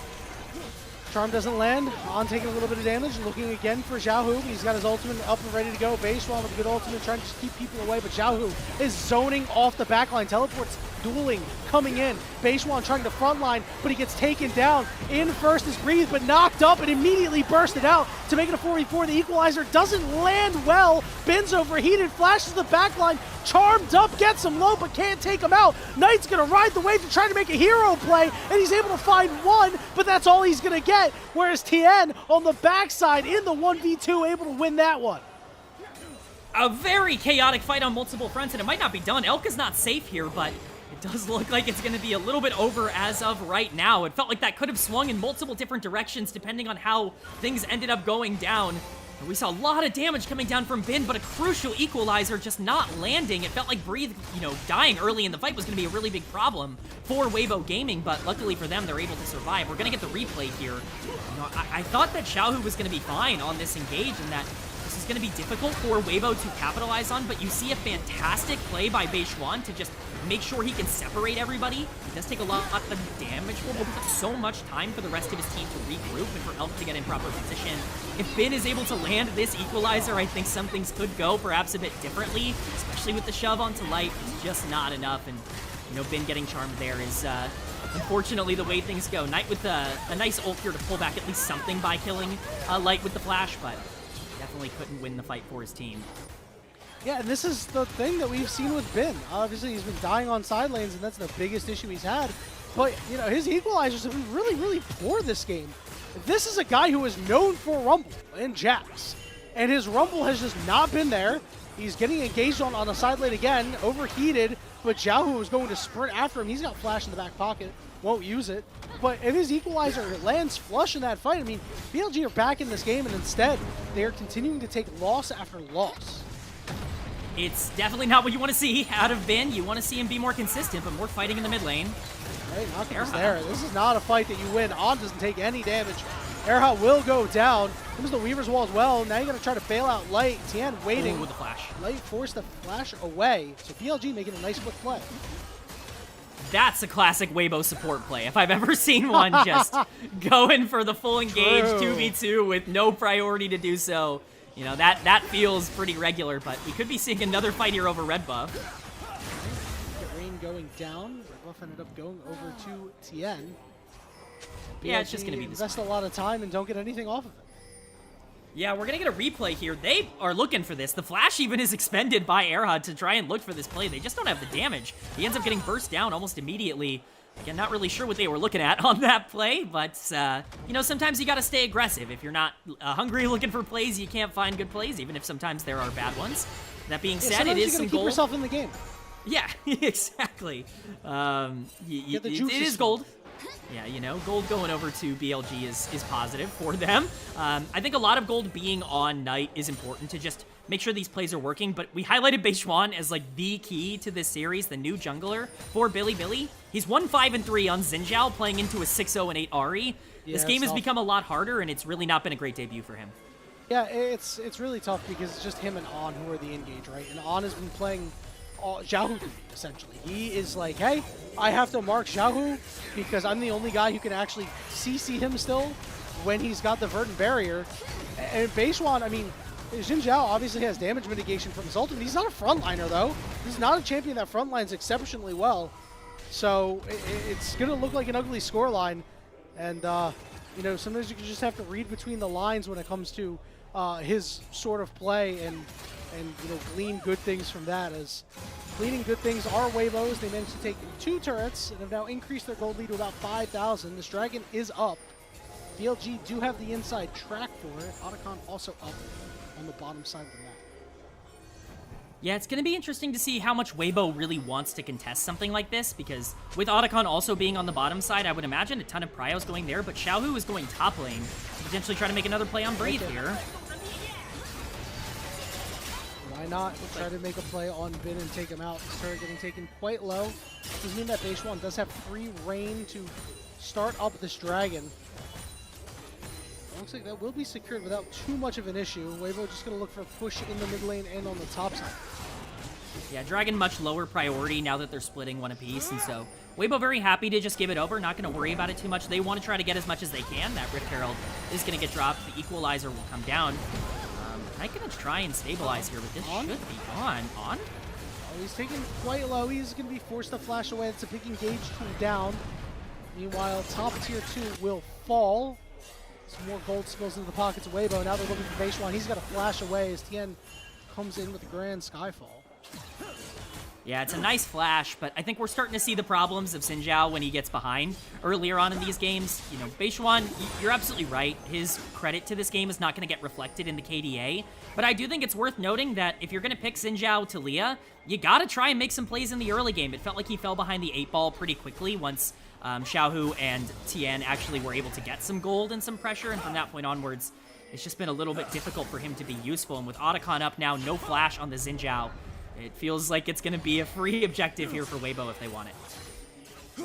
I mean, the good news for BLG is if they manage to find themselves in a position to contest, you'll have the misfortune. The bad news is they're not in a position to contest right now.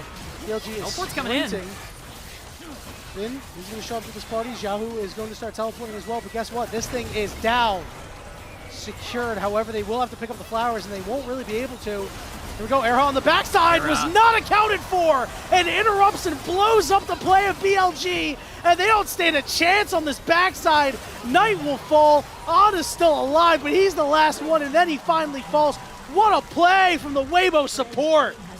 And that is a dagger for BLG. What a flank from Erha. We've been talking about the aggressive tendencies of this player, and they were on display there. Man, was he looking for something big, and he found it. Some fantastic follow-up, but that's the kind of creativity that has really elevated this Weibo gaming team, and now when you're looking at that fight, like I said, that might be the nail in the coffin. You're looking at a gigantic gold lead now, almost 10K for Weibo Gaming here at 23 minutes, and I can't imagine things get easier from here on out.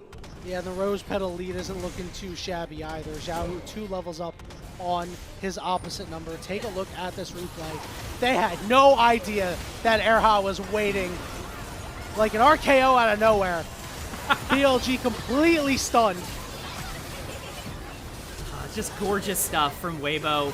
Really happy to see this team keep playing with the intensity and confidence they have been over the past couple of weeks. You know, sometimes they can be a little bit up and down, but we look at the gold graph here. We don't have time for that. Yeah, we're going to rip another fight. Here we go. Grand Starfall coming through. Not going to be on the right side of the fight. However, Weibo are more than happy to hold their own. Xiaohu coming through. Dash 1, dash 2. Charm goes down. Lots of big damage on the backside too. Equalizer to try to split the fight, but it's not doing that much damage. Tien dies on the other side though, as Xiaohu could not find his way back in. Still has one charge left. Let's see if he wants a piece of somebody. He'll hold it and it will expire on. There's a second chance in here. Erha looking for the charm, trying to get to On. Manages to find the rumble, but been able to escape. And over on the backside, guess who's caught out? It's Breathe, as BLG can breathe a little bit. What a brilliantly played fight by BLG. Great positioning coming in from them. They never overextend, but they understand their limits well. That should not have been winnable at any level for them, and so that's a pretty big pickup. It obviously doesn't change the outlook, the complexity of this game moving forward, but it definitely creates a little bit more space for them and a little bit more time to establish things, especially with Baron coming up now in 5 seconds. It allows them to get some vision if they do want to put that down on the top side of the map, and overall, it's just good to see that they can play a fight that well, but they're going to have to do it a couple of more times if they want to try and get themselves back into this game. Yeah, and that wasn't Weibo's cleanest fight ever. Let's be quite honest. Breathe was kind of disconnected. Tien's ultimate, not there. Erha got in a little late near the end. Let's take a look. So, like, Breathe is here immediately, right? But where's Erha? Yeah, this is a tough fight, man, for Weibo. Tien is just way too far forward. Xiaohu has to burn almost everything just to get out of the fight. The equalizer ends up completely splitting the Ahri off, making her a complete non-factor for a majority of when that damage is going down, and then at this point, Breathe is just way too far forward. Doesn't really understand that Knight's on the flank. Yeah. And it really ends up affecting the team. It's a good win for BLG. It's well played by them to make sure that they can draw Weibo in with their aggressiveness, but like we said, they're going to have to do it a couple of more times. It's not over just yet. This team can still punish mistakes. As rough as they've looked, they only lost 6 series all year last year. They have lost way more than that already this year, but 5 individually in Split 2. This is just not the BLG we know and love from 2024, but they still show glimpses at times. Yeah, and they're going to have to show some here. Here we go. Starfall coming through. On with the knock up there, but guess who gets blown up? It's Beishuan. Bullet time. Elk's got to cancel it early. On's got to go back in and just try to buy some space. He ends up falling late, dashing through. Knight is going to go golden with about enough blood in his big toe to keep him upright, and then he finally falls. As Weibo Gaming said, you got the last fight, but we will take the game, as they are looking to death march down, KMN. 5 members strong, a bunch of summoner spells. Elk and Bin, the 2 that we've said need to step it up, are not going to be able to do so on the Nexus here. And Weibo Gaming take game 1. Very convincing. What a game 1 from Weibo. Everything you wanted to see. We highlighted how hot they had been coming into a series like this, and they showed it. They showed that hot streak in this game because they had so much momentum. They played with so much confidence. Just some really fun team fighting. We can exclude that one fight that they ended up being a little bit overeager on.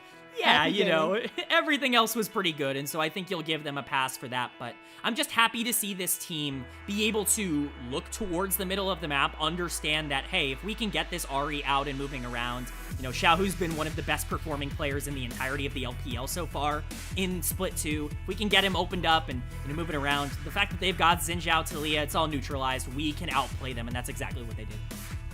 Yeah, you know, typically you pair up this Talia with a good global, and they just didn't have that BLG. And you know, we talked about we were worried for their composition. Man, I mean, their comp stunk, man. Like, I'm not gonna mince words. It was not good. Like, we knew it wasn't good, and I think they played it out as best as they could have for the situation they were given. But once Beishuan was like, "You're gonna take my chickens, I'm gonna take yours," that's where the game got out of it. Yeah, I think that's really where things started to spiral. 4 kills for 0 in that exchange is really where, obviously it ended up falling off the rails. But I think even more so, it was BLG's decision to double down on that play, to have Knight ult in to try and save him and just kind of throw away the advantage that he was starting to generate on his own in the mid lane.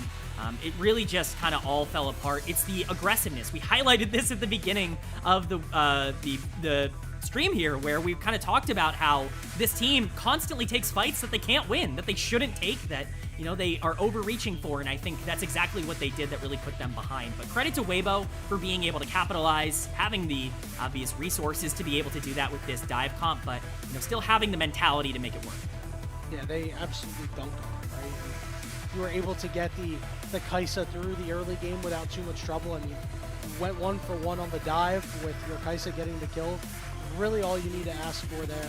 And for as bad as that that comp was, we do have to talk about Baishuan.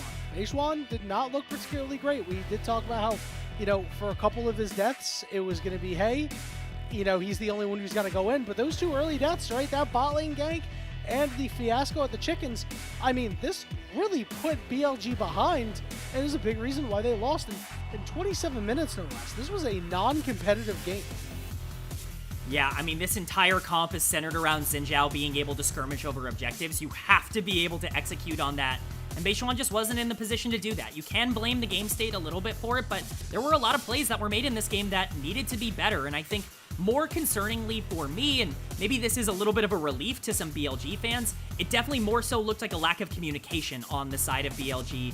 This play in particular, Baishuan getting caught, I think a lot of teams would be willing to sacrifice this Xin Zhao. Xiaohu making his way to this fight, it's pretty unwinnable, but BLG want to double down, recommit, and it ends up really costing them in a big way with almost everybody going down, and from that point onwards, it's almost unplayable for BLG's new jungler, so it's hard to get a full read. I'm not going to consider it a full wash because there was a lot that still could have been done better, but I'm excited to see game number 2 to see if perhaps they can get on something that can be a bit easier for them to execute with.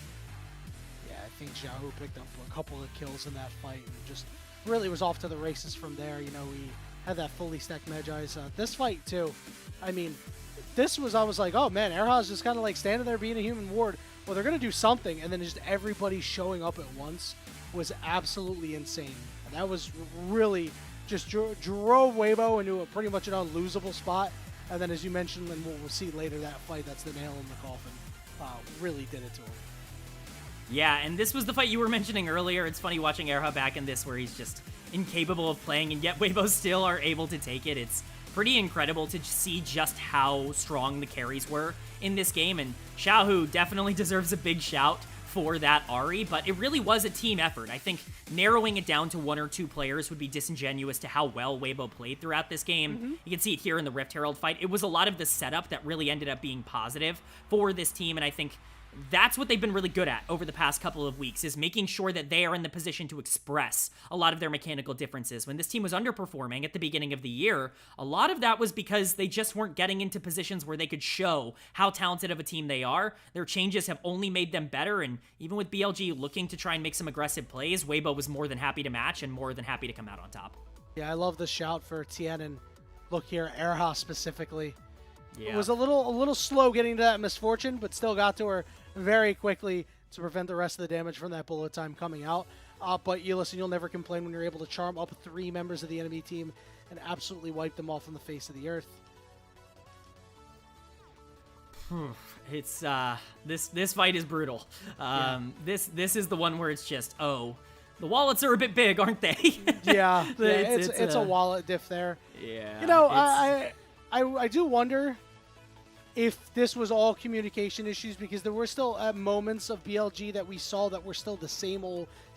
Obviously, we saw Bin dying on a side lane, taking a rough trade when he came back with the teleport, getting chunked to half. Yes, they eventually ended up going for that fight and getting a lot of control of the grubs, but still not something you would like to see. And Elk, I mean, on this misfortune, struggled to have an impact. Yeah, it certainly didn't feel like a revamped version of BLG. We saw this matchup earlier this week, and I hate to say deja vu, because I think that there are a lot of things that could be different, but it certainly doesn't feel entirely different just yet.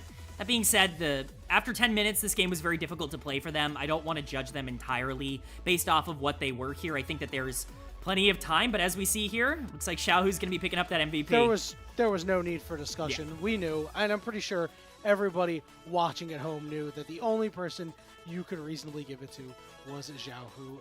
8-0-13 on that Ari. His 10th MVP.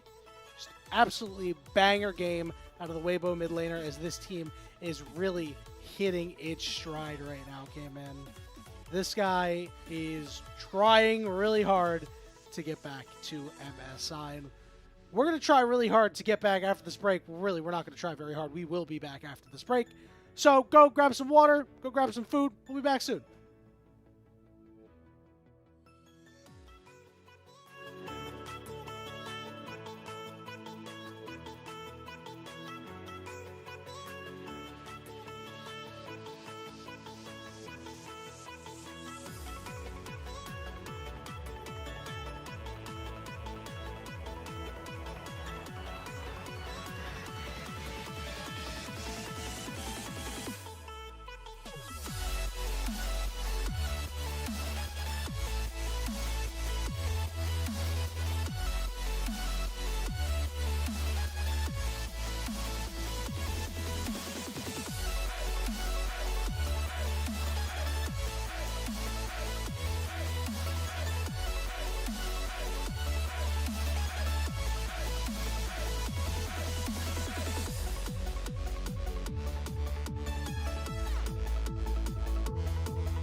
Welcome back, everybody, to the unofficial LPL English broadcast. Yanni and K-Man still giving you all the action. And before we get into the next game of BLG and Weibo, K-Man, you know what time it is. It's time for MOBA Trainer. For those who do not know, MOBA Trainer is a new app that teaches you League of Legends with a series of puzzles. You boot up the program, you work through puzzles every day to improve your game knowledge. There's a map, you select a puzzle from it, answer the questions, unlock more features. There's also a dodge trainer. I think we're doing the dodge trainer, perhaps?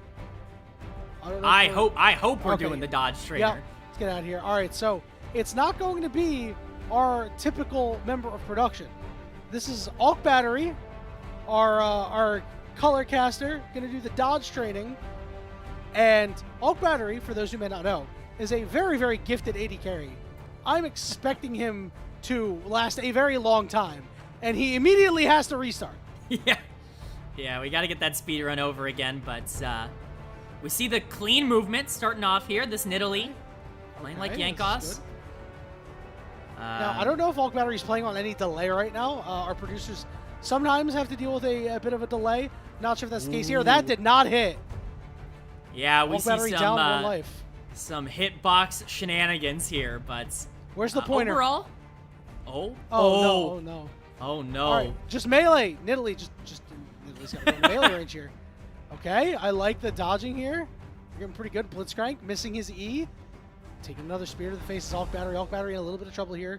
Does have that flash available if he feels the need to use it. Trying to keep some distance in between the two big hookers. Yeah, I pretty low. I think this Nidalee is getting promoted from this game and is kind of being held back by her teammates. But oh, we see the flash. Nidalee getting promoted? Is that BLG Beishwan? That's what I want to see in game 2. One life left. No summoners. Dodges the charm. Gains an extra life for staying alive long enough. Here we go. Alk Battery trying to do his thing. No, down to 1 HP. Caught in the corner. Could be trouble. Dodges out. Uses the ghost. Flash still available. Flash hook. Dodges that one too. Dodges. Oh my goodness. Alk Battery's insane. No. Alk Battery will finally fall. He did beat the high score that he set himself. 54th worldwide. The LPL broadcast. If you want to get on that leaderboard, go hit up the dodge trainer in MOBA Trainer and try to beat the LPL broadcast's high score. Thank you, Alk Battery, for coming through and setting that and a goal for the people to really try to attain and up-level their gameplay, K-Man. Yeah, what a record to try and beat. Go out there and try to beat that, because that was impressive. Round of applause for Alk Battery in that one. But we're going into game 2. Definitely looking to see maybe something a bit different from BLG in game number 2 in terms of their setups. No more Xin Zhao to Leah comps to try and play around these skirmishing objectives. We want to see something a bit more stable, and I think we're going to be able to get that here. Yeah, something with more cohesion. This one was not great. Thank you, Prod, for putting that in. Forgot to mention, if you use the code LPL English, you get 20% off. Hopefully I don't get yelled at for that. Anywho, something more cohesive would really be fantastic, because this first draft was not. As we mentioned at the beginning of game 1 and at the end, we did not think this draft was it. It was bad. Yeah, I would agree. Bad is the correct term. I certainly think there weren't a lot of backup options. I think that there was a win condition. It was getting Xin Zhao on the map and hopefully getting Talia and Misfortune as much gold as possible, perhaps playing for Rumble in the late game. But with all of the players really falling behind in the early game, a disastrous fight over chickens, and ended up really kind of falling off the rails quickly. Having backup options is pretty good in League of Legends when things go wrong in the early game. I want to see something that can be a bit more well-rounded as a draft. I think I like the idea of playing for skirmishes early, but I need to see something that they feel they can execute on a bit better. Weibo looking like they're going to go back to the well when it comes to jungle bans already. Taking that Neferi off the board. We need to keep Beishwan off balance. Again, with this Xin Zhao, as we mentioned, off the board. Pantheon off the board too. You have to think this really favors Tien in this matchup. Yeah, I absolutely agree. I think it's a no-brainer to take out the Neferi and the Vi. Get Beishwan into something he's not comfortable on. He clearly didn't feel great on the Xin Zhao. He's played a lot of it this split, but within the confines of the way this team wanted to draft around it, it wasn't something that felt very good for them. The Vi, the Neferi, if those are the things that feel a little bit better, get them out of there. Don't let them play that. We see the Lilia also banned on the side of BLG, so this jungle pool is very much getting pinched, and it's going to be interesting to see where they go with it. It is really curious because Beishwan has played quite a bit of Lilia so far this year. So to see that one taken away by his own team is, something, a bit of a cause for concern potentially. We'll see if they want to put him on a dishwasher champion, and they do. It's going to be the Skarner coming through here. Weibo could always respond with that Zyra. I think Skarner is pretty easy, and I think that is exactly what BLG need right now. They need a straightforward, stable win condition. Skarner offers that, a lot of tools to be able to play through both early and late. It's all really about how you want to build around the Skarner, though. We're going to need to see Knight step up. He made a couple of mistakes in game number 1 that I think really cost this team in terms of his decision-making. We'll see if he's going to have another chance to redeem himself, but it's aggressive bot lane on the table for Weibo as we see the Kalista locked in here. If Knight's going to redeem himself, it can't be on Talia, because that's not available. Can't be on Yone, one of his most played as well. Can't be on Ahri. So now we're starting to get into, is he going to pick a carry, like an Aurora or something like that? Or is he going to go with the Corki, perhaps? Or is he going to play a little bit more of a supportive style? So Weibo, they did lock this Kalista, and we're going to see Kalista Renata, a combo that we often don't see as much anymore, because it's usually split up. Yeah, we're not seeing a ton of this bot lane, mostly because I think teams have gotten a little bit better at playing against it. I think it's gotten a little bit more, solved, and I think we're seeing these more aggressive bot lanes be the common answers. This time it's going to be the Ezreal Karma that is the answer for BLG. We've seen some double marksman bot lanes that have been the answer, but here, I think Karma fulfills a pretty similar purpose, but again, a lot of pressure on the bot lane to be able to stabilize in the early game, and that's not something they've done super consistently this year. Really like what BLG have actually put together with their first 3 picks. Now they just got to bring it on home for a nice cohesive draft. We're going to see the Scion get locked in here. Interested to see if Weibo is going to ban the Cho'Gath. Cho'Gath has been picked a lot into Scion, a bit of a counter matchup in the top lane. So maybe they'll try to make sure that Bin isn't on that and have him play something else. Yeah, multiple options for Bin. I would be curious to see what direction they feel comfortable to put him in, because I think he actually has quite a few champions that can pretty easily play into this Scion. It's going to be the Yorick as the first ban. That was the first thing that came to my mind, was that Yorick was probably going to be pretty high priority here. I think it makes a ton of sense to take that off the board, but other things that I'm looking out for, we're going to see the Orianna taken off the board for BLG. I wouldn't be surprised to see something a little bit more basic for Knight here. Something like a Nazir, I think, could theoretically be on the table as well if they wanted to go that direction. I think they just want to get him clearly onto something that can do a lot of damage in the late game, something that they can rely on. If everything else is going wrong, if Bin, if Elk, if Beishwan, if they're not going to be playing at a top level, Knight's your guy. Play around him, let him cook, and I think we're going to be seeing that with some of the bans here, but Gnar is that second top lane ban coming in. See what the other mid lane ban is here. They're going to ban out not the mid lane ban, the ban for BLG is they ban Sejuani. I think that's a pretty solid one here, given the circumstances. I don't think BLG would have enough damage to be able to shoot through a Sejuani and a Scion. Ball in Weibo's court here, looking for a mid laner and a jungler. Tien getting a rare late pick. Yeah, they like to pick jungle early. Generally, most teams do, but I like the idea of saving it for a little bit later, especially if it's going to be something more aggressive as an answer to play around the Kalista, and it could be that as we see the Poppy locked in. I presume this is going jungle, and there's not going to be some weird shenanigans happening, but I like that pick a lot. I think Poppy's in a really great spot right now, and even if it's not the most valuable Poppy comp of all time, I do think that it's still, a champion that's just naturally super consistent, and I think that's what this team needs. But we kind of talked about it, control mages, late game team fighters, something that can do a lot of damage. That's what I'm looking for from Knight. With the Orianna banned out, it's all about what his preference is, and it looks like that's going to be the victor here. Okay, I like what BLG is doing here. You've got a lot of poke. You can team fight fairly well also, and you're not giving too much value over to Poppy. Did see that Trundle hover. That got me a little excited. I've always been wondering, like, with all these big tanks that we're seeing, is there ever going to be a Trundle angle? Not sure if this would have been the game for it. But, listen, Bin is willing to pick a lot of different stuff, but it looks like it'll just be the Renekton for a little bit of lane dominance early on. Yeah, you just want to establish that tempo. And there's the Azir that I was referencing earlier. It would make a ton of sense to round out this comp for Weibo, and they are going to lock it in. So we have a pretty good idea of where these teams stand. I think I personally really like BLG's draft. I think they set themselves up to have a pretty good win condition here overall. I like their ability to fight in the mid game. Beixuan should have an easier time without as much responsibility as he had on the Xin Zhao in game number 1. But if you're looking for a way for a potential Weibo Gaming, win here, I think you do have an out in the later part of the game. While the team fighting is probably a bit more straightforward, you have a lot of peel for Azir if you do just want to go for this hyper carry win condition in a front-to-back fight.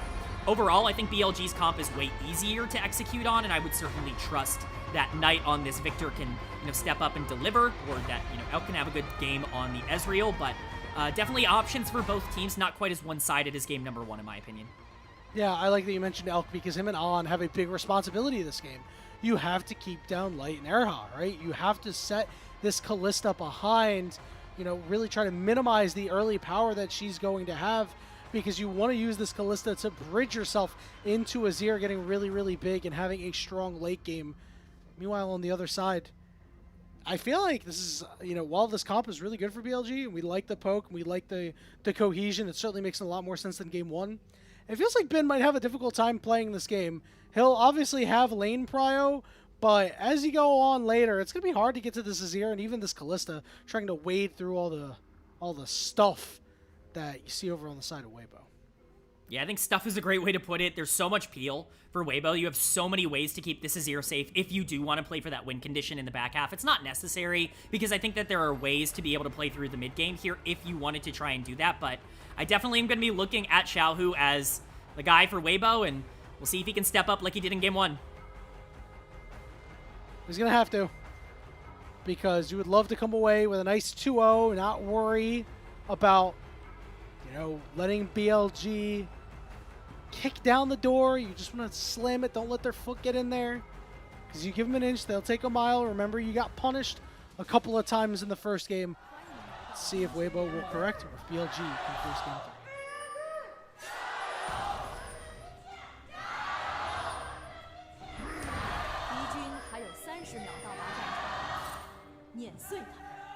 I believe the first one was for BLG. I believe so. And you can just see the fan, after he chanted the last one, he just kind of sat back in his seat, so defeated. He's like, man, BLG stinks. The team can't have that mentality. You gotta hope that they're coming into this with a little bit more confidence than that. I think they have a pretty good setup for it, but we highlighted it well in draft. Elk and On are very crucial to establishing that BLG lead early. I think if they end up not as strong in the bot lane as maybe we expect, that all of a sudden twists a lot of the expectation for this draft. But I'm really excited to see some more priority on the mid lane. Knight versus Xiaohu is one of the legendary mid lane matchups here in the LPL. To see both of them get onto champions that can really function well in a team fight setting is exciting. And I'm excited to get into this game too. BLG is simply going to have to be better than they were in game 1. And dueling late game scalers too. That's always a fun matchup to face. If you get there and both of these guys hit their power fantasy on these champions, it's going to be really, really cool. It's like, oh man, you have two Titans, as you mentioned, just going out and slamming each other and trying to do as much damage as you possibly can. One thing to note is that Elk did go cleanse this game. There's Handshake, there's Hostile Takeover, there's Hoppy's Heroic Charge, but that's really it. I am actually a little bit surprised, especially on a champion like Ezreal, that he opted in. Yeah, I definitely think it's an interesting decision, a bit of a defensive decision from him, which I'm not really in love with. I think that Ezreal needs to be as aggressive as possible quickly in this game in order for this comp to function the way it wants to, but it's going to be up mostly to the gameplay. If the cleanse ends up working out to help this 2v2 out, then we're going to call it genius. It's just about how this ends up working out in the 2v2, but I agree. I think it's definitely a little bit more questionable. I'm interested to see what these junglers do. I assume we're going to get just regular full clears here. I would be shocked if we got anything more than that, but Tien has never been afraid to shy away from some interesting pathing as we see here. He's already trying to get in on Beixuan, perhaps, or trying to slide in. It looks like he did. Oh, he wasn't seen. Beixuan is unaware this is happening. The ward goes down. Now he will spot out the ward. Tien will look to take a fight, take Beixuan down a little bit lower. This is going to cause Elk and On to have to be very aware and pull back potentially a little bit. Give a little bit of breathing room to late now. Yeah, this is a really nice play from Tion. You want to establish the tempo in the bot lane if you are Billy. It becomes so much harder if Tion is just going to be playing around this entire, side of the map, and Beixuan's not going to have a lot of answers. you are still going to have to push, but you're not going to be able to dominate it in the way that maybe you would want, and it's just going to be a camp take and a free escape here, but see if they want to look for more. They certainly want to stop him from taking this grab. Xiaohu is on his way down. Beishwan Knight is to here. drive this one in. As you said, Knight is there. Tion's going in. Turn around to the Elk. Elk has to try to get out. Xiaohu taking a lot of damage. They're in the gravity well. He's bleeding out in the gravity well, and he goes down. Era's going to be the next target as he's stuck in the pit, and it's a 2-0 for BLG. And we're not done. Top lane fight here. Ooh, almost a solo kill on the top side, but I am not sure at all what Tian was doing in that exchange. He ends up completely abandoning his mid laner. Xiaohu was just left to die in the middle of the map, and he might happen again. Should be able to at least get out of this one, but not for half of his health bar, which is very devastating. We all have teleported back to lane and lost half our health immediately. Bit of an oopsie there. It's going to be tough for Xiaohu to recover from that. Yeah, and we're seeing the pressure continuously put down by Billy Gaming. I want to kind of circle back. I'm not really sure what the setup was there from Tian. He ends up wanting to play more towards the bot side, but the Azir has no way to actually be able to survive in that fight. If the call is to continue to go in and try to protect your bot lane, I think you got to be more decisive. This is a problem. The problem is, you know, not being able to get that pressure through the middle of the map. And if that's going to be an issue that continues onwards for Weibo, that's going to be a big issue because that's their win condition here. Elganana moved up to the top side, as have Light and Erha. Grubs are up in about a minute. They're going to continue to go at each other as this dragon has spawned. We're seeing Tian take a back. No, he's going to cancel it. It's interesting to see where he was going to redeploy. Meanwhile, Beishwan hanging around the mid lane. Tian here. Spotted on this ward. Yeah, it's going to be interesting to see where these junglers want to put their pressure right now. With Beishwan on the bot side, Dragon, of course, has spawned, as you mentioned. It's going to be interesting to see if BLG want to even try to contest these Void Grubs. They're in a position that's pretty unique here, where a lot of the gold is actually in their favor, and the Ezreal Karma is going to be a pretty big problem, and so I think they should have priority in whatever play that they do end up wanting to go for, but at least for now, Beishwan just going to full clear down on the bot side, not really worry too much about the grub spawning in 10 seconds. Xiaohu's done a decent job to be able to stabilize here in the mid lane. It felt like it was going to be a pretty hard lane after that teleport back and getting chunked out for most of his health bar, but it looks like he's going to be just fine here as Knight hits level 6. Yeah, he's still down CS, but he's fine for right now, although Knight could drop the Arcane Storm on him once he gets enough mana to do so. Seeing Tian show up again here for round 2. Looks like BLG have no idea this is happening, so we're going to look to target out the Karma. Not able to charge him up against the wall. Elk going to cleanse the handshake. See, will survive with the arrow. Taking a turret shot on the back. And there is the value of the cleanse, so glad he ended up getting value for it if he was going to bring it, but this play's not over. Erha's rooted. Beishwan is here. Light is just going to go in on Elk. Elk going to get big shields, and Beishwan's going to drive Light a little bit closer to the turret. Light not landing the Q, and will go down to Beishwan. That's the feat of warfare for BLG as they're looking to continue the fight. Tian trying to get away, but he's going to get rooted up. Now Beishwan going to flash on top and trying to finish him off. He'll throw a rock at Erha, who will survive. Meanwhile, Ben on the bottom side, dealing with Breathe. Xiaohu pokes out his head, but thinks better of it.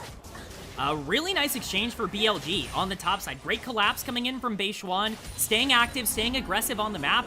This gold lead is ballooning very quickly. This is not a game that is good to stay passive in if you are Weibo for long, and Void Grubs are going to be started up by Billy. They should get all 3 of these without any sort of contest. Tian is in the area, but I can't imagine that he's going to look for this play here. It does look like Beishwan will just have everything he wants with Tian at half health, obviously.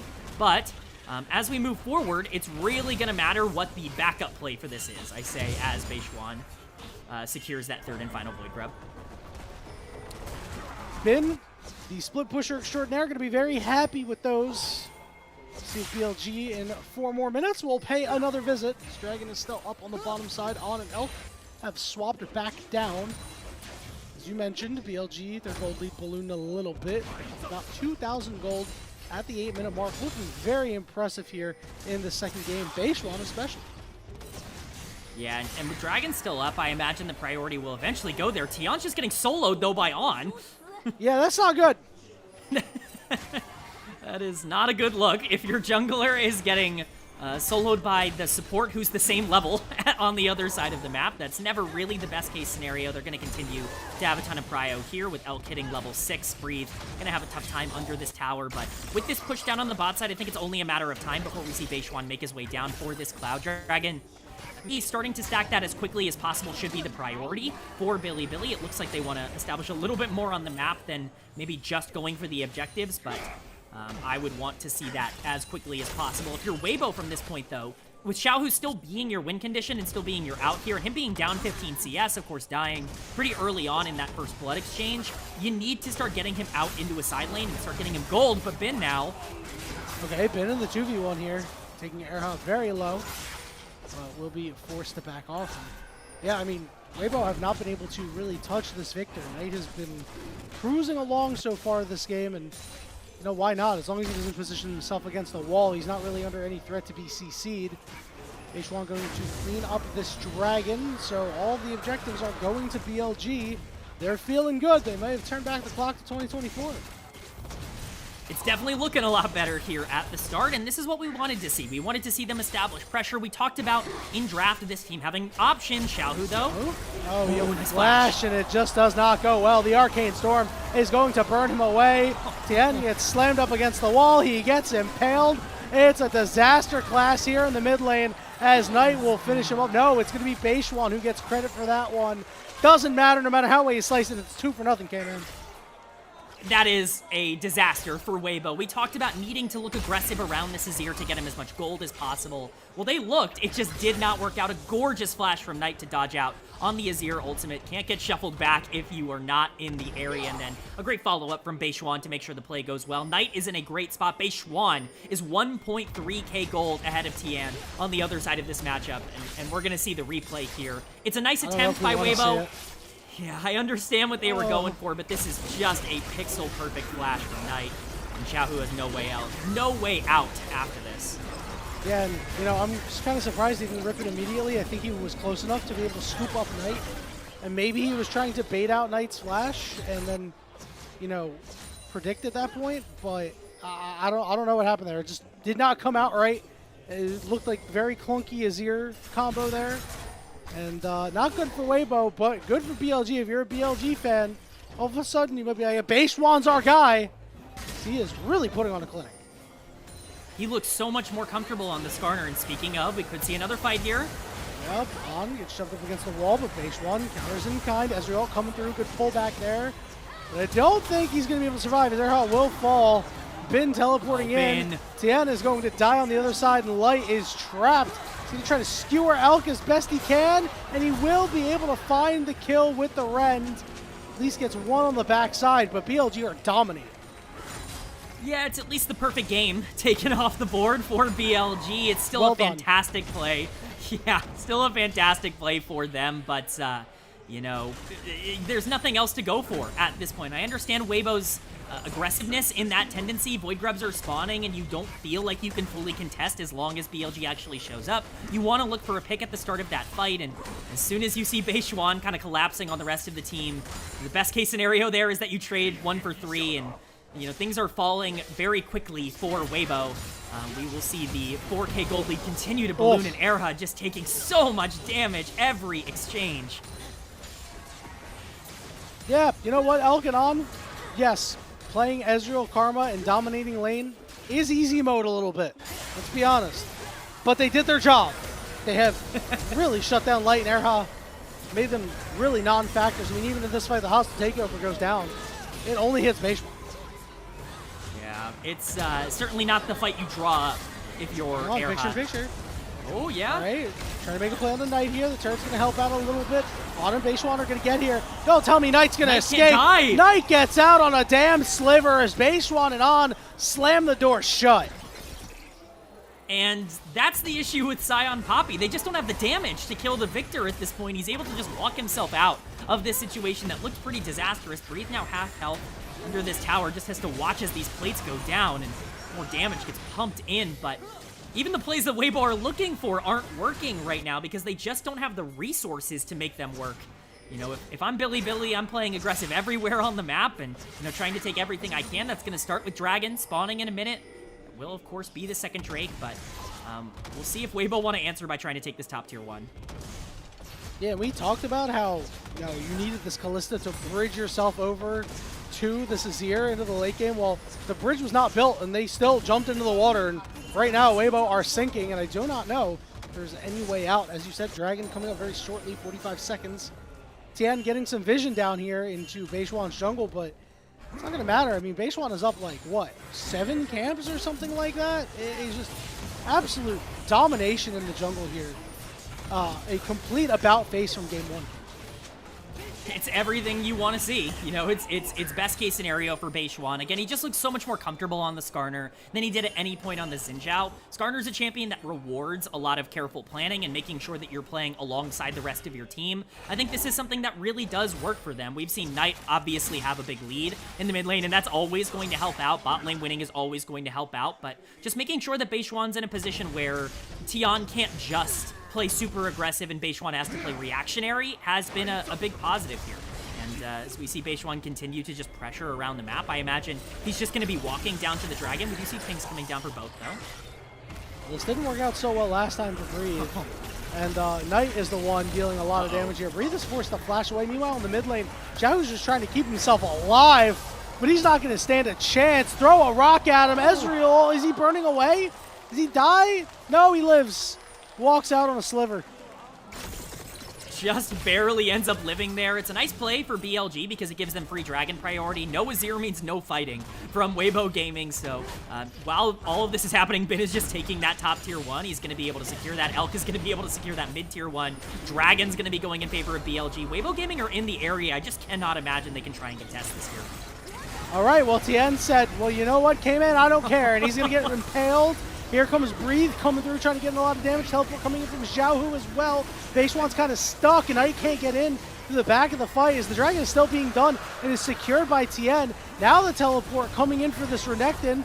Going in for the Fate's call. Let's see what Light's going to do. Erha not landing the knock-up.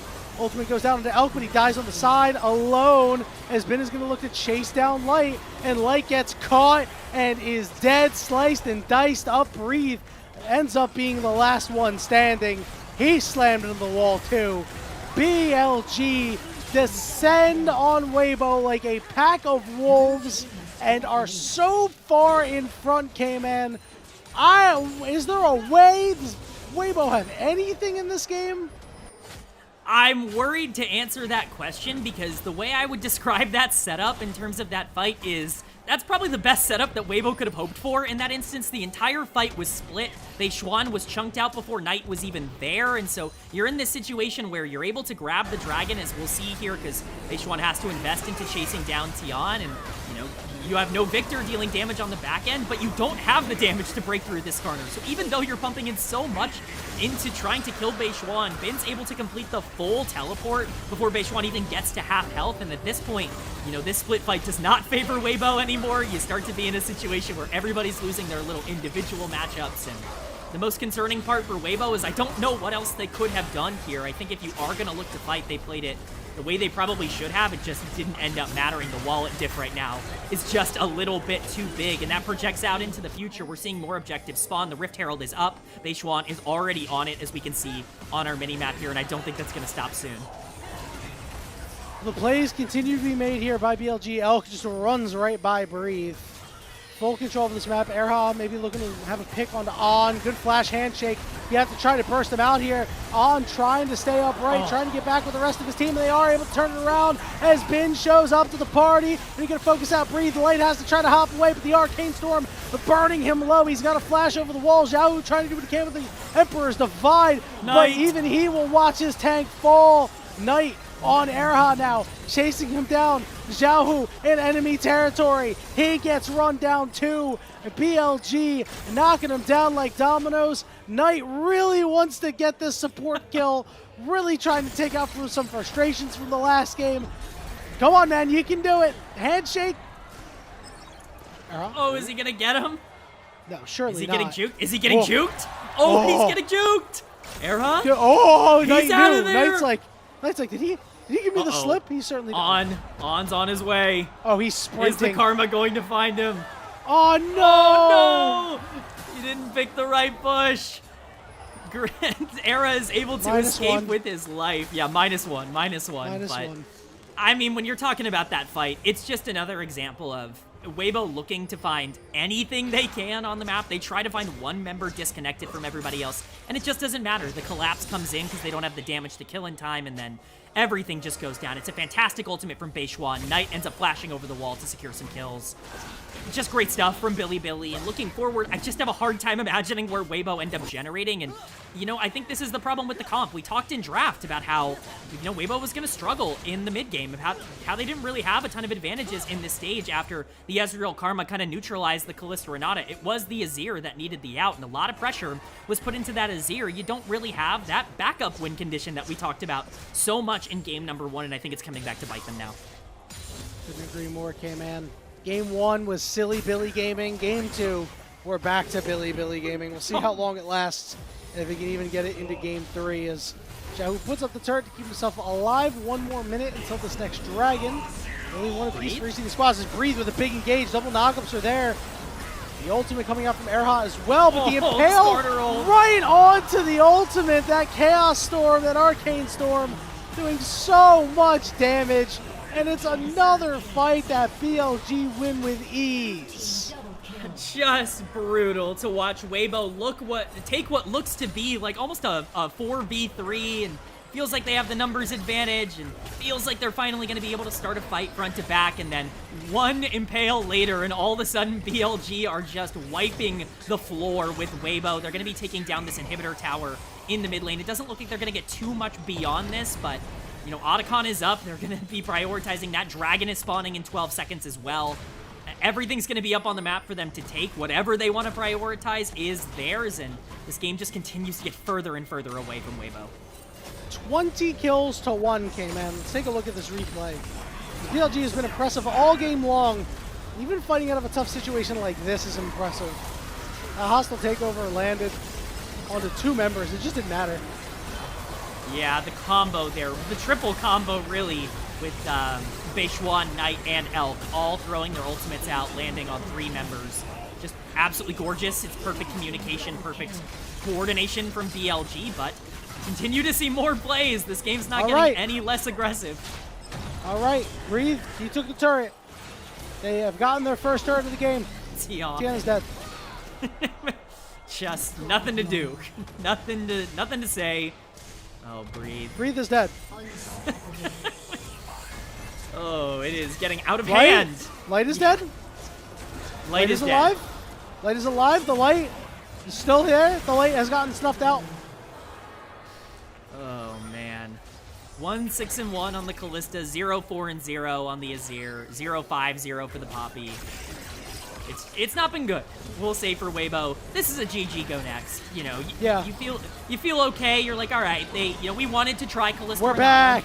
You know, unfortunately, we're so back. Ezreal Karma is a little strong. We are so back.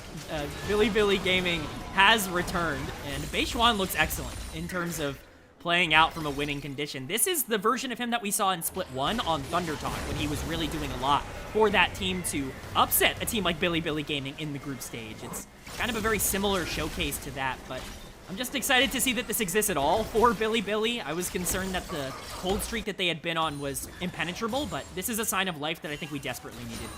Yeah, they look really, really strong in this game, and you know, obviously, when you get ahead like this in a professional game, throws rarely happen. You're usually pedal to the metal, these players firing on all cylinders, but to even get this lead, yes, Tian was disrespectful in the early game, and that first fight went the way of BLG, but for every successive fight afterward, they just played so damn sharp, and you know, the second team All-Pro in Beishwan from Split 1. Yeah, Split 1, say what you want about it and about some of the teams. He showed up, and he has shown up big in this game, 4-0 and 14. As Weibo are looking to make a play here, I believe they may have found kill number 2. And, you know, to take a good moment and say, wow, you finally got one of the shutdowns, you got a kill, and to turn it worse, it went to Renata, which is one of the only champions that can't really function with that at this point in the game. Not that it terribly matters. It's a nice pick from Weibo. I'm glad that they're still looking for opportunities. They haven't completely given up at this point, but even 4v5, I imagine they can still siege down this base relatively easily. We'll see here as they target the bot inhibitor tower now. Thankfully, Baron hasn't spawned, but oh my god, Tien is in so much trouble. He's going to pull Breathe with the ultimate. Elk is going to get the kill. Continuing to take the real estate of Weibo, just in their base, having a good time, hitting up these inhibitors. 30 seconds on Tien. It's 5v4. There's just not a whole lot that Weibo can do at this point. So let the inhibitors go down and just hope you don't lose the game off of it. Light said, I've had enough of your bullying, Knight. Poking back as much as I can. I just want to get something. I want my numbers to go up in that endgame screen, but He's like, you want some of this? Get yeah, some of this? Huh? Throw some spears. That's the best you can do at this point is pad that damage percentage graph. We even see the minions start collapsing on these Nexus turrets, but we see a teleport coming in, a potential flank. Okay. I like it. Elk and On could be in trouble. Elk, nice flash to butt. Elk's splash was better.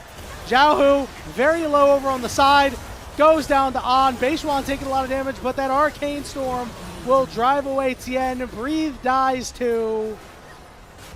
It was a good effort. I respect it. We'll go to game. I respect Weibo saying, I'm going to die by my hand and not by yours. We're going to make the play that ends up ending the game, but an absolute stomp coming in from BLG clean. 5, 6, 5, 6, and 5 are the deaths over on the side of Weibo Gaming. I can't remember the last time I saw a game like that where things were so even in deaths. I mean, you know, typically it's just one player that has a really bad time. You know, maybe dies like 7 times and nobody else really dies. It's like, oh, you died 2, 3 times. Oh, this guy died 7. That's a big outlier. But hey, listen, that just goes to show that BLG does not discriminate from top all the way down to support. They'll kill you all the same. Yeah, this was a stomp across the board. This was not close in any lane. We saw the early pressure get put into Xiaohu. We talked in draft about how that Azir is really the win condition for Weibo in this one, and BLG knew that as well. They knew that, hey, if we just continuously kill this Azir, we're going to be in a pretty good spot. And from that point, Tian just had no pressure in the jungle, no way to play it out. Credit to BLG, as much as we can sit there and talk about Weibo's scorelines not looking great. A lot of that was caused by some really proactive plays coming in from BLG. Loved how Beishuan ended up playing this out on the Skarner, and the bot lane really stepped up. Yeah, Beishuan played like a maniac. If there's one player that I'm going to stake my vote for MVP for this game, it's got to be Beishuan. I think that everybody performed well enough to potentially earn an MVP. But come on, I mean, this guy was just everywhere. He was in the bot lane, he was in the mid lane, he was in the top lane, he was under your bed, he was in the closet, he's behind the shower curtain. This dude was everywhere. At the end, couldn't go anywhere. He's under your chair right now, K-Man. Oh my god, Skarner. I can't believe it, dude. Beishuan, hey, BLG was looking for a jungler. I think we found him. I think we might have found him. It's one game. It's one game. They put him on a dishwasher champion. We will see what he can do. See if they do it in game 2. But they could. You know, Sejuani is still available to wash some dishes. He's played a lot of Sejuani too. Has done pretty well on it. It is going to require the comp to be crafted properly. It's also going to require it to get through picks and bans. I mean, you know, we could spend time talking about like, oh, what does Weibo need to do differently? They just need to play better. Tien, you know, the early game that Tien had, where he takes the red buff, looking really solid there. And then he just stands in the river. He's like, I'm going to wait for Scuttle Crab to spawn. I don't think you're going to do a damn thing. And they did. They did. If he just goes back and just farms his jungle, this game is totally different. Oh yeah, that play completely threw all of Weibo's tempo off, not only because he ends up getting caught out, but because he ends up abandoning Xiaohu in that fight, just completely walks away from him, walks to the bot lane that was already safe, and just kind of lets his Azir die. And from that point onwards, we gotta remember, that's the win condition, and you are actively sacrificing him in the early game. It's just not really some great decision-making, some great macro from him, but we expect better moving forward as we see the chart here. A lot of damage from BLG, not so much so on the other side. Look at the mid lane difference, even the jungle difference. It was absolutely ginormous for BLG. Are you going to say it, K-Man, or am I going to say it? It's all you. Mid gap. It's all you. Jungle gap. Mid gap. Mid gap. I mean, is it really, I was going to ask it. I was actually just about to say, is it really Xiaohu's fault? The early game, no. His ultimates were just not there. He looked slow on the Azir combos. I don't know if that was an intentional choice, but like, what are we doing here? Like, you are really in lockstep with him. You will hit him. Yeah. Unless I'm wrong. No, like, I'm pretty sure he's close enough to get scooped up. Yeah, there is no excuse. I think the expectation was that he was going to flash immediately, but it's Knight. He's not going to flash immediately. He's going to wait for that animation startup because he's Knight. And so he ends up, doing that, ends up flashing out of it. This is the fight where things really went off the rails for Weibo, where it became basically impossible. It's a great TP in from Bin. Light's overcommitted and overextended. He is able to pick up the kill onto Elk, but for what? At what? He was dead cost? At that point. He was dead at that point. So like, I respect that play. I think it's the right play to make. Sometimes the right play is still not great, but you deal with the hand that you were dealt. And again, Weibo were the ones to throw down the gauntlet, and they said, "We're picking Kalista," and BLG said, "Yeah, that's cool, bro. Enjoy lane, have fun." Yeah, we've seen this multiple times now. There's a reason Kalista has lowered in priority over the past couple of weeks. Teams have gotten more of a chance to scrim against this duo across the entire year, and I think teams have found a ton of different answers to it. We've seen multiple iterations of, poke or aggressive-oriented bot lanes. Things like Ashe support or obviously Ezreal Karma have been very consistently picked against, Kalista Renata, and I'm just not sure it's going to be quite as consistent moving forward. That being said, I don't blame Light and Era for this game. I think that this was a tough one to play out, and while On and Elk did a great job of being able to capitalize on it, I think this is just one of those games you have to chalk up and say, well, it was over at 8 to 10 minutes, and, we just want to go next. Yeah, draft gap, and that's it. It's really interesting. We've had 2 drafts in this game that we really have not liked. I appreciate the patience there from Xiaohu. Smart move, but unfortunately Elk was just a little bit better. But yeah, the first game we were like, BLG's draft not looking so hot. Second game, Weibo's draft not looking so hot, right? I mean, you got the bot lane that you wanted, and then you just felt like they were completely ill-prepared to deal with the Karma and the Ezreal at that point. So, I don't know what needs to get fixed a little bit there, but we need to start seeing Weibo win some of these matches 2-0. When you take a look at both of these teams, BLG 4-5 in series score, but they're 12-11 in game score, right? They are actually over 500. Meanwhile, Weibo, they're 6-4 overall, but they're 14-13 in game score. There's our boy Beishuan getting the MVP. Yeah, if it was anybody else, I would have been frustrated. This was an unbelievably good Skarner game from Beishuan. 4-0-17. We see that 78% kill participation. In a game with this much action, that's pretty good. That's certainly not something you're going to scoff at. He was 3,000 gold up at the end. Certainly some fun stats to count there, but if you wanted to talk about, what's Beishuan going to look like? What's this team going to look like playing around Beishuan? I think we got a much better and clearer picture in game number 2 of what things can look like at their best, but, is he going to be able to get the same kinds of leads that he was able to get in this game consistently? That's still a question. Things aren't fully fixed for BLG just yet. There still are some question marks, and I'm excited to see where that ends up landing, and I think game 3 is going to be a big tell on that front. In a game where you had to make a statement that BLG are still here, they're still fighting, Beishuan was the one to lead his team to a Game 2 victory in Cayman. We're going to get a 3-game series going the distance. BLG looking to turn over a new leaf. Weibo Gaming looking to keep the hot streak going. We're going to take a break, and then we'll kick it to Game 3 after no messages. We'll see you soon.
Welcome back, everybody, to the unofficial LPL English broadcast. Our final game of the day. BLG, they've gotten one win. Weibo Gaming, they've gotten one win. These teams, two paths diverged in the yellow water, whatever the quote is. BLG, if they lose this, 0-3 on the week that we expected them to go 4-0 no more than 2 weeks ago. We expect this to be a get-right week for BLG. Instead, it was a get the jungler out of there and get a new one. You have to win this game. You have to. You cannot afford to go 4-6. It's like, yeah, we went 2-1 against Weibo. That's not good enough. You need to do more. Make an immediate impact. Have games like Game 2. They still have it in them, K-Man. They absolutely have it in them. We just saw it in game number 2. This is absolutely the team that can come out and dominate game 3 and look really solid. The question is, do they have the mental to be able to come back and do it again? Because now they're on red side, and I think that that really matters here. We've seen blue side be so successful in the LPL, just generally speaking, but especially for a team that we just saw take first pick Skarner and feel a lot more comfortable playing around that than they did having to react to a jungler on the other side. I think there still are a lot of questions about BLG, but I think this game is going to illuminate a lot of the answers for us. A lot of champions already down, a lot of really good options. The jungle pool is getting mighty thin, K-Man, and I feel like that's going to be the difference maker, right? You know, Vi and Neferi are constant bans. Skarner's and Zhao off the board. Lilia has been a champion that's been banned prior, was banned in game 2. Sejuani was also taken off the board. There's that Viego that is always lurking. We'll see if the bans are going to continue to be aimed at jungle. I think that might be the move. I certainly wouldn't let up if I'm Weibo. I think Neferi, Vi, those things make a lot of sense. Maybe you don't have to ban the Neferi on blue side. Maybe you feel comfortable taking it yourself. Facts. But the Vi makes a lot of sense to take away. I just don't think it should be allowed for BLG to have an easy answer. And we're going to see what the priority ends up being. The Nico has been a pretty constant ban across the day. But it's the Sylas ban coming in from Weibo here. That could telegraph, to me, that could telegraph a potential Maokai early pick if they wanted to go that direction. But definitely something a little bit more consistency-based. Yeah, maybe if they determine it's a Galio game for Xiaohu, perhaps. We'll see what the move is. It's going to be the first time we're seeing Weibo on the blue side to kick things off. So that Lilia ban was seconded. See what BLG is going to aim their bans at. Yeah, obviously, you know, that Nico, as you mentioned, very consistent ban. Airhouse been pretty good on it, too. It looks like they're going to send some bans over at the mid lane, try to keep Xiaohu down. Yeah, I mean, they took him out of his comfort zone last game. No reason to change it up this game. You know, you put a lot of attention and pressure into him, but the Azir is gone now. Orianna, Victor, they're off the board. There's that Vi ban that we were referencing. Again, it just makes sense to not allow BLG to have that comfort pick, and it will be the Neferi ban coming out. I would be shocked if this is not a jungle first pick. It just feels like the pool has been pinched way too much to prioritize anything else here. Oh, yeah, you're right. Yone is available. And that's going to be the lock. That makes a lot of sense. And now BLG, what do? Like, do you just give them Sejuani and then another melee in the top lane and just be like, all right, well, we're going to go up against the Thanos comp and hope to beat it. We'll see what the move is going to be. A potential split push threat to try to outdo the Yone in a side lane. The Yorick has been a champion that I think a lot of people have been a little iffy on. It's been good, it's been bad, but it's going to be here in Game 3. Yeah, and I definitely would consider the takeaway here. Beishuan loves these facilitator champions, dishwasher champions, if you will, and Sejuani fits into that regard, so they are going to take that away. But there are plenty of things to pair up with this Yone that can still make it very effective. Xiaohu has felt very comfortable on it, and this almost limits the ideas that Billy can go for now that you've got the Yorick locked in on the top side and you don't have a ton of team fight damage coming out of your jungle position. It really does kind of point you in a direction, and I think that's a good idea, but looks like it could be the Maokai here as predicted after that Sylas ban. Yeah, not too surprising to see that one get locked in. I do wonder what the direction that Weibo is going to go in here is now, right? Because you have a couple of picks that you could put into the Yorick, or you can take a nice AD carry that often sees the ban list will be available for light this time around. It's the Varus. Yeah, I think Varus is the most consistent AD carry in the game. I think that he just offers basically everything you're looking for at the moment, and so to see this prioritized heavily is not surprising, but like we said, you are kind of pigeonholed if you're Billy into trying to draft damage elsewhere for probably both Knight and Elk in terms of being able to carry late. It'll just be about what they want to prioritize, and it's going to be the Okay. Akali coming in. It's another melee champ. You know what? Yep. That's great. They said, hey, you know what? We just want to enable the Sejuani, make life a little bit easier for Beishuan, and give Knight some power himself. But now Weibo, they are going to have some easy pickings aiming at this bottom lane in the second half of the draft. And BLG, they might have to do some friendly fire because support is still on the table for Weibo. Instead, they'll aim some top laners Breathes way. A lot of options here left on the board for both of these teams. I think BLG need a lot to round out this comp. Yorick feels a little bit isolated intentionally at the moment. I do like picking the Akali as the complementary partner to the Sejuani, but there are so many things that need to be answered in order for that pick to feel like it's going to be relevant. Right now, there aren't a ton of easy targets for the Akali to even try and get outside of the Varus, obviously, but a ton of peel on that side. So we'll see what ends up happening with Bilibili. The Mbessa and the Jhin are the first two bans coming out here. We'll see if they want to go for the double top lane ban. It would make a lot of sense just to get a lot of those Yorick matchups out. We've seen Nidalee pop up as a decently popular counter pick both here and in the LCK, but it's going to be the Jace, something a little bit easier to pilot as that final ban. A couple of other pretty consistent AD carries. It's the other utility AD carry getting taken out with the Ashe here. Yeah, really trying to disable BLG's ability to play a 1-3-1, which is what you really want to do when you have Yorick and you have an Akali. So, I mean, we'll see what the other champion is going to be. There's not really any other champion that brings utility like those two that have just been taken off the board.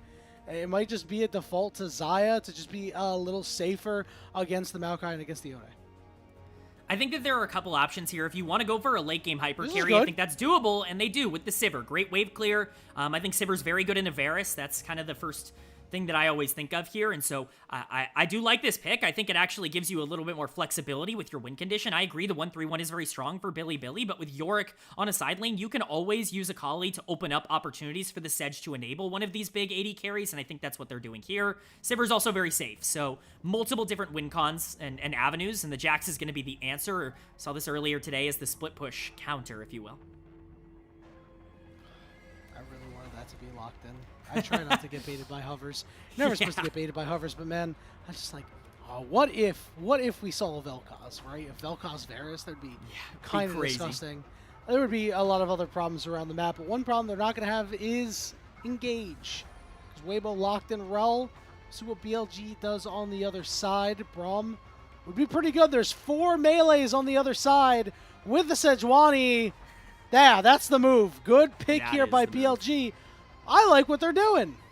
Yeah, I love BLG's comp. I think that they've set themselves up fantastically. They have multiple different win conditions. You're obviously looking at the 1-3-1 because the Yorick and the Akali are both dangerous there. Sivir splits super quickly and can clear wave very consistently if you need to take away some pressure there. But sneakily, they are actually pretty good in team fights. Now, I will say you're absolutely right. A ton of engage for Weibo, which is what concerns me in terms of the 5v5. I think their team scales well. They have a lot of damage going into the later part of the game, but I'm not sure where they get that tempo early. I'm a little bit concerned that they're not really going to have it anywhere. The Yone shouldn't have it into the Akali, and I don't think Varus is ever going to be able to get any sort of actual tempo or prio into the Sivir. So we'll see. I really like BLG's draft, and we've said it a couple of times, but draft has mattered so much in this series that if it ends up going that way again, if they have all the tools, then hopefully they'll have the mentality to capitalize on it. A lot of physical damage over on the side of Weibo. A little bit of magic sprinkled in. Jax will do a little bit. Maokai will do a little bit. Yone, every couple auto attacks will do a little bit. We'll see if that will come back to bite them, K-Man, as finally we have a game where we like what both teams are doing. Which, honestly, I'm kind of surprised it took so long for us to actually get to this point. But here we are, and it really could be anybody's game. We're going to see what happens on Summoner's Rift. BLG looking to turn things around. Weibo Gaming looking to continue to steamroll the LPL on their way to a top spot.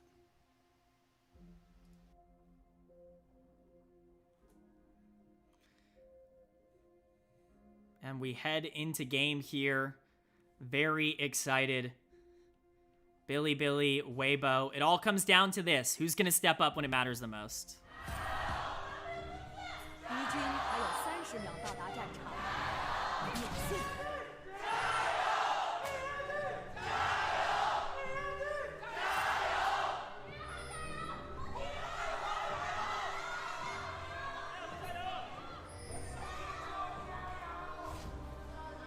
Nice little ward put down there to make sure that there's no funny business around this red buff. Yeah, just trying to check and see if anything cheeky is happening. I understand with these two comps why that would be a little bit of a concern, but it is just going to be pretty standard starts overall. When talking about the early game and what I really want to prioritize, I definitely need to see Weibo get pressure somewhere. I'm a little bit worried about these individual matchups, especially when the junglers get involved. I don't really know who's going to have that tempo. It's not like what we've seen with some of the other games where you're balancing out some of these laning phases. I like Billy in terms of the individual matchups. If you are going to look at that isolated, I think where Weibo can really start to generate some advantages is if we see that tempo increase early through the Maokai and specifically through the Rel. We'll see what happens in the 2v2 though. That'll determine a lot. Erha has already been tagged. One more auto attack. We'll get the stun down. So it's going to be good damage from Elk and On. Taking move out below half HP as Elk wants a little bit more too. Solid trade for BLG to kick things off. And we talk about the lanes straight up might favor BLG a little bit, but once it comes to like ganks and things like that, I mean, Reed has CC. Xiaohu, once he hits level 6, is going to have his ultimate. I mean, there's more CC out of Weibo Gaming solo laners than BLG's, and that could end up being a big difference maker later on in this game. Completely agree. I think that that's going to be Weibo's big win condition. Their focus throughout a lot of this is that they have a very strong engage comp. They have a lot of ways to, really facilitate either front to back or more chaotic fights if they want to go for it. Picks as well if they need to in the mid game if anybody oversteps. And I think BLG's win condition is a little bit more finicky than that, even if I do think that mechanically speaking they have the talent to pull it off. And, from an optimal perspective, I think they're in an okay spot. I think it's fair to say that playing around Yorick Akali is going to be a bit more difficult than just playing around, a Maokai Rel engage followed up by Yone, Jackson, Varus. So really going to need to see that execution come in from BLG, but we wanted a test for them, and this is exactly the comp to test where they're at now. With junglers up near the top side now, it's going to be Beishwan starting up that red buff before Tiana's able to get that blue. Just a slight step ahead.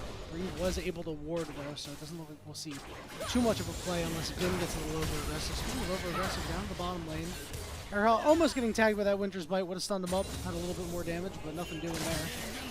Knight continues to just put damage into Xiaohu. It is a tough matchup to kick things off for the Yone, but does get better as the game goes on.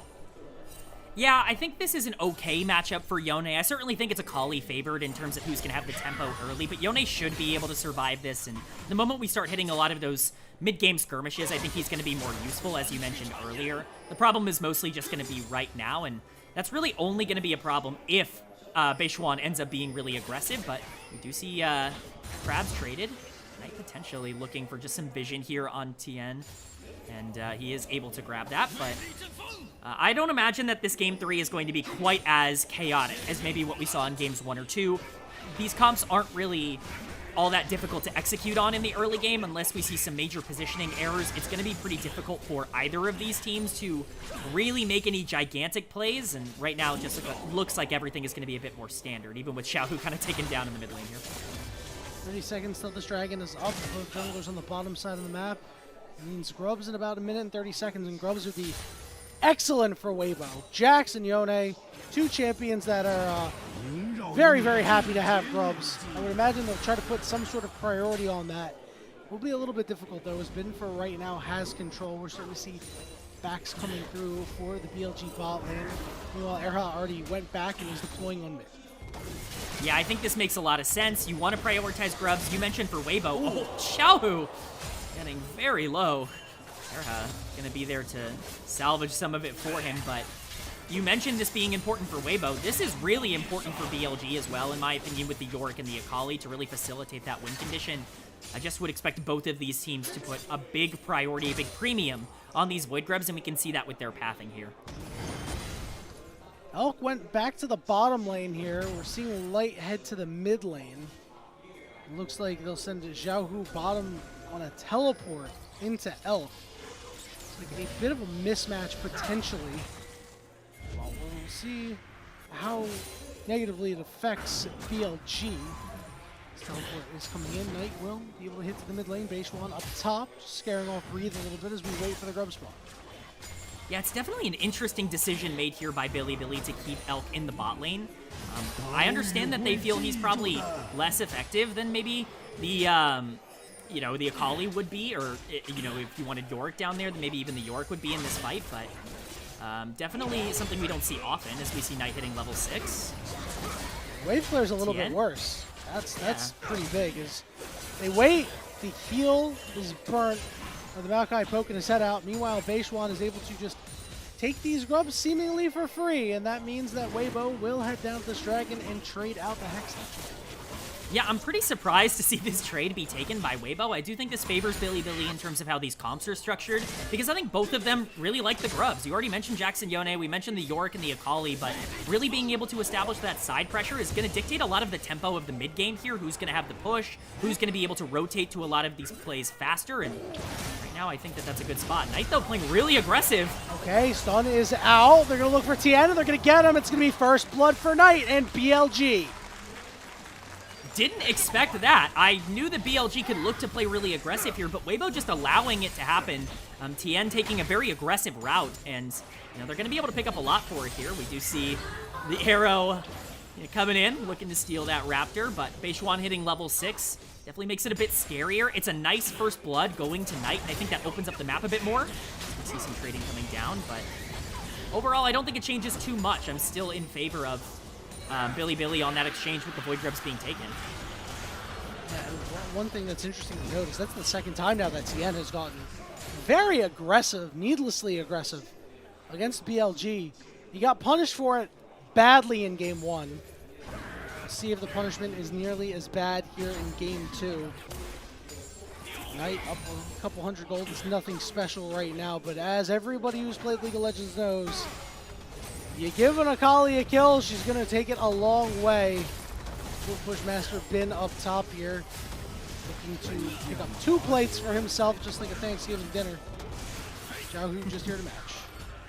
Yeah, and we've mentioned the split push potential, obviously, of Yorick and Akali, because on paper that's a very clear thing to say, but we haven't talked about the players behind those champions. Bin has been a little bit inconsistent inside lanes here, as we see a really nice trade for Knight down on the bot side, but Bin's gonna be really important in this game on the Yorick. This is a guy who has died consistently in side lanes throughout basically the entire split up until this point. And when you're talking about a team prioritizing grubs, prioritizing, you know, a 1-3-1 comp if you want to go for it, you've got to be able to make that work, and you've got to be able to know your timers on the top side of the map. Bin is going to be a pretty key figure. We see Breathe full engage. Here we go. Knight's going to get stunned, but Breathe can't see him. Execution gets the job done. Finishing him off with the Q. It's a solo bolo for the golden left hand. Absolutely gorgeous from Knight. Played about as well as you could possibly ask. This Akali is getting dangerous very quickly, and especially with those grubs starting to generate, you cannot be safe on this map because the smallest push could create problems. Beishuan here on the top side. It will be seen on the ward, though. I'll be able to clear that one out. Teleport to the bottom side as Breathe is going to spawn after licking his wounds, head immediately back down. Knight said, I'm ready for round 2. He's got a Kindle Gem. He's got those Sorcerer's Shoes fully completed. Already seeing a couple of Null Magic Mantles come out on the other side. So that'll be nice. Here's a replay. Knight just sees the opportunity and takes it. It's actually Breathe who initiates this and wants to go for it. Obviously, I'm not surprised, but just a little bit over-eager. We've seen Breathe get a little bit greedy at times throughout this split, and it's just so well played by Knight. The flash is just not on time from the Jax, and the damage comes through, and that's 2 kills over to the Akali now. We see Void Grubs, the second spawning in 30 seconds coming up on the top side of the map. Dragon not for a minute and a half. Those 3 Void Grubs are really going to tell us a lot about how the rest of this mid-game is going to go. If BLG can somehow, some way get 5 or 6 of those Void Grubs, that's going to be massive for them. I think Weibo needs to deny those at all cost. The jungler's on the bottom side. Knight's teleport's going to be up shortly. Meanwhile, Breathe is on a long cooldown. Certainly favors BLG. There's going to be a bit of a scrap for it. BLG up about 1,500 gold, give or take. Already seeing Erha get some deep vision down into the BLG jungle, trying to do what he can. This one's showing up mid lane here. Maybe he wants to make a play on the Light. He's going to go forward, and Light will flash. That is a key cooldown down. That is last second. That was about as final frame as you can get from Light on that flash, but he does get out of there. Beishuan utilizing that to establish pressure onto the Void Grubs here, but we're seeing Bin continue to just assert dominance in the lane that he's in. We talked about Knight getting a ton of gold in the early game. Bin's lead is just as large, just off of CS, and so Solo Laner's definitely putting in work for BLG, but we could potentially see an engage here over Grubs. They're trying to clear out some wards. Tien is here. Light is bringing up the rear, but he's actually just staying in mid lane here. Tien and air out, maybe looking for a steal of one. This effort looks futile. Tien wants a little bit more. Xiaohu coming on the way down here. On down to about half HP. Light is now here. Knockup coming through onto 2 members. That'll just be enough to escort BLG out of there. Beishuan is going to tank up the roots. We're not going to be able to get anything. Teleport coming in on the backside. This could be risky. Knight is going to land in the middle of 3. Get a lot of damage in. Not getting close to the turret, though. Has to try and stay alive. He will deal some good damage, but not get all too much for that. Trading teleports has been led to the bottom side, but overall successful for BLG. Yeah, a bit of an ambitious teleport from Knight, but at the end of the day, it's still... Yeah, it's still a big plus for BLG. They're definitely still winning in this scenario. 6 Void Grubs uncontested, really, coming in from them. The Maokai popping ultimate significantly after the exchange. Sejuani can very easily just tank that up. You don't have to worry about it too much. And now the gold lead might not look extreme. It's a 1.5k gold lead for BLG, but 6 Grubs with this comp is a very big lead, and especially with that gold being on Yorick and Akali, things are starting to become a little bit worrisome for Weibo. I think when you're thinking about ways they can get back into this, they're going to need to probably just hope they can scale up. Again, these 5v5s might favor them because BLG's not really built for it, but we could also see some side lane action. From that bottom side, BLG took Dragon, splitting them at 1 apiece. Yeah, K-Man, I think a lot of this is going to be Weibo Gaming utilizing their CC very well in skirmishes to try to get their way back into the game. I think Breeze and Tien can kill pretty much anybody on BLG. I think that Xiaohu and Tien can do that too. It's just a matter of actually making these 2-man plays. We haven't seen Tien really do anything aside from get caught out and drop down the grasping roots and not really do anything. Yeah, I just think it's very difficult for Weibo to find those fights as long as BLG isn't running into them. They have so many ways to protect their not only side lane pushers, but their backline carries. Knight is very difficult to catch. You're not really going to be able to, catch out Yorick or Sejuani or Braum. That really just leaves Sivir, and as long as Elk is playing at least a little bit respectfully, it's just difficult to find those engages in these exchanges, which, kind of really delays the game and allows BLG the tempo that they want here. But again, for Weibo, I think they just need to find one. This gold lead certainly hasn't ballooned to the point where they're gone just yet. They just need to stay active, and they need to make sure that they start establishing vision. We see some of these objectives not spawning for a little while. Utilize your prio and your vision here to make sure that you know where everybody is on the map at all times, and then perhaps you can stumble into BLG overextending, which they do pretty frequently. Xiaohu doing well to farm up and try to keep this gold deficit close. Tien not able to land the Bramble Smash to keep on the core side of the map for him. Bin and Breathe continue to just kind of look at each other a little funny. And remember, Bin opening up that early lead for getting a couple of plates early on. Just kind of chilling out, waiting until he can hit some items and be the Omega Split push threat we know York. Next major objective is going to be that Rift Herald in about 1.5 minutes. Obviously would be great for BLG to pick up. I would be worrisome as Weibo that you would be walking into a rough fight if that were to go down, but with proper setup, I think that there is a chance that that could be the fight they're looking for to bring something back if BLG end up committing a little bit too much towards it. But with Dragons at 1 apiece, you're not really too worried about fighting over those.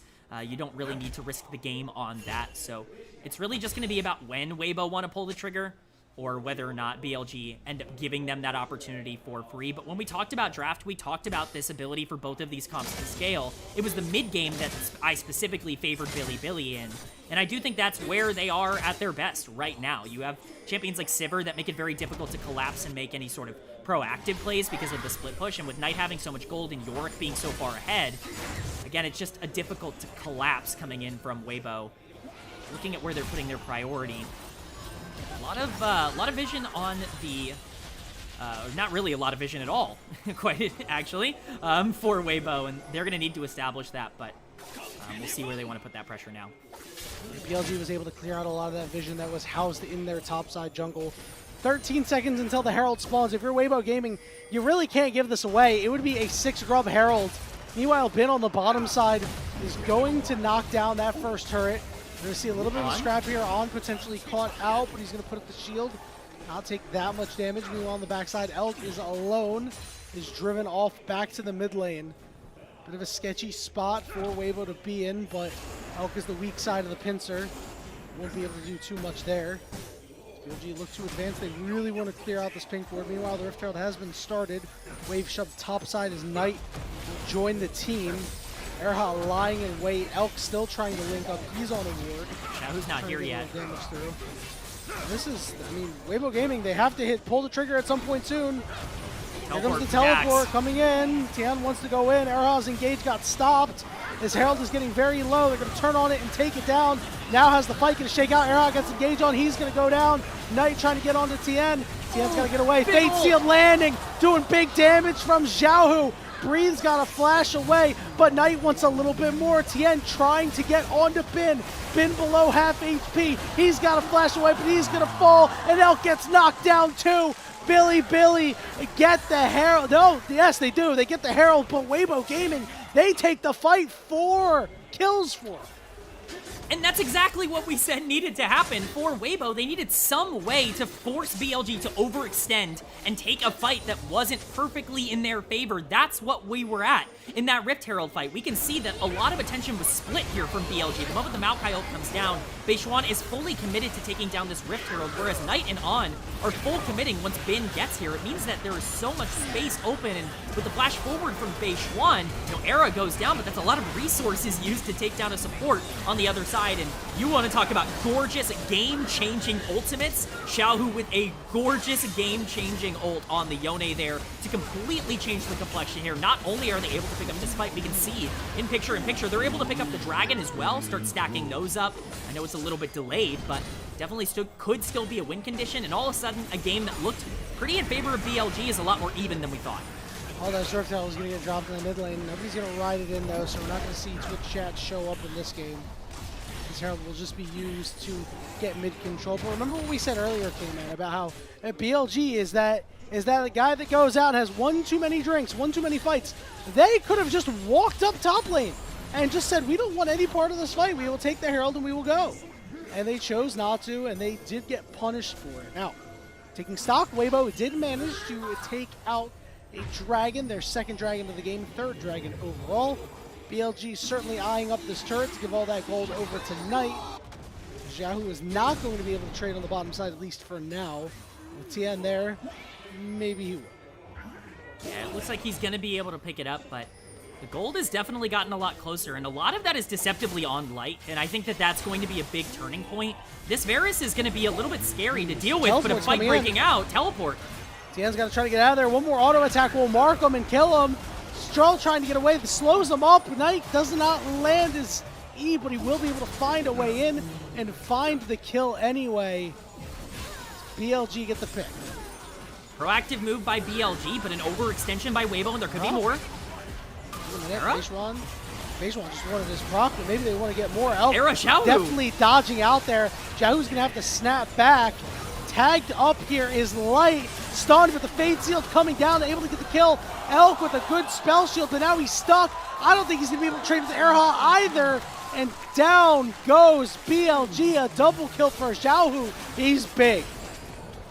This has been a massive Yone game from Xiaohu. He is controlling everything, doing everything that Weibo needs him to do right now. It's just incredibly fun to watch. We're going to get a little bit of a replay here of just what exactly happened.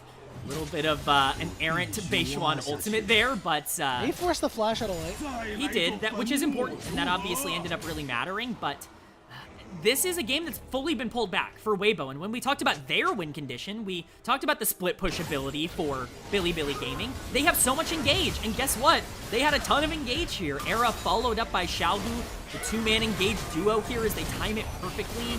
A lot of damage coming out from this Yone, and Light, while he is in a bit of danger throughout a lot of this fight, is still putting down a ton of damage with that Varus. I believe at 2 items at this point, and Xiaohu is more than enough to be able to clean it up. It's the perfect fight for Weibo. It's back-to-back great fights from them.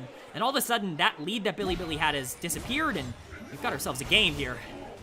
And again, I mean, Xiaohu was on a ward at the Krugs, and they knew Light was there from when he was throwing Qs. I mean, I don't know why BLG are fighting over this red buff after they've already taken it. They can just leave. They don't know they can just leave. Elk with a good spell shield. Xiaohu will have to snap back. They're going to get the Maokai ult out as well. Look at that. They left. Yeah, you definitely don't want to be too greedy, cough, cough, but I do understand why they want to play aggressive. I do think they scale well, but so does Weibo. I think that their 5v5 in the back half of the game is probably more consistent. I think there is at least a little bit of pressure for BLG to feel like they have to go now. The problem is I think they're just doing it in all the wrong areas. You don't need to be taking these big skirmish fights throughout the jungle. You need to be trying to play through waves and picking up macro advantages, which has been tough. But BLG now starting on Otacon. Okay, this Otacon getting ripped here. See if BLG are going to be able to secure it. Xiaohu won't be here. 7,000 HP, and nobody's going to be around. I think Weibo decided we were a little bit too out of position for that one. BLG going to get this Otacon, going to get the false life buff. Now let's see them put it to work. Weibo thought they wanted to stick on this turret for a little bit longer, electing not to. 45 seconds until this dragon is up. We'll see if they want to try to put themselves in soul pool. Yeah, it's just good tempo from BLG. They understand that Weibo's going to be trying to corral themselves and pick back up in terms of vision, but Knight overextended. Very sure can flip, means that he'll be able to get out of there. Yep, very, very difficult to catch Kali, as they still haven't managed to, but guess what? Knight doing what he can to grow his lead. Xiaohu has been all over the map, making plays. He's got the minion over it right now. Knight needs to find a way to use his lead and dig deep and step up and try to put Weibo away. Yeah, I think Knight is definitely a player to watch, but for me, the key player for Bilibili from this point in the game onwards is Ben on this Yorick. He needs to start really becoming a problem in that side lane. If he can start creating these big macro disadvantages for Weibo, it could be a little bit worse. Knight gonna Akali himself out once again, but if this Yorick continues to be answered pretty effortlessly by the Jax, this pick ends up being a little bit less useful than you would want, and the entire purpose of picking that Yorick is to create those disadvantages, and so it's going to be up to him, in my opinion, to really separate this Bilibili comp moving forward, because I'm not sure that BLG staring down the barrel of a 4v4 or 5v5 are in a great spot. Second dragon for BLG, fourth dragon overall. K-Man, buckle up. This could be a long ride. 23.5 minutes into the game. 700 gold lead for BLG, give or take. Bin, Beishuan, and on the bottom side, met by Erha, Tian. Reed taking his back. Just waiting for the next wave to come in. See if Weibo can defend it. Good interrupt on the recall there. They want Reed to really stick around here.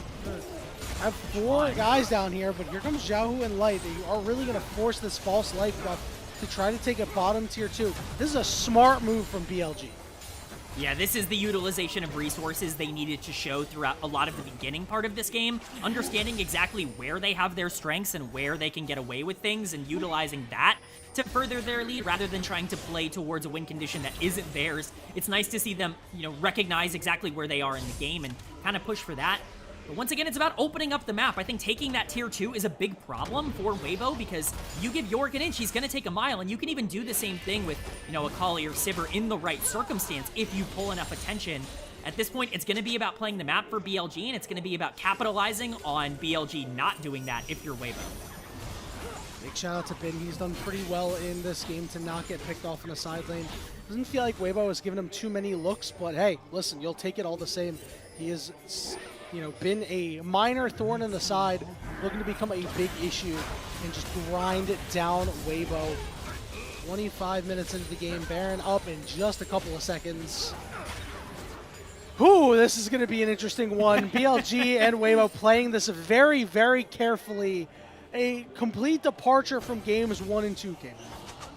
Yeah, they do not want to make any mistakes. We talked about this earlier, but game 3s are always so much more tense here in the LPL. Nobody wants to be the one to define how a team loses a series, but that goal deficit is basically non-existent. Those Dragons 2 apiece. We're not seeing a win condition soon for either of these 2 teams. I think the 6 grubs are going to be a difference maker, though. We're just going to have to see if BLG can put it to use. Baron has spawned. Dragon is up in 3 minutes, and so it's going to be the dance now. We're going to be starting to tango around this pit. be seeing some aggressiveness coming in from Beishuan, but Era not really catchable on that very easy escape.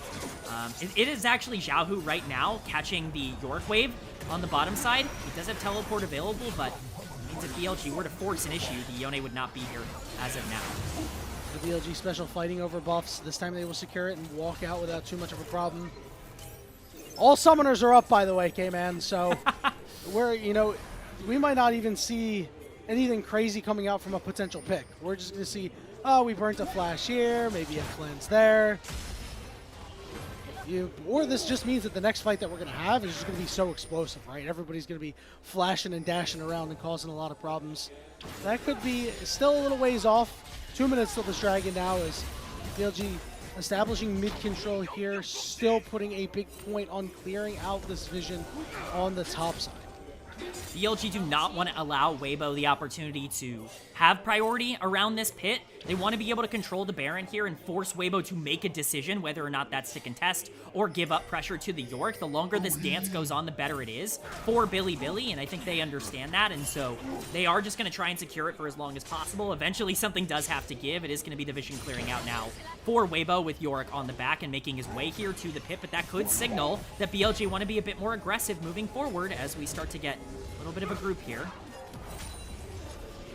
Bin finished his third item. It's a Randuin's Omen.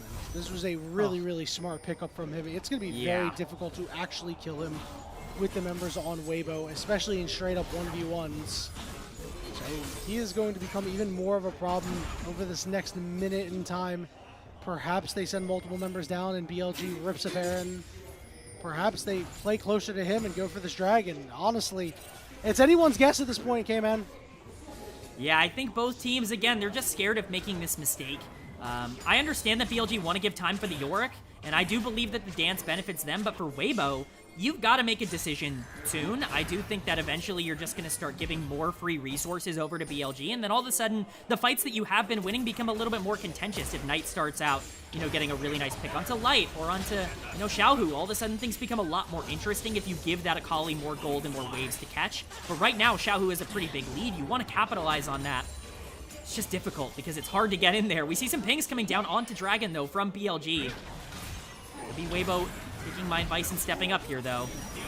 Yeah, it looks like Bin might be the one to just start this up and take it down himself. I don't know if they'll send anybody else. I don't think they need to. I think if BLG just control this mid wave, Bin should be able to take this Dragon uncontested. So long as they don't get engaged on, sure, you'll trade some vision for it. That'll be fine. The problem is, it takes a little while to get done. The Scrying Orb was used, so Weibo going to play much more aggressively on this top side here. Sending multiple members over. The ping's already going down. They did send Beishuan to help out.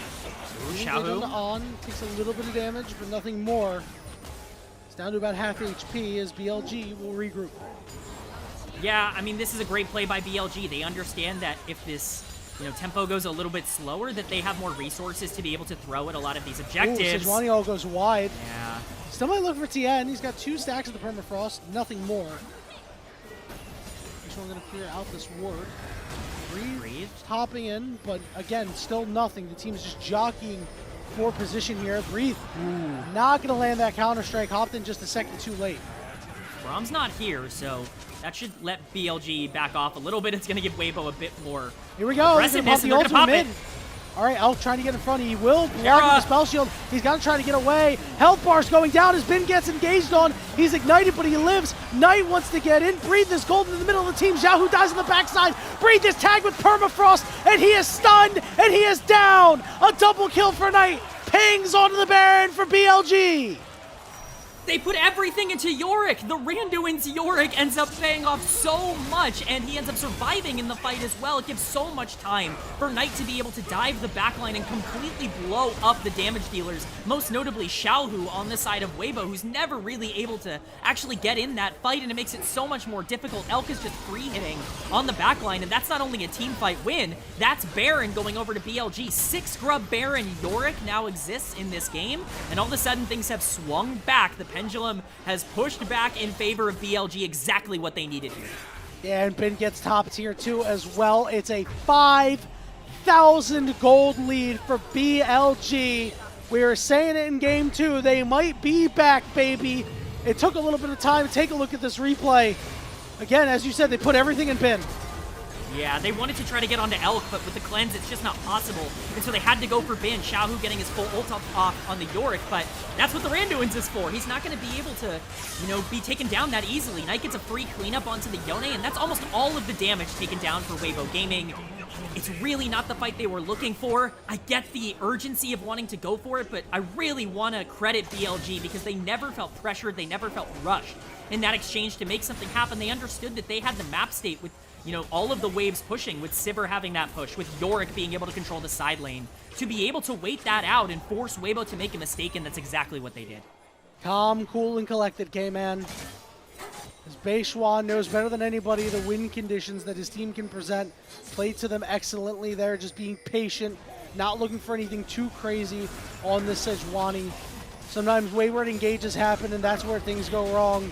Speaking of which, they're going to land the knockup, they're going to CC lock him down, but Light stays alive, but he's forced to flash away. Here come the Roots, but guess who goes down? It's Erha. You got some health bars, but that's about it. Knight ready to go in. Tien will fall. Xiaohu fate sealed. He's going to snap back, but Knight killed your 80 carry, and Knight's killing some more. He's got a triple kill. The golden left hand of the LPL, and Elk with the ace on top of it. K-Man, BLG are so back, baby! We are back. Billy Gaming is here. This is the World Finals difference. They step up when it matters the most. They win the crucial fights, and they're taking the series. A fantastic end. BLG, calm, cool, collected victors. Snappy play, creative ultimate, creative line out of On there with a big knock up on the Light to kick things off. What a play.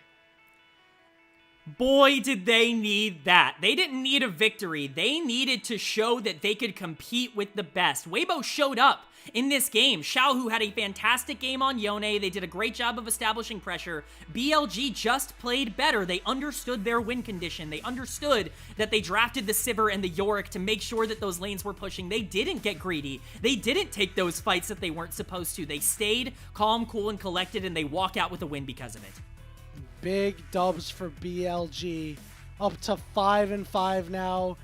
Extinguishing the hot streak of Weibo. Sure, they're still hot. 5-2 is still pretty good over your last 7. But cooling it down a little bit and letting them know, hey, you can't jump us in the standings without a fight. Nobody beats us twice in a row on, what, back-to-back days? 2 days apart? 1 day of rest. Yeah, nobody beats us back-to-back times on 1 day of rest. Listen, this is exactly what we wanted to see. We wanted to see PLG show up and look different, and guess what? They did, and it was in a good way.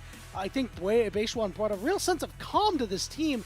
They did have a problem with fighting early sometimes, where it's like, oh, why are we fighting this? But as the series progressed, it was less and less of a problem. And I think more importantly to me, it was in the moments that mattered, where they really made the right decisions, where they were, prioritizing the correct things. And I think that shows overall growth. For BLG previously, it's kind of been the opposite. They've pretty much shown a decent understanding of how to get leads in the early game, and then they would just not really get a great glimpse of how to close those out or how to understand, playing around their win conditions. This wasn't that at all, and I think part of that can be credited to Beishuan. This is a player who's been known as a pretty premier shot caller for basically his entire career. I imagine he's stepping into a similar role here for BLG, but you gotta give credit where it's due. The solo laners of BLG stepped up in that final game. Knight took over those fights, Bin controlled the side lanes, and we said we needed to see more out of the players already on the roster. I think we saw that. Without a doubt, K-Man, without a doubt, BLG looked so much better. Bin played better. Elk didn't really see anything too crazy, but he played fine. It's not like he played badly or anything like that.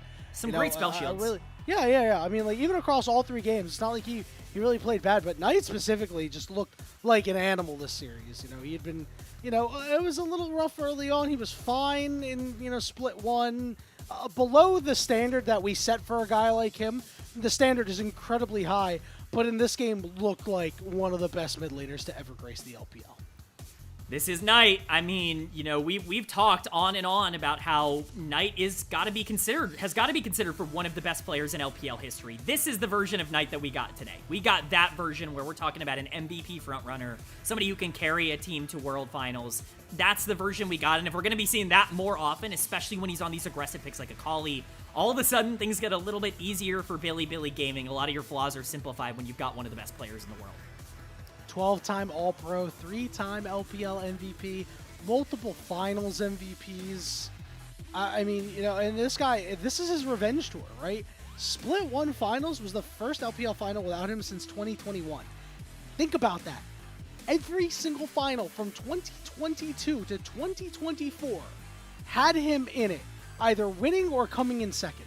That is crazy. And for him to not be there, we thought it was the dawn of a new era in the LPL. The more things change, the more they stay the same sometimes.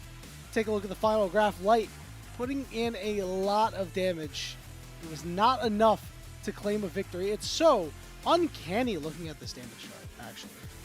Yeah, it's definitely not what it appeared to be. It makes a lot of sense. Light did a ton in the early game. I think that's where we started to see Weibo really pull apart when we saw those mid-game fights. That's where Light was really excelling. And Sivir, of course, is going to be racking up that damage. But in terms of impactful ultimates and kind of game-breaking plays, you got to give credit to Xiaohu on the other side, who absolutely tried his best on the Yone to create some big plays, some big highlight moments. And, you know, Weibo, I think overall today actually played pretty well. I think you feel good about Weibo. This wasn't all that different from their recent form. They just ran into a Billy Gaming team that I think was ready to play and ready to step up, and they weren't quite able to overcome that. A couple of aggressive decisions that really ended up costing them, as we can see with some of these fights, but they were toe-to-toe. And I think when you're talking about the LPL and how much of a cluster it is at the top of the standings, how everybody kind of beats everybody, it's a good sign that both of these teams can be in good form and have a game like this.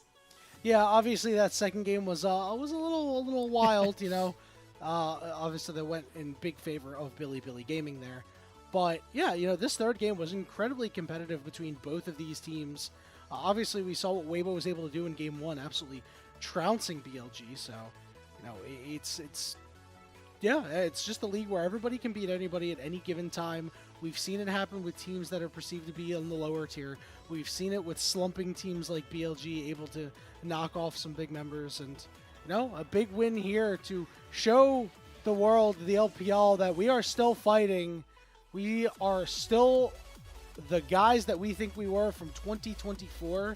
And you know what? I just can't wait for the next time that BLG plays a game, because I want to see if they can replicate it. Oh yeah, I think it's going to be really exciting to see if the form is repeatable, and luckily we're not going to have to wait long. They play tomorrow, so we're going to get a good idea of where this team stands as they take on Fun plus Phoenix. I believe I will be on cast for that as well, so definitely excited to get more Billy action, but I just am so pumped to see them actually live up to the pressure. We talked about it. 4 and 6 would have been scary for Billy. Yeah. Picking up this win, at least getting to 500 at 5-5. It keeps their confidence and their momentum. You see how much it means to them, the face of Knight in that one. I imagine it's been pretty rough on these guys. They haven't really struggled as a unit, and so to see them bounce back here today to show some resilience, I'm proud of the team. I'm excited to see what they can do moving forward. Yeah, without a doubt. And, you know, tomorrow's game, all of a sudden, FPX might be shaking in their boots a little bit as Beishwan was able to handle the pressure well, right? You know, imagine being on Thunder Talk, having a great Split 1, coming into Split 2, and things are just awful. They are just not good. The team is not clicking. The lane swap change really hurts them, as Knight is our MVP. Honestly, no surprise. But then to come in for Beishwan, to come in and be tasked with pulling BLG back together, the team that did so well last year, the weight of the expectations from the fans, absolutely absurd. And, you know, that game 1, a little suspect. Games 2 and 3, solid as a rock. Good stuff here from BLG and their new jungler. Let's see if we can pull up the standings real quick. I don't know if we have them on hand. I certainly hope that we do, and it looks like we do. The updated standings are here. BLG firmly in 5th right now, but they have a +2 game differential. And, you know, it's starting to get muddy up at this. I thought, honestly, 3rd and 4th would be secured by this time a couple of weeks ago, maybe a week and a half ago, but all it's told me is that we got Team 1, Team 2, and a bunch of soup. It is really anybody's game at the top. Remember, just as a reminder, top 4 are the teams that end up qualifying for the playoff spots immediately. 5 through 10 have to play best of 5s in order to get themselves in. So, you know, for Billy, this is a big win to not only trade with Weibo, but to get yourself into a spot where you're +2 in terms of game score. You know, if we come down to tiebreakers, which is very much not out of the realm of possibility with just how clustered it is, I think that's going to be a real big advantage to them. And this is a team that doesn't just want to be, you know, top 4. They want to be a team that can compete for top 1. And to do that, they need to make sure that they're locking into playoffs. This was the biggest step they've taken in recent memory to get there. And now the question is, will they be able to beat the teams above them? Because that's something that they have struggled to do all year long. Taking care of business against the teams that are perceived worse, but against those top 3, top 4 teams, they had a big mental block. And we'll see if they're able to overcome that. And we'll see what happens with Weibo, right? You know, obviously Weibo taking a rough loss here. Kind of thought that they would, you know, come into this week and continue spitting hot fire all over the LPL, but now falling to 6-5, still find themselves in a good spot. Future looking pretty solid for both of these teams, as they look like they are certainly forces to be reckoned with here in the LPL. K-Man, before we go, we got to send a big thanks to our coffee supporters, our elite ones specifically. Aaron, Soup, Mung, and Forrest. Without their pledged financial contribution helps level up the broadcast and give back to the cast and the crew. Try to give you an English LPL product every day. If you want to be cool kids like them, become an elite coffee supporter. But really, big thanks to all of our coffee supporters, names seen on the screen. Really deserving, really love every single one of you, seriously. And, you know, I even have love for the people who aren't. I have love for all the viewers, you know, K-Man. K-Man, you'll be on tomorrow. We got a full slate of games tomorrow, starting with Team WE versus NIP. Then we have BLG versus FPX. And finally, finishing the day is Top Esports versus IG. We're starting at, oh man, I don't know how to do time zones right now. I think 3 a.m. start time. I'm 3 really, really tired. EST, 12 3 a.m. EST. Wherever else you are, you can figure it out from there. We'll see you there. Have a great day.